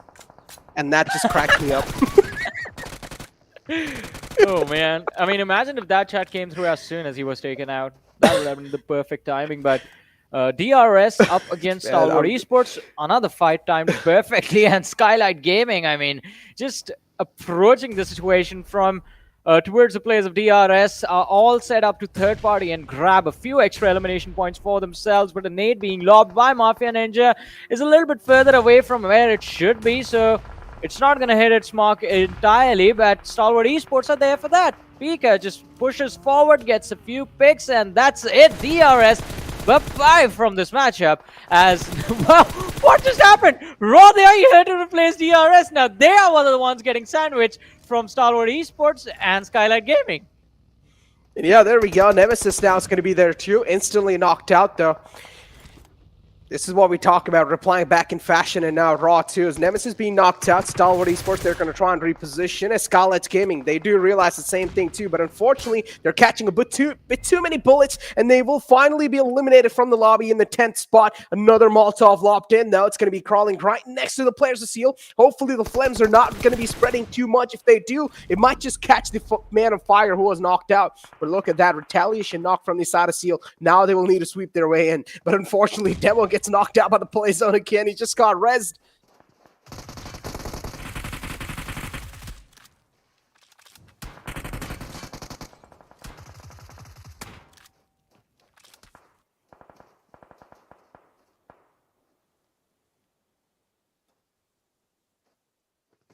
And now as we look at the entire team over here, T2K, right on this hilltop too, there's another team right underneath them.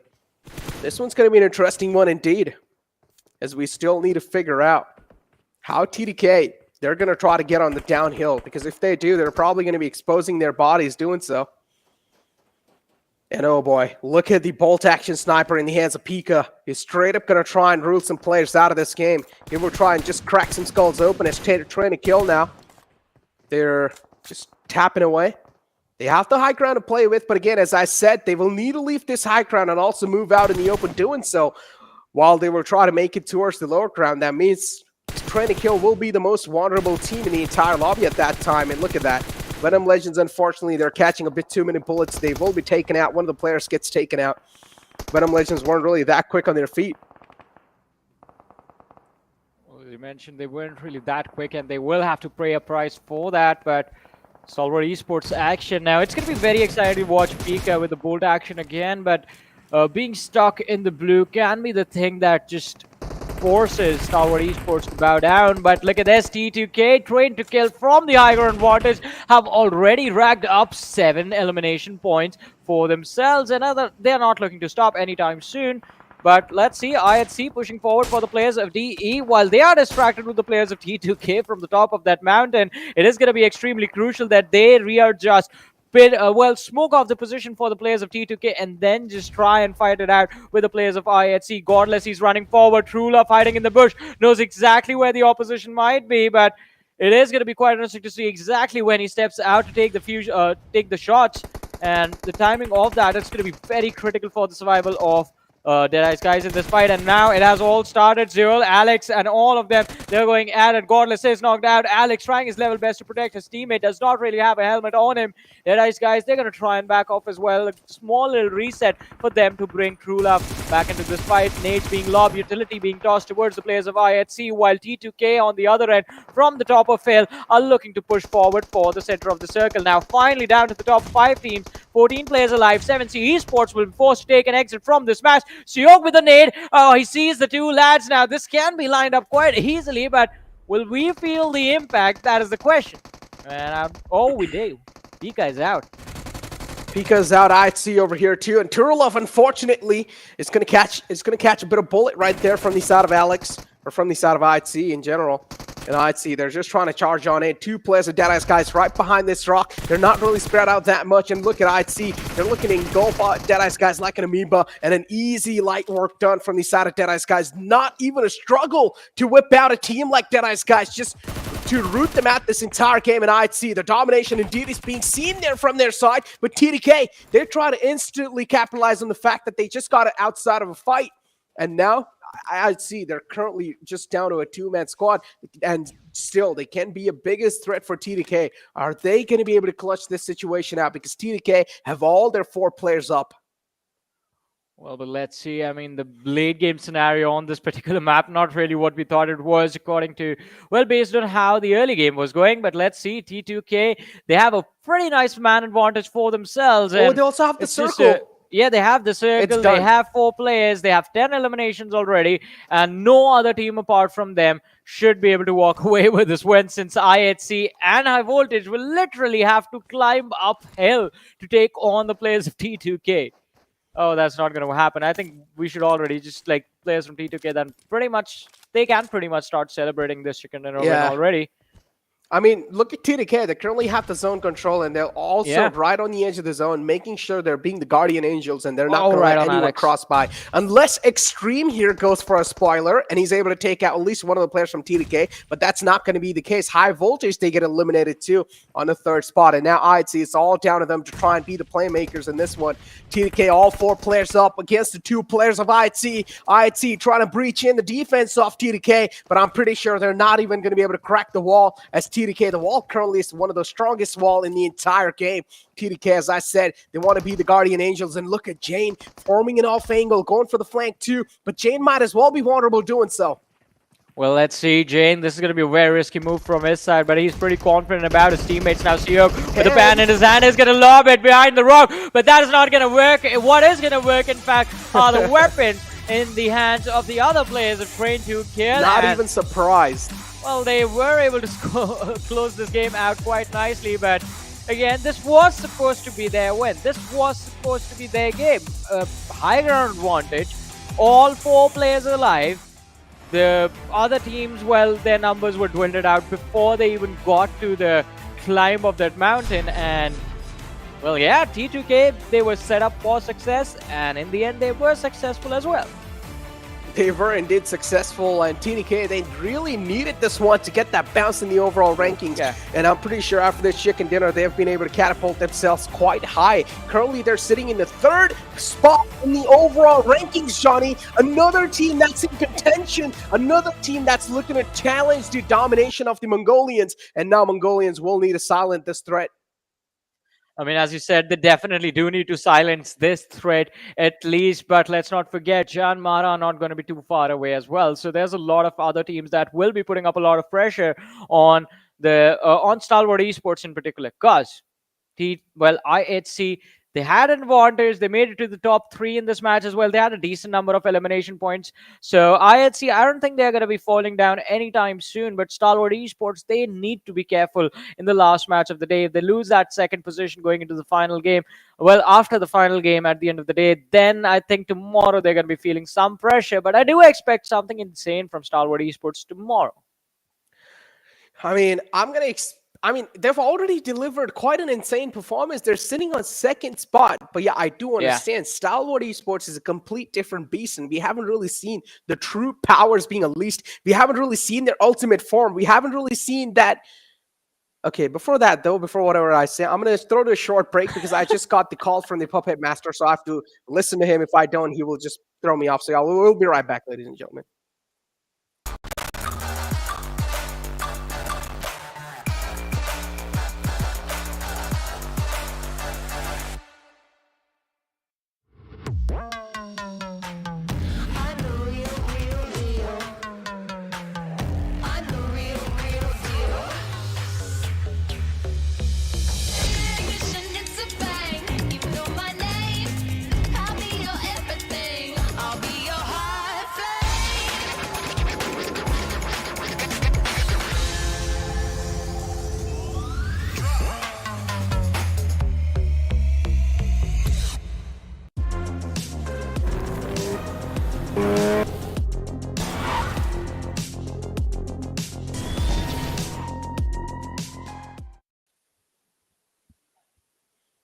Are the Mongolians going to be able to activate that Ultra Instinct mode? Hey, if you guys understood, that's a little bit of, a relation between Dragon Ball Z, if you guys are a fan of Dragon Ball Z yourself. But yeah, ladies and gentlemen, welcome back to the PMPL 2022, brought to you by the Oppo F21 Pro. And now, of course, as I was talking about the Mongolian teams trying to activate that Ultra Instinct mode, especially Stalwart Esports. They're one of those teams that we haven't really seen to the fullest potential in these grand finals so far. And I'm pretty sure they're just waiting for the lobby to gel up. They're just waiting for the lobby to calm down a little bit more. And they're just waiting for all the teams on the latter half of the board to have more pressure on the day 3. And when they do, that's when Stalwart Esports will strike like a venomous snake. I mean, since you are making Dragon Ball Z references, I think, as you mentioned, Ultra Instinct, I think that is something that IHC Esports have sort of accumulated into their playstyle quite nicely, especially considering in the league stages, we saw them playing very slowly and just protecting themselves in the early game stages, avoiding any unnecessary collision. And on the other side, Stalwart Esports, they're like Vegeta, wherein you just take one of them down, they are going to be very mad about it, and they are going to come for you with everything that they have. But talking about everything that Beerus, these individuals have. Wait, Stalwart Esports Beerus? No. Ooh, I think so. Beerus-sama has to be, what do you say? Seal, maybe. Seal. Maybe. But Seal has to be Beerus, IT has to be Vegeta, and then Stalwart Esports is Goku. Ooh, that's a good reference. What do you say? I don't know. We'll talk about that in a bit. For now, I think the MVP of the game is also important. But Sandesh, I mean, doing a pretty phenomenal job in this particular match. 5 eliminations, 576 damage, and the 24-minute survival time. Train to Kill, they were looking very, very solid in this performance of theirs. And, I mean, there was, towards the final top 5 teams, I don't think there was anyone else that could have been... well, anyone else who could have taken this win away from them unless the zone moved away from them, which it never really did. So Train to Kill since the start of the game till the very end just remained in the smack center of the circle, which I think was, well, pretty amazing considering I think even DRS were trying to contest their position, but no one was able to move them. Oh my god, and then you have TDK and IT Esports right here with 1794 damage dealt from the side of TDK, and then IT2 right there with 1587. So far, both these teams are able to do really great, but hey, again, props should be given to TDK. 13 elimination points, and they were also able to dominate over the players of IT in the end against those 2 players left over. 7 elimination points from the side of IT, but considering the fact that they were just handicapped down to a 3-man squad that early off in the game, as it's a summer's day in Miramar and IC melted, so... yeah, I mean, IT is still, props should be given to them too. A 3-man squad making it to the second spot. That's quite impressive. Well, if that's the case, I think the man just better turn himself into Captain Freeze from Batman and just start carrying stuff around that makes it, keeps the temperature around him super cool. But I think going into the last game of the day, IHC Esports, there's not really going to be a lot of pressure on the players. I mean, they're already leading the chart, sitting on the first position, so and no one has been able to get close to them to topple them over, apart from Stalwart Esports, of course, but they were not having a fun time in the previous match. Looking at the match summary now, ladies and gentlemen, highest eliminations for Sandesh, highest damage dished out for the new lad amongst IHC, Alex, who was very on point in terms of just making sure that IHC Esports, the entire team, did not get taken out early and made it to the top 3.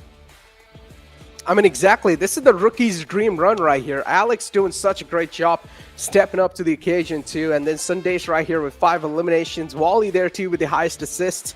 Ripson there with 930 highest healing done. Okay, interesting, Ripson. You probably healed yourself quite a lot in the previous game. But moving on over to the match rankings, as TDK, they found themselves at least the first spot, so that's going to give them 15 placement points and 13 elimination points, boosting themselves up with 28 points now, and they've also gone the 3rd spot in the entire overall rankings too. Match rankings, though, the previous game, IHC 2 not really far behind, so that means the IHC, they're looking to nail down the first spot with consistency.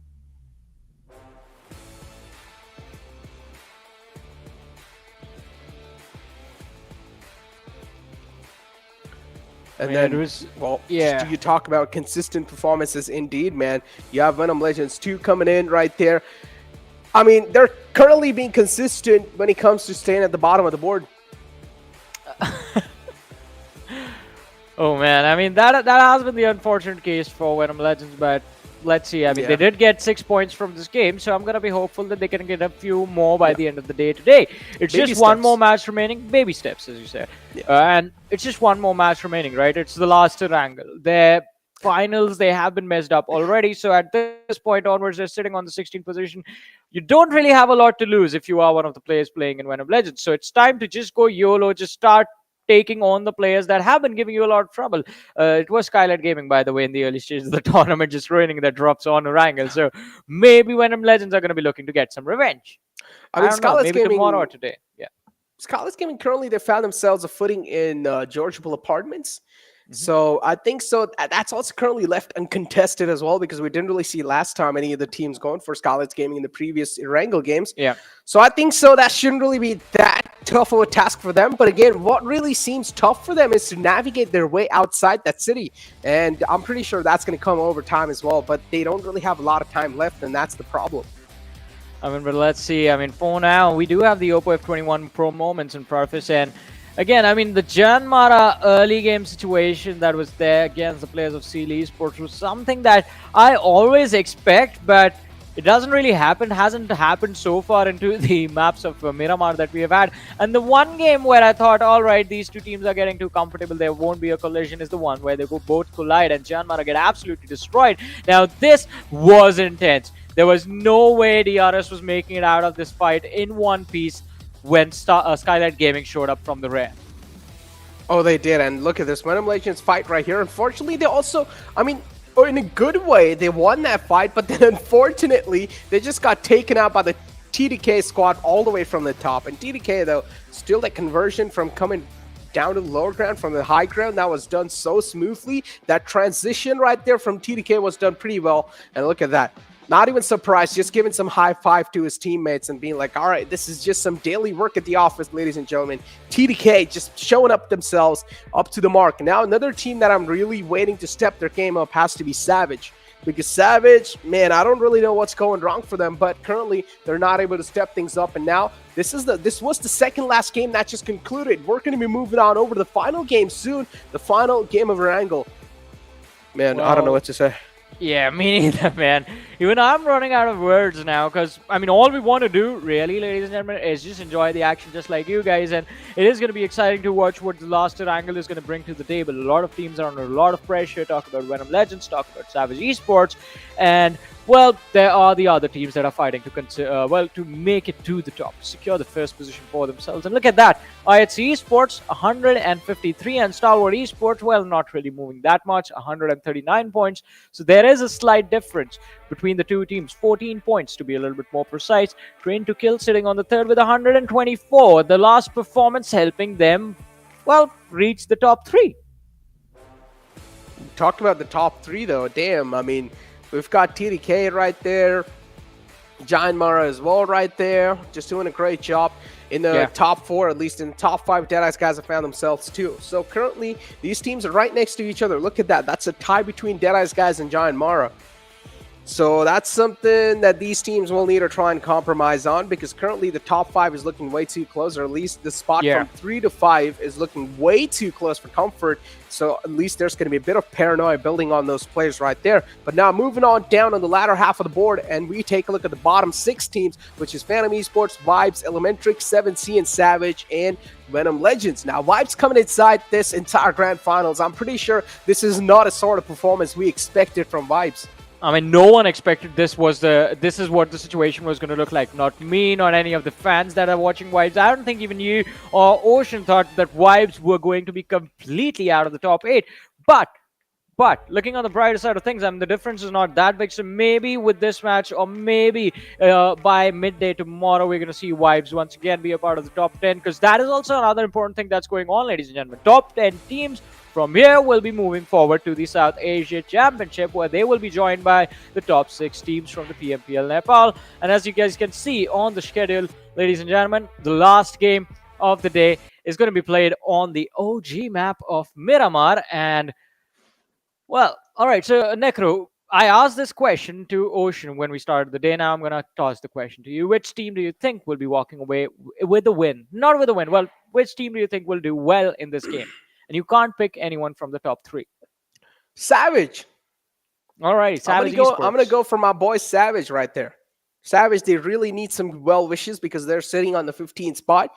And currently, I mean, I'm not going to lie, every single team in the latter half of the board, they need good wishes. Even teams like Phantom's team, like Venom Legends too, they need some good wishes. True. But look, I mean, I'm not going to hate. I love every single team that's playing in here that have been able to qualify in the Grand Finals. And there's a reason why they're here. They are some of the top players in their individual regions too, without a doubt. But again, coming inside the competition has elevated. And I'm also going to be a little blunt with my decisions and with my words over there. I need to be sharp. And Venom Legends, the way they're performing so far, they're not really being able to prove themselves parallel to the lobby. And it's really hard for them to root because I don't know, man, what to expect, because it's just so hot and cold. In some games, it looks like, okay, they have a little glimmer of doing well, and then they just get taken out right after that moment. So I don't know what to expect. I mean, I completely agree with that. I mean, Venom Legends, you look at their position and it looks very solid. Then the next moment you see them, that the team is getting wiped out. So I don't know what's going on with the team, but still, I mean, I'm going to be hopeful that at least we see them win one game before their journey comes to an end. Because the top 10 looks like a big challenge for Venom Legends at this point. But we still have tomorrow, so who knows what will happen. But ladies and gentlemen, for now, let's move forward to the last game, match number 12 of day number 2. And we do have the plane in front of us starting from the eastern side of the map, all the way from Lipovka, headed towards the hospital area. Just completely the flight path in the center of the map. I think Stalwart Esports and Seal Esports are going to be a little worried about how they plan to reach towards that military island drop spot of theirs, both the teams. But I mean, for Stalwart Esports, it's pretty clear. They like to drop towards Milta, pick up a few vehicles, then go towards Novorepnoy. And Seal Esports now I'm going to be more interested in, because there is a much higher probability of them having a drop clash. I mean, that's a great point from you, Johnny. I mean, great just acknowledgement right there. Great that you realize that. Now Seal, they like to drop all the way down in the south towards the military base, but the plane flight path is not really favoring that. The Seal, they're going to have a bit of struggle to try and make it to the down south side. So Seal might just have a bit of drop clashes with some other teams while they were trying to at least contest for now. And I do want to see how things are going to be looking like, right? Because, I mean, Seal moving down south slowly and steadily. ElementriX too, they currently like to drop in Fair-Pier.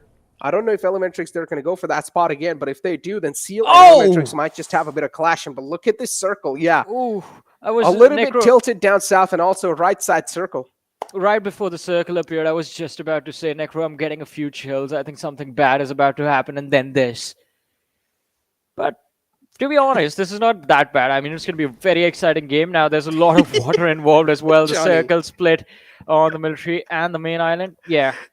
You said something bad's gonna happen, and then you're like, "Oh, you know what? It's not that bad. I can't." I don't know what to do, man. It's my habit of always looking at the bright side and things. No matter how bad a situation is gonna get, I'm just gonna be like, at least it's not worse, right? Could have It been could have worse. been worse. Could have been worse. Could Yep. have been a complete military-based circle, and then teams like Skylightz Gaming could have been screwed all over the place. And Oh, it could have yeah. been the Navi situation with Skylightz Gaming. But yeah, now we talk about Sealed right here. They're going to try to rotate down south soon. And now I have the similar sort of question to the chat as well that you asked me. Chat, which team you guys think Oh, no, will do good? We were doing colors for the chat, right? We're still No. sticking with that. Look. Okay, we'll do the colors too. But before that, which All right. team you guys think will do good? But that cannot be any of the teams that are currently sitting in the top 5. It has to be underneath the top 5 in this game. All right. Make I your, think again, yeah. guesses. Pick your guesses, or I think a lot of people are going to try to make calculations, which, ladies and gentlemen, again, we are reminding you, we're trying to find another Ocean Sharma, someone who can make predictions as good as a man, or maybe just try predict the circle where the game will end. I mean, that's what Ocean started off with before. He just went completely Doctor Strange and started predicting the winners of every single game. Stalwart Talk about Esports. Doctor Strange. All right, you want to talk about Doctor Strange or Stalwart Esports? I mean, Doctor Strange, I think Stalwart Esports are doing quite well right now. There's not a lot of stuff to say. I mean, they are looking pretty solid. They are still in the top 2. The difference between them and IHC is not that much. And I think Stalwart Esports was struggling yesterday, but so were the other teams that are sitting in the top 5 at this point. So, yeah, the recovery has been made by almost every single top performing team from the league stages, apart from a few, of course, Vibes and Seal Esports, who are currently outside the top 5. chat, you know what? Today's a great day. Today is an absolute phenomenal day. So you know what? Yeah. You might as well just take someone out on dinner. Take your loved ones out on a dinner today. Right, Johnny? It's a great day today. Necro, if you want to go out for dinner, you just have to say that, man. Okay, Johnny, will you go out for dinner with me? No, I have work. What do you mean? You don't have work? You're I free do after have this. work after work. This is not it. I have more What are you work doing later after at this? night. What do you mean? I have to prepare a lot of stuff for something that's coming up. Ooh. It's- Well, I guess it's- I'm ruled out. Oh boy. You're not telling me, man. I thought we were besties, dude. You're not telling me. You're gonna keep secret. I'll tell you later. We will talk about it a little bit later. Oh, you wanna Not hide now. stuff from the chat? Okay, Yeah. I see. You're ruining the relationship between the chat. You're not really staying loyal. All You right. keep saying IC, and I keep looking towards George Bowl. Just to make sure the man is still there and hasn't melted. Oh, he hasn't melted Way. yet. Trust me. Yeah. I feel like Icy in the next upcoming competition, he should change his name to Icy Ice Cream. Ooh, that would be a good name, don't you think so? Icy ice cream. I think that's every single time we see him or talk about him, that's just gonna make us hungry, man. Oh, that's true. That's true. That's- Talk that's- about Oh, talk man, about ice that's- cream though. What's your favorite flavor? That's the question for the chat too. I mean, I've told you I haven't had ice cream in so long. Why do you keep poking me with that? It just feels bad. It makes me sad. All those years, no ice cream for Johnny. No, man. Well, Johnny, it's okay, man. You know, you can have some sweets though. Yeah, That not can a lot. compromise. Not a lot of sweets as well, though. Can you at least have milkshakes? Yeah, I love milkshakes. Mango milkshake is my favorite. Ooh, mango milkshake. Okay, What about you? Okay. I'm more sort of a butterscotch milkshake guy. Butterscotch. Have you ever had it? Yeah, I have had butterscotch before. I mean, it's okay. It's good. I mean, mango It's pretty milkshake good. is pretty much like a mango juice. Yeah. I do understand it's pretty good. It's thick.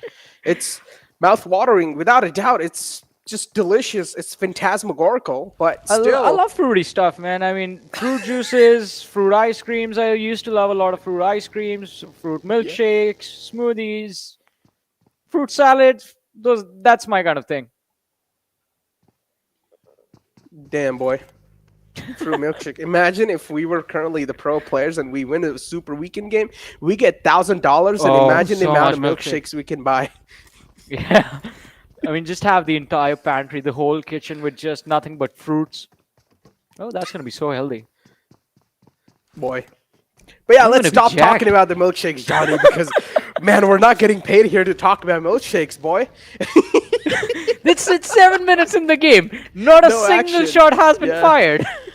Yeah, I know. I understand. There's not really a lot to talk about at this point because we've touched on every single piece of information. And I mean, 7 minutes in the game, we aren't really seeing anything happening currently in the lobby. So might as well just try and entertain the chat, have a little bit of conversation with each other, crack some nice jokes, have a little banner back and forth. Oh, all And I'm right. pretty So sure chat are enjoying it too. again, at this point, since we are just throwing a lot of questions for the chat, again, I asked this question before, and I'm going to throw this question to you and the chat at the same time, Necro. Which was your favorite sort of era of PUBG Mobile? I mean, me and Ocean were having this conversation. Both of us, I mean, we started off pretty early with the game, so I think the sort of thoughts remained the same. The early days when you could have an 8x scope on those assault rifles, I think, are the moments that we miss. What about you? What was it? One era, one sort of addition in the game that you just can't get out of your head? I mean, be it the hardcore mode, be it the payload mode, whatever. Dude, let me tell you, putting an 8x on an S12K. Best thing ever. So one of my friend, I will tell you a little story, right? So one of my friend was pretty new to the PUBG. And back in the day, you know, you could put an 8x on S12K if you remember. And what I did, he was like, dude, can I get a sniper? I do see a couple of players in the front. So I was like, you know what, bro? Here you go. It's a sniper. And I hand him over the S12K with some shotgun ammo. And I'm like, look at them, bro. He's standing right in the open. Take these 8x and go, boom, and down. He's shooting in front Why of me. are you like this? It's like, bro, I swear to my mom, I'm trying to shoot him, but the bullets are just not hitting. And I'm like, bro, you're just bad. And I was roasting him. Talk about being bad though. Now ElementriX again, the players of 7C Esports, and it's gonna be 7C finding the opening. Incas going for a few shots on the buggy out in the open, but Ripson just manages to get away. Now 7C Esports, they have found the opening, but ElementriX, they have pretty solid cover available for themselves, so the fight can't be pushed any further. Now 7C Esports will have to back off. It took 10 minutes of game time for us to have a first team fight, and after one knock, it just goes back to normal. Boy.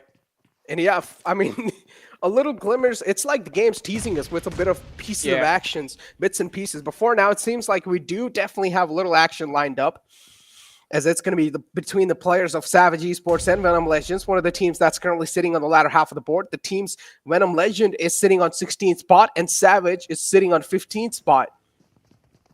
So this is going to be an interesting one to find out which team's going to come out on top, because currently Steel Shot's all by himself over here. But look at Venom Legends. They have a great setup in this fight. Unfortunately, Savage, they already do have a casualty on their name. A great Molotov to flush out the players of Savage too, but now Savage, they're in one of the most biggest troubles, if you ask me, because they're just pinned down in corners. Steel Shot doing such a great job pinning these players down too, but I don't like this move from Steel Shot. He took so much damage, way too much damage for his comfort, and now he's down to just barely any sliver of health. Yeah, now he has to run behind the house to try and protect himself, but that is not a position where he wants to be. He's sticking to the corner of the wall. The nade is going to be lobbed by Hershey, and I believe the knock would have been secured, but the first stage just coming on right in the nick of time. Steel Shot is going to survive. This fight is absolutely insane. 3 players from the side of Savage Esports have been pinned down, Necro, in this house by just one Venom Legend, and 2 knocks are going to be secured as Sanjir's nade is just going to take him down.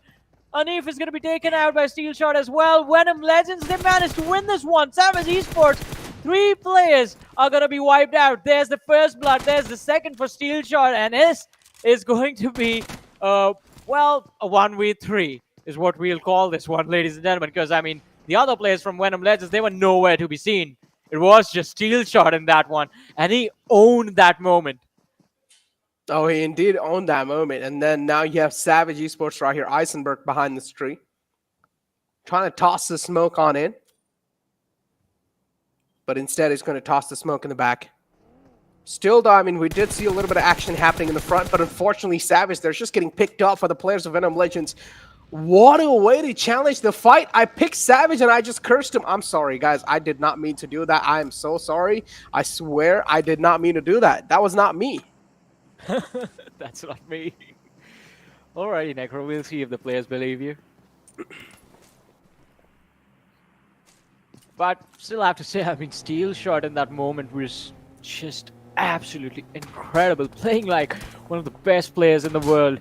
Just handling all that pressure, utility being used quite perfectly. I mean, the Molotov he tossed was there, as you mentioned, to flush out the players and push them in the corner, from where I think a nade would have been lobbed in to just finish them off, but not really getting that opportunity, as he did go for a duel with Hershey, which got him very low on that HP. Steel Shot found 2 knocks by himself. Sanchir just, Sanchir just gifting him their knock as well, resulting in the early exit of the players of Savage Esports. But Train to Kill, what are their intentions? They find themselves in close quarters to the players of Skylightz Gaming, and Skylightz Gaming were playing a 2-2 split.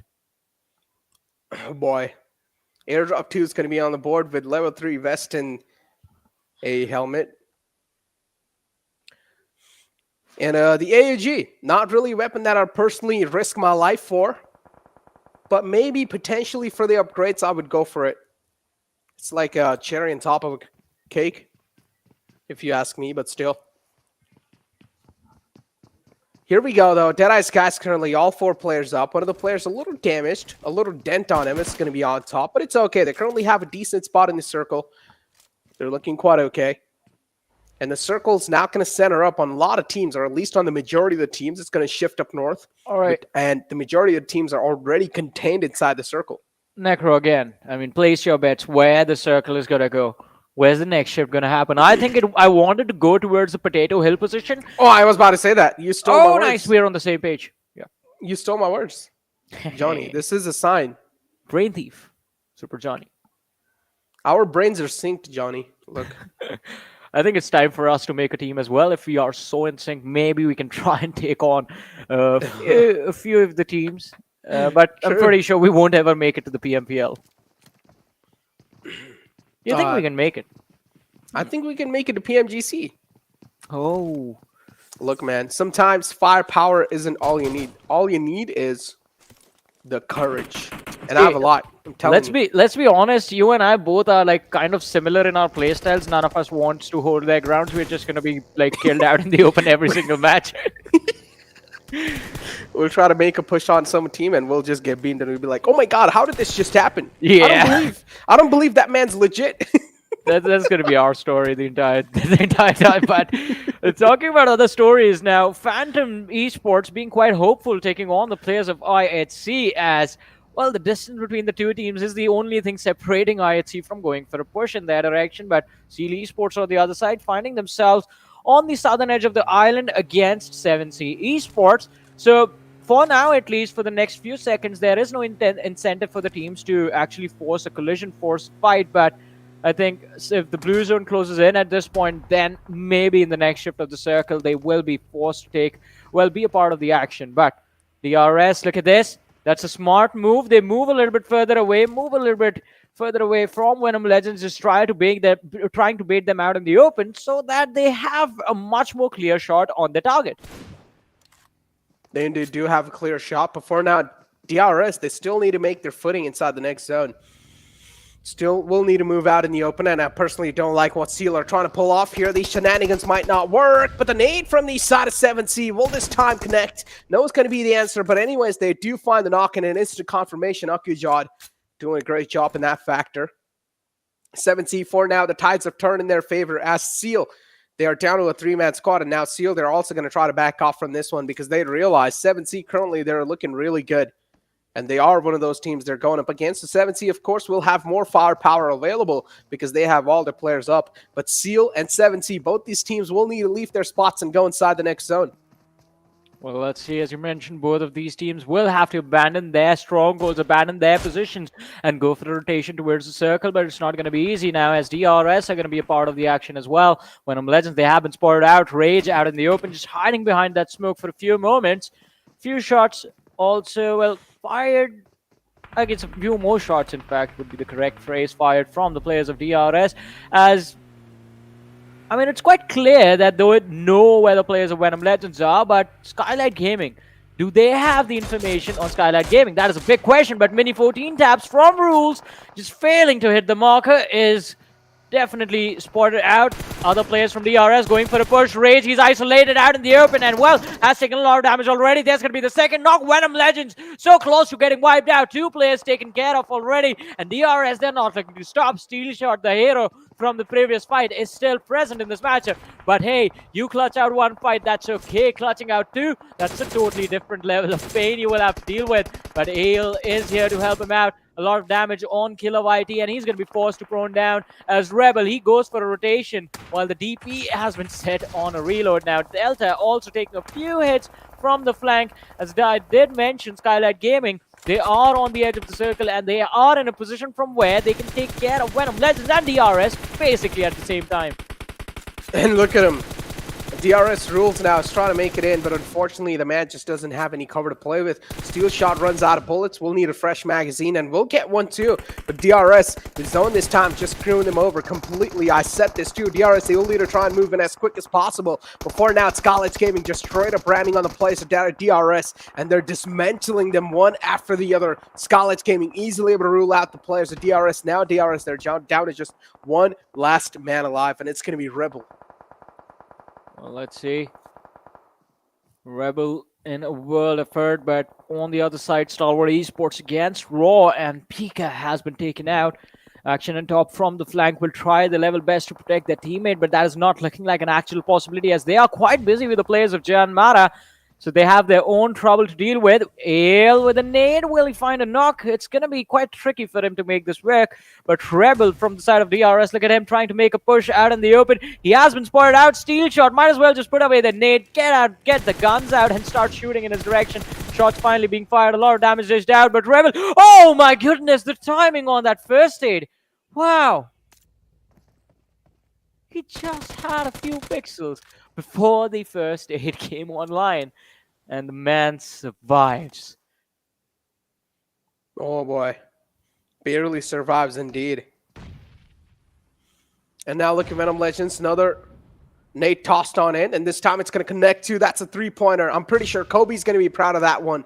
As Venom Legends, oh, they're finally able to show a little glimmers of what they're made of. But still, they do have 5 eliminations wrapped up. Steel Shot again in a great spot for himself. But how is he looking inside the circle? That's what I'm finding out, because currently, I don't think so Venom Legends, they've found themselves inside the zone. They still need to make it in, and TDK, they're probably going to be the biggest thorns or their biggest nightmares doing so.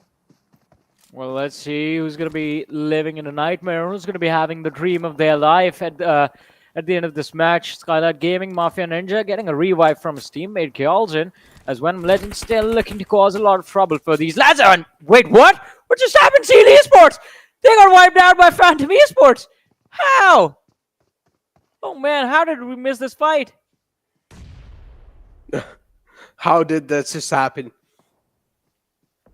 And then I'd see too now 2 players in the front. Vibes is one of those teams currently on the struggling phase. 2 players right in the front of IC, and I'm now a little worried about the players of IC right here, because Vibes currently they're looking quite in a decent spot. IC they still need to make it in, but considering, or at least taking a look at the overall rankings, I'm worried about Vibes here. If Vibes they do fall down in this fight, that means that's not really going to be that great of an outing from this one. Oh, but let's see, Joker and his teammate right behind them. They're looking to slow down the players of IHC. Oh, that's a wonderful grenade. Joker! Just a beautiful nade being lobbed, finds a knock and just eliminates one more player from the side of IHC, but an unnecessary push. And, well, they're going to have to pay the price. Godless finding the opening now. Zio, he was trying to go for a revive, but then the call-out was made. The players from Vibes are way too close for comfort, so the players from IHC will have to reset. Now, Jiggle was spotted out. Godless going for the spray. And dishes out quite a lot of damage, but not being able to find the knock right there. Steps behind the tree. Will have to go for attempt number 2, but Zio, the revive onto IC is there. Vibes, they might just have bitten more than they can chew in this situation, as Joker all of a sudden finds himself the final survivor. Well, one of the final few survivors for Vibes. Jiggle is down. Now Joker is the last survivor for his team, hiding behind the tree, and IHC well, they do not really like to be very patient, so they're going to close this one as quickly as possible, and there it is. And they do. 2 players still up for grabs, though. I'd see now. They won't need to try and flip things around in their favor in this game, indeed, because you do have IHC. That's currently the only Mongolian team in the entire lobby, and they're the only Mongolian hope in this game so far. The third man is still knocked out, though, and he might be rested up soon. As now Venom Esports, they do see the players of TDK taking a couple of shots, but no connections found. TDK out of harm's way for now. Venom 2 looking so good so far. 3 players alive, but they also need to make it inside the zone. And doing so, they will need to expose themselves. Well, let's see how exposed are they going to be. And for now, Venom Esports again. I mean, Venom Esports, they haven't really been able to close out the matches, but hey, at least they get a decent number of placement points this time, and I think that is the thing that they need to focus on as well, and make sure that just a few extra eliminations are going to be quite beneficial to them. 22 minutes in, ladies and gentlemen. 19 players still surviving, and oh, Assassin, what an amazing spray! Just tracing the vehicle perfectly out in the open, takes the second knock as well. It's a 1v2 situation. Assassin getting the third, and well, on top, hiding behind the rock, the weapon is switched, but he doesn't really have any HP. And the last player from High Voltage just fighting till the very end. 3 players knocked out from the side of Deadeyes Guys. In the final few closing moments of the game, will anyone be able to capitalize on that? I think that is going to be a big question, but otherwise, on top, he's going to be happy to revive his lads, his boys, and bring them back into the match. Look at TDK, though, all 4 players up. They're looking to put on another consistent performance. How are TDK able to pull this off non-stop, back-to-back, 3 elimination points in their pocket so far? Deadeyes Guys, too, they're down 2 men. And I'd see right there with 3 players up. I'd see currently the biggest threat in the lobby for any of these teams who are trying to look for a chicken dinner, because I'd see they're not going to let that happen. They're barely making it inside the next circle, too. They're barely on the edge, but you also need to consider the fact that I'd see they're quite exposed, and this next circle, too, don't really have a lot of cover to maneuver around and navigate around. Did you see that Lamborghini? When it was like the top drone view, it was just shining right there. And oh, there we go, the first knockout. It has to shine. We'll talk about the vehicles later, but alrighty, so Zeol has been finished off completely. IHC, they're down to the final 2 players. Deadeyes Guys, well, a few seconds earlier, they were almost wiped out, but now they are back in the fight.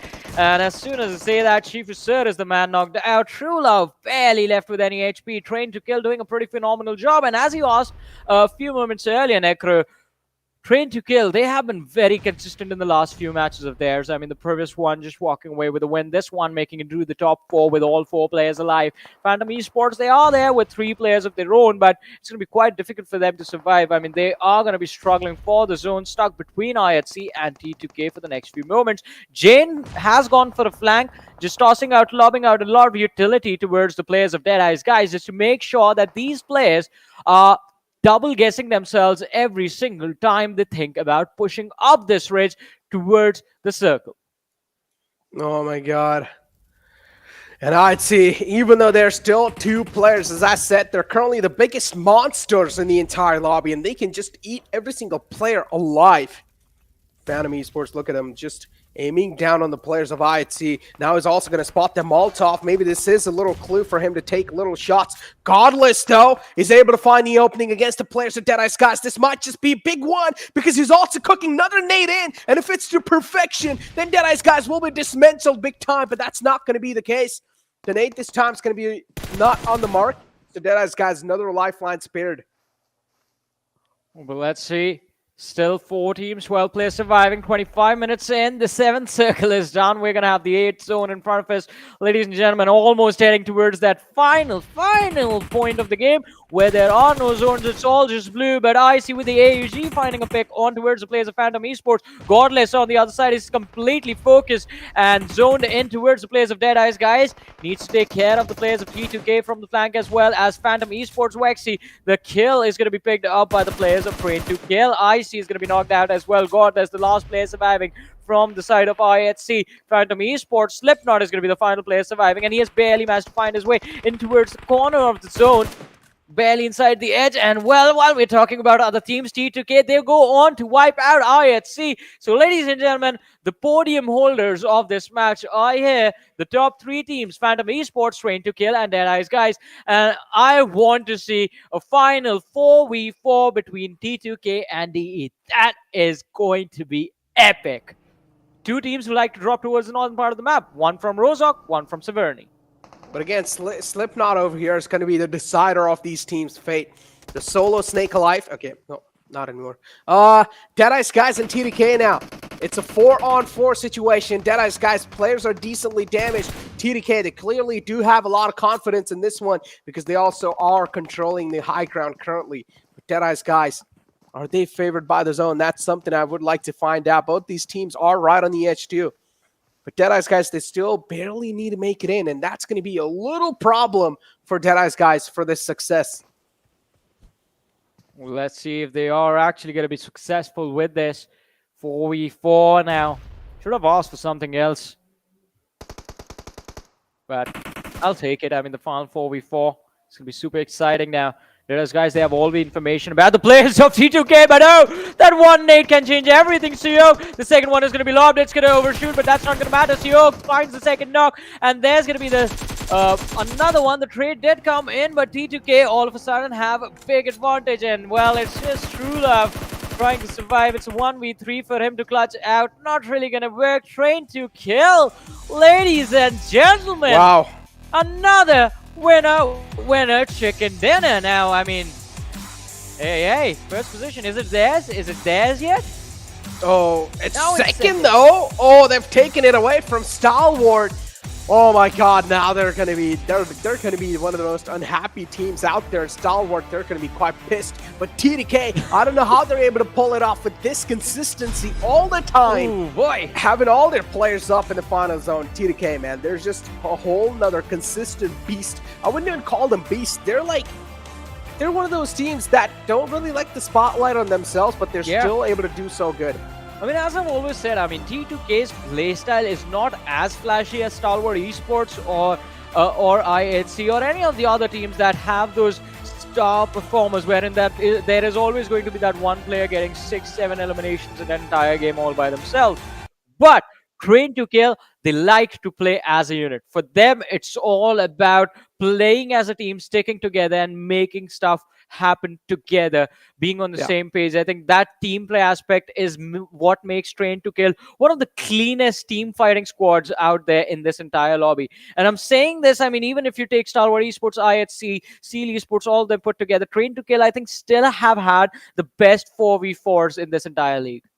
I mean, T2K is like a great mixture between methodical and clinical approach in the game, while also being really tactical, and then also being able to execute their strategy so well inside the game, and also having a great firepower to back it up with. Yeah. So T2K, man, just a tactical approach, a great methodical approach, whatever you guys want to call it, clinical approach. There's so many ways to call it, but T2K, there's just one of those slow killers, you know? They like to take care of the lobby slowly and steadily. The silent assassins. Yeah, very deadly poison. That's what this team is. They try to like at least to flow in the lobby slowly. Necro, and steadily. You see this? What's up? That's the Puppet Master, man. Oh, the puppet. Oh, okay, my bad. I'm sorry, Puppet Master. I'm gonna listen to your call, ladies and gentlemen. It's time to throw to a short break. Don't go anywhere. We'll be right back.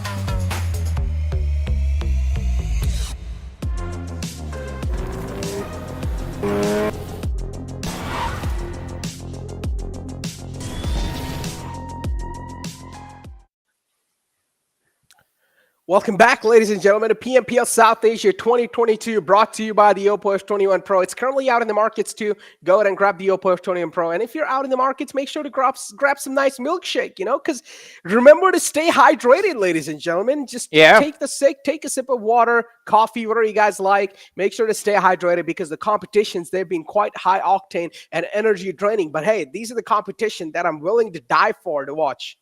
Yeah, I mean, definitely. It is quite exciting, the competition, the way it's moving forward. And going into the last day now, I mean, it couldn't be more intense with the way this final game has to come to an end. But for now, I guess it's time to move forward. Have a look at the MVP of this game.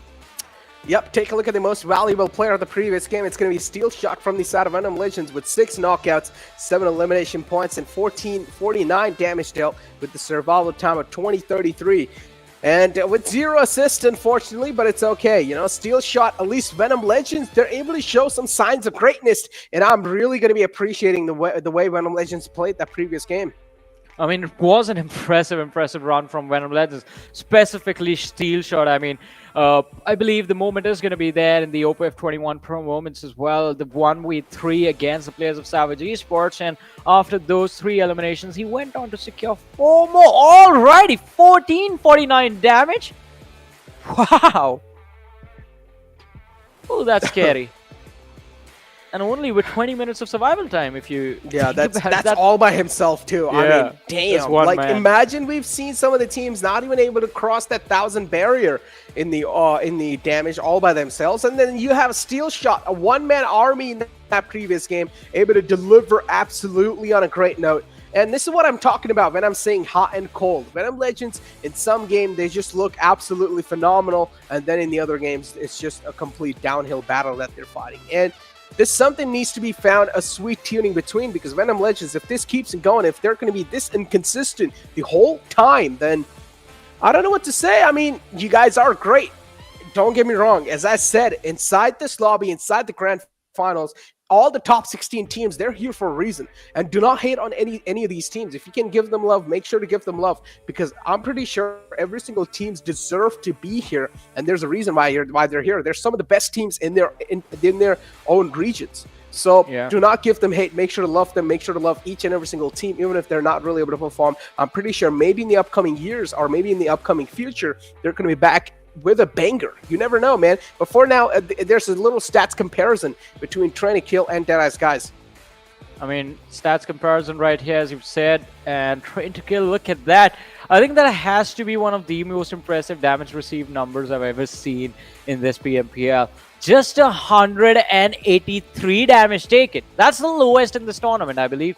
But, ladies and gentlemen, as we move forward to the match summary, it's the man, the myth, the legend, Steel Shot being right there, with highest elimination, 7 being the number, highest damage dished out, 1449, and the second highest was Assassin, another absolutely incredible player. Necro, coming back to what you were saying a few moments earlier, I completely agree with you. I mean, no matter what the situation might be like for the teams, even the teams at the bottom, there is a reason why they were here. They tried their level best, played their level best through the qualifiers, through the PMPL league stages, made it to the finals, and majority of those teams and those players that are playing in these lineups have incredible legacies from the early days of the PUBG Mobile Pro League. Like, a lot of them have been here from the start, and well, you can't really say anything. They've been very consistent in their performances. The competition at this level, it's very tough to survive. So, I mean, even Skylightz Esports, look at them. Just no points from this match. Savage Esports, they basically got taken out because of one man. Stalwart Esports, same thing. Again, mid-rotation fights not working out, and them being a little too distracted and too tunnel-visioned on one particular team, even though they know it's an open area fight. You can get third-party. Stalwart Esports not really making it to the other side. But hey, Train to Kill, this is their moment. 26 points scored from this game. Deadeyes Guys right behind them is going to make the overall rankings a lot more exciting to look. And hey, let's not forget, Deadeyes Guys were the team who was sitting on the first position when we started this day. But they're not anymore. Yes, they're not anymore. That's the problem. They're not anymore, and that's something to look at. I mean, why do you have to bring that up? I was trying to focus on the positive again. Listen, I am being positive. It is in some way. They're not anymore. That means tomorrow. I'm trying to motivate them. Look, Johnny, there's a hidden message, okay, in my criticism. That means, Deadeyes guys, your position now has been taken away. It's your time to wake back up in the lobby and show that you guys are some of the best out here. Take that Thor hammer and strike all the Mongolian teams down currently that are trying to take the top 3. I believe you guys got this. Yeah, because IHC used to be called COC Esports, I guess. Is Yeah. that the reason you made the joke? Yeah. Oh, you got the reference. You got the reference. Damn, I mean.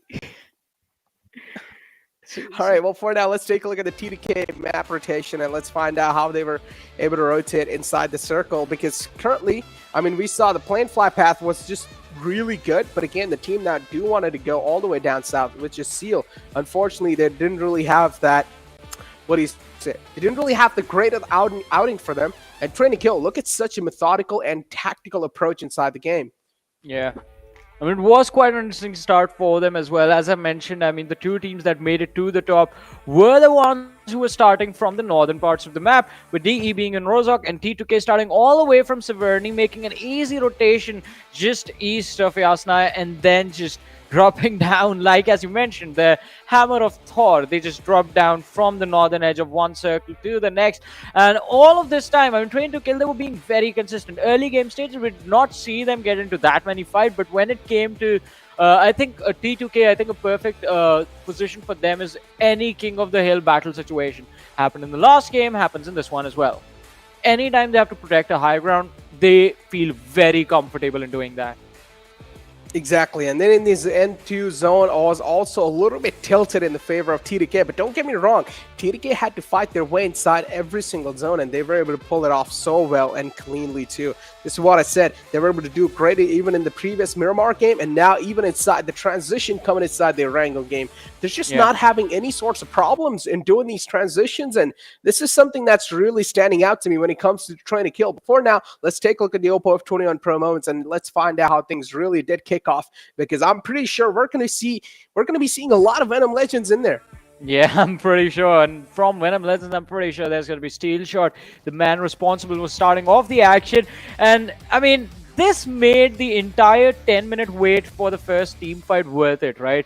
I mean, it would have been upsetting had we just seen a one-off pick-off in the middle of nowhere. But Steel Shot, like the first fight we get to see in this match, happens 10 minutes into the game, and it's a 1v3 clutch. Not a clutch, but a 1v3 finish. Indeed, a 1v3 finish. And then look at this Steel Shot too, just firing on all cylinders, if you like to call it. Steel Shot, his confidence looked so well. Yeah. But again, sometimes I'm glad that he did not really show a lot of overconfidence that early in the game, and he was able to at least wrap up a lot of elimination points and a lot of damage for his team. So a great help coming in. And again, Venom Legends, they're doing good with someone's individual performance. They're heavily relying on Steel Shot currently, and that should not be the case. Every man should be able to step up for himself. Well, as you said, every man needs to step up for themselves. And talk about stepping up, I mean, this was the man stepping up quite nicely. Deadeyes guys, they would not have finished second had Assassin had either a little bit more HP or, well, had a few more extra bullets that would have allowed him to push to the other side of the vehicle. But still, an incredible game. We had a lot of fun, exciting moments in this particular match. But Train to Kill, look at how happy they were with the win of theirs. But now the damage histogram in front of us, and yeah, I was looking for Venom Legends. It took me a moment to see where they were, but right there, smack in the middle, it's 1954 damage dished out. More damage than any other team in the lobby. And let's not forget, 1400 was just Steel Shot. Boy, look at the damage numbers. Venom Legends, they have put the most amount of damage, or you can say Steel Shot has put the most amount of damage right there, because he has done the majority of the damage, and then the rest of the teams. And again, as I said, Venom Legends heavily relying on that solo performance of Steel Shot, and that should not be the case, man. Every single player should be able to step up for themselves. They should be able to live up to the name. And now here we take a look at IHC too, with decent amount of damage dished out with only 4 elimination points. The conversion from the side of IHC, that's not looking great, but if you take a look at their conversion in the overall rankings, they're still going to be in the top spot. But as I said, the place from TDK, or the place from Stalwart Esports, the second spot, that's been currently stolen away by TDK. Well, let's see. I mean, as you said, trained to kill. They're trying to close in on the distance. Just 15 points between the teams. Again, JyanMaara, the drop today has been pretty nasty from 2nd to the 5th position. But hey, they are still across the 100-point marker. So I think that is something that JyanMaara is going to be focusing on tomorrow. That, hey, the top 3 is not far away. We can try and push forward. The worst comes to worst. JyanMaara, at least, I think one thing is guaranteed, that they are going to make it to the SA Championship. On the other side, though, let's talk about qualification now, as Skylightz Esports, they are there, 79 points, Raw Esports 78, then there's DRS on 77, and Vibes, they are not too far away, 62 points. I think just a few good games and they will be able to make it within the top 10. And I wanted to take your eyes on Phantom. They're currently doing really good in the overall rankings. They're on the first half of the board. Phantom doing such a great job. Phantom, talk about the silent assassins in the game. Phantom, they haven't even gotten a single bit of spotlight onto themselves, and we did not even see Phantom getting themselves that first half of the board. When did this just happen? I'm surprised. I thought Phantom was on the latter half. As I said, Phantom Esports have been very, very consistent with how they have played their games. I mean, managing to do a very, very good job securing placement points in every single match that they played. They have 59 placement point Phantom Esports and just 21 elimination points. And that's the reason, Necro, that we aren't really seeing Phantom that much in the game. And even then, they are inside of the top 8. Because look, they have less elimination than ElementriX, the team that's sitting outside the top 10. Now, we do have the entire team stats of IC Esports of the final day too. IC Esports, this entire day was theirs day. And there you go, Zol with 18 eliminations today itself. And then also having 2 headshots and 6 matches played today without a doubt. And look at Zol, I mean, 18 eliminations in 6 games. That's quite impressive. Well, it is a very impressive performance from these lads, Zol and IC stepping up quite nicely in today's performances. But we all know the main culprits. They have been silent, they have been quiet, just hiding their presence all this time. And maybe Necro, tomorrow, we're going to see Alex and Godless just be absolute gods. Oh, Godless, more like God more. Ooh, that'll be... But, I mean, it doesn't really rhyme, but yeah. But still. Why? Why did you feel the need to make that joke? Godless, God more. I mean, he would be currently. He's calling himself. He's not really God, but if you say God more, that means he's like godlike, or you can make him godlike. I think the name sort of represented that there was no other god apart from him inside of the game. Oh wait, really? Yeah. Okay. Okay. Interesting. Yeah. I mean, the man. So. If you want to understand, I mean, the true sort of intentions behind the man, the myth, the legend called Godless, you have to watch the first PMCO wildcard that happened in, I think it was, 2020? That's when we saw this player for the first time. And back then, he just played absolutely with no fear, no regrets inside of the match. He would charge 1v4 towards team and destroy them. That's how good he used to be. He still is, but has taken a much more bigger role inside of this organization, IHC. And MVP rankings, though, Zeol has a 5 elimination advantage against Sandesh, who's sitting on the 2nd. There's damage numbers in his favor. So, yeah, Sandesh will definitely have to step up his game if he wants to take the first position away from Zeol. Let's not forget, $1,000 on the line for the MVP rankings, ladies and gentlemen. Individual money. Ooh, individual money. I want that $1,000. But yeah, moving inside the day summary right here. TDK, of course, with the final 2 chicken dinners. Man, I thought this could be in a Mongolian domination game without a doubt. But then TDK just stealing the cake and also stealing the spotlight from the Mongolians and also taking some onto themselves. But we also need to talk about JyanMaara, though. JyanMaara 2 is one of those teams coming inside the grand finals. Not gonna lie, did not really have a lot of expectations because they were not doing that great. But then JyanMaara now in the entire grand finals, it's just a complete breath of fresh air.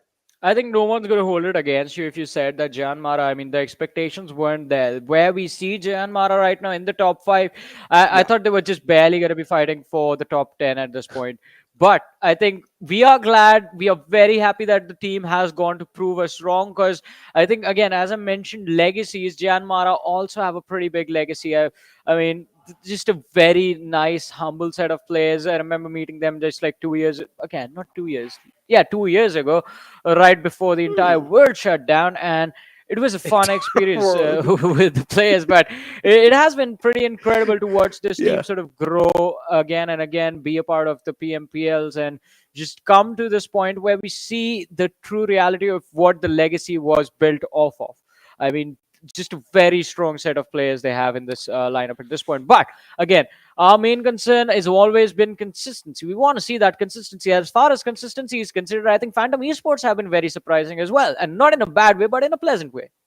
And talk about consistency, man. Moving on onto the third day, every single team, they're going to have a lot of pressure. Even if you're currently on the first half of the board, and even maybe you're in the top three, there's still going to be a lot of pressure, because if you're going to be in the top three, you might as well just give it a shot to grab the most amount of money in the grand finals, right? Because that's what it's for. Get that money, get that prize pool, $150,000 on the line, ladies and gentlemen. If I'm one of those teams, man, I would want to be on the top spot without a doubt. So, hey, man, get that money right there. Get that bread, because you definitely do need it without a doubt. If you're in the top three, grab it. Day 3 is going to be the final day without a doubt, ladies and gentlemen, which is going to be tomorrow. But before that, you guys will have to wait a bit, because I'm pretty sure it's quite a long time. It's still a decent amount of hours to travel all the way tomorrow. So, ladies and gentlemen, how many hours? 20, I think. 20 hours? Okay, there you go. He's trying to do the math, but we are pretty bad. We just tried to do it. It's not really accurate, but you guys will need to figure it out yourself. Make sure to tune in at the same time tomorrow, because it's going to be the final day of the grand finals. With that being said, ladies and gentlemen, it's time for us to wrap up today's day. Has been a phenomenal day without a doubt. And, well, ladies and gentlemen, that's going to be it from me, Necro, and Johnny, signing out.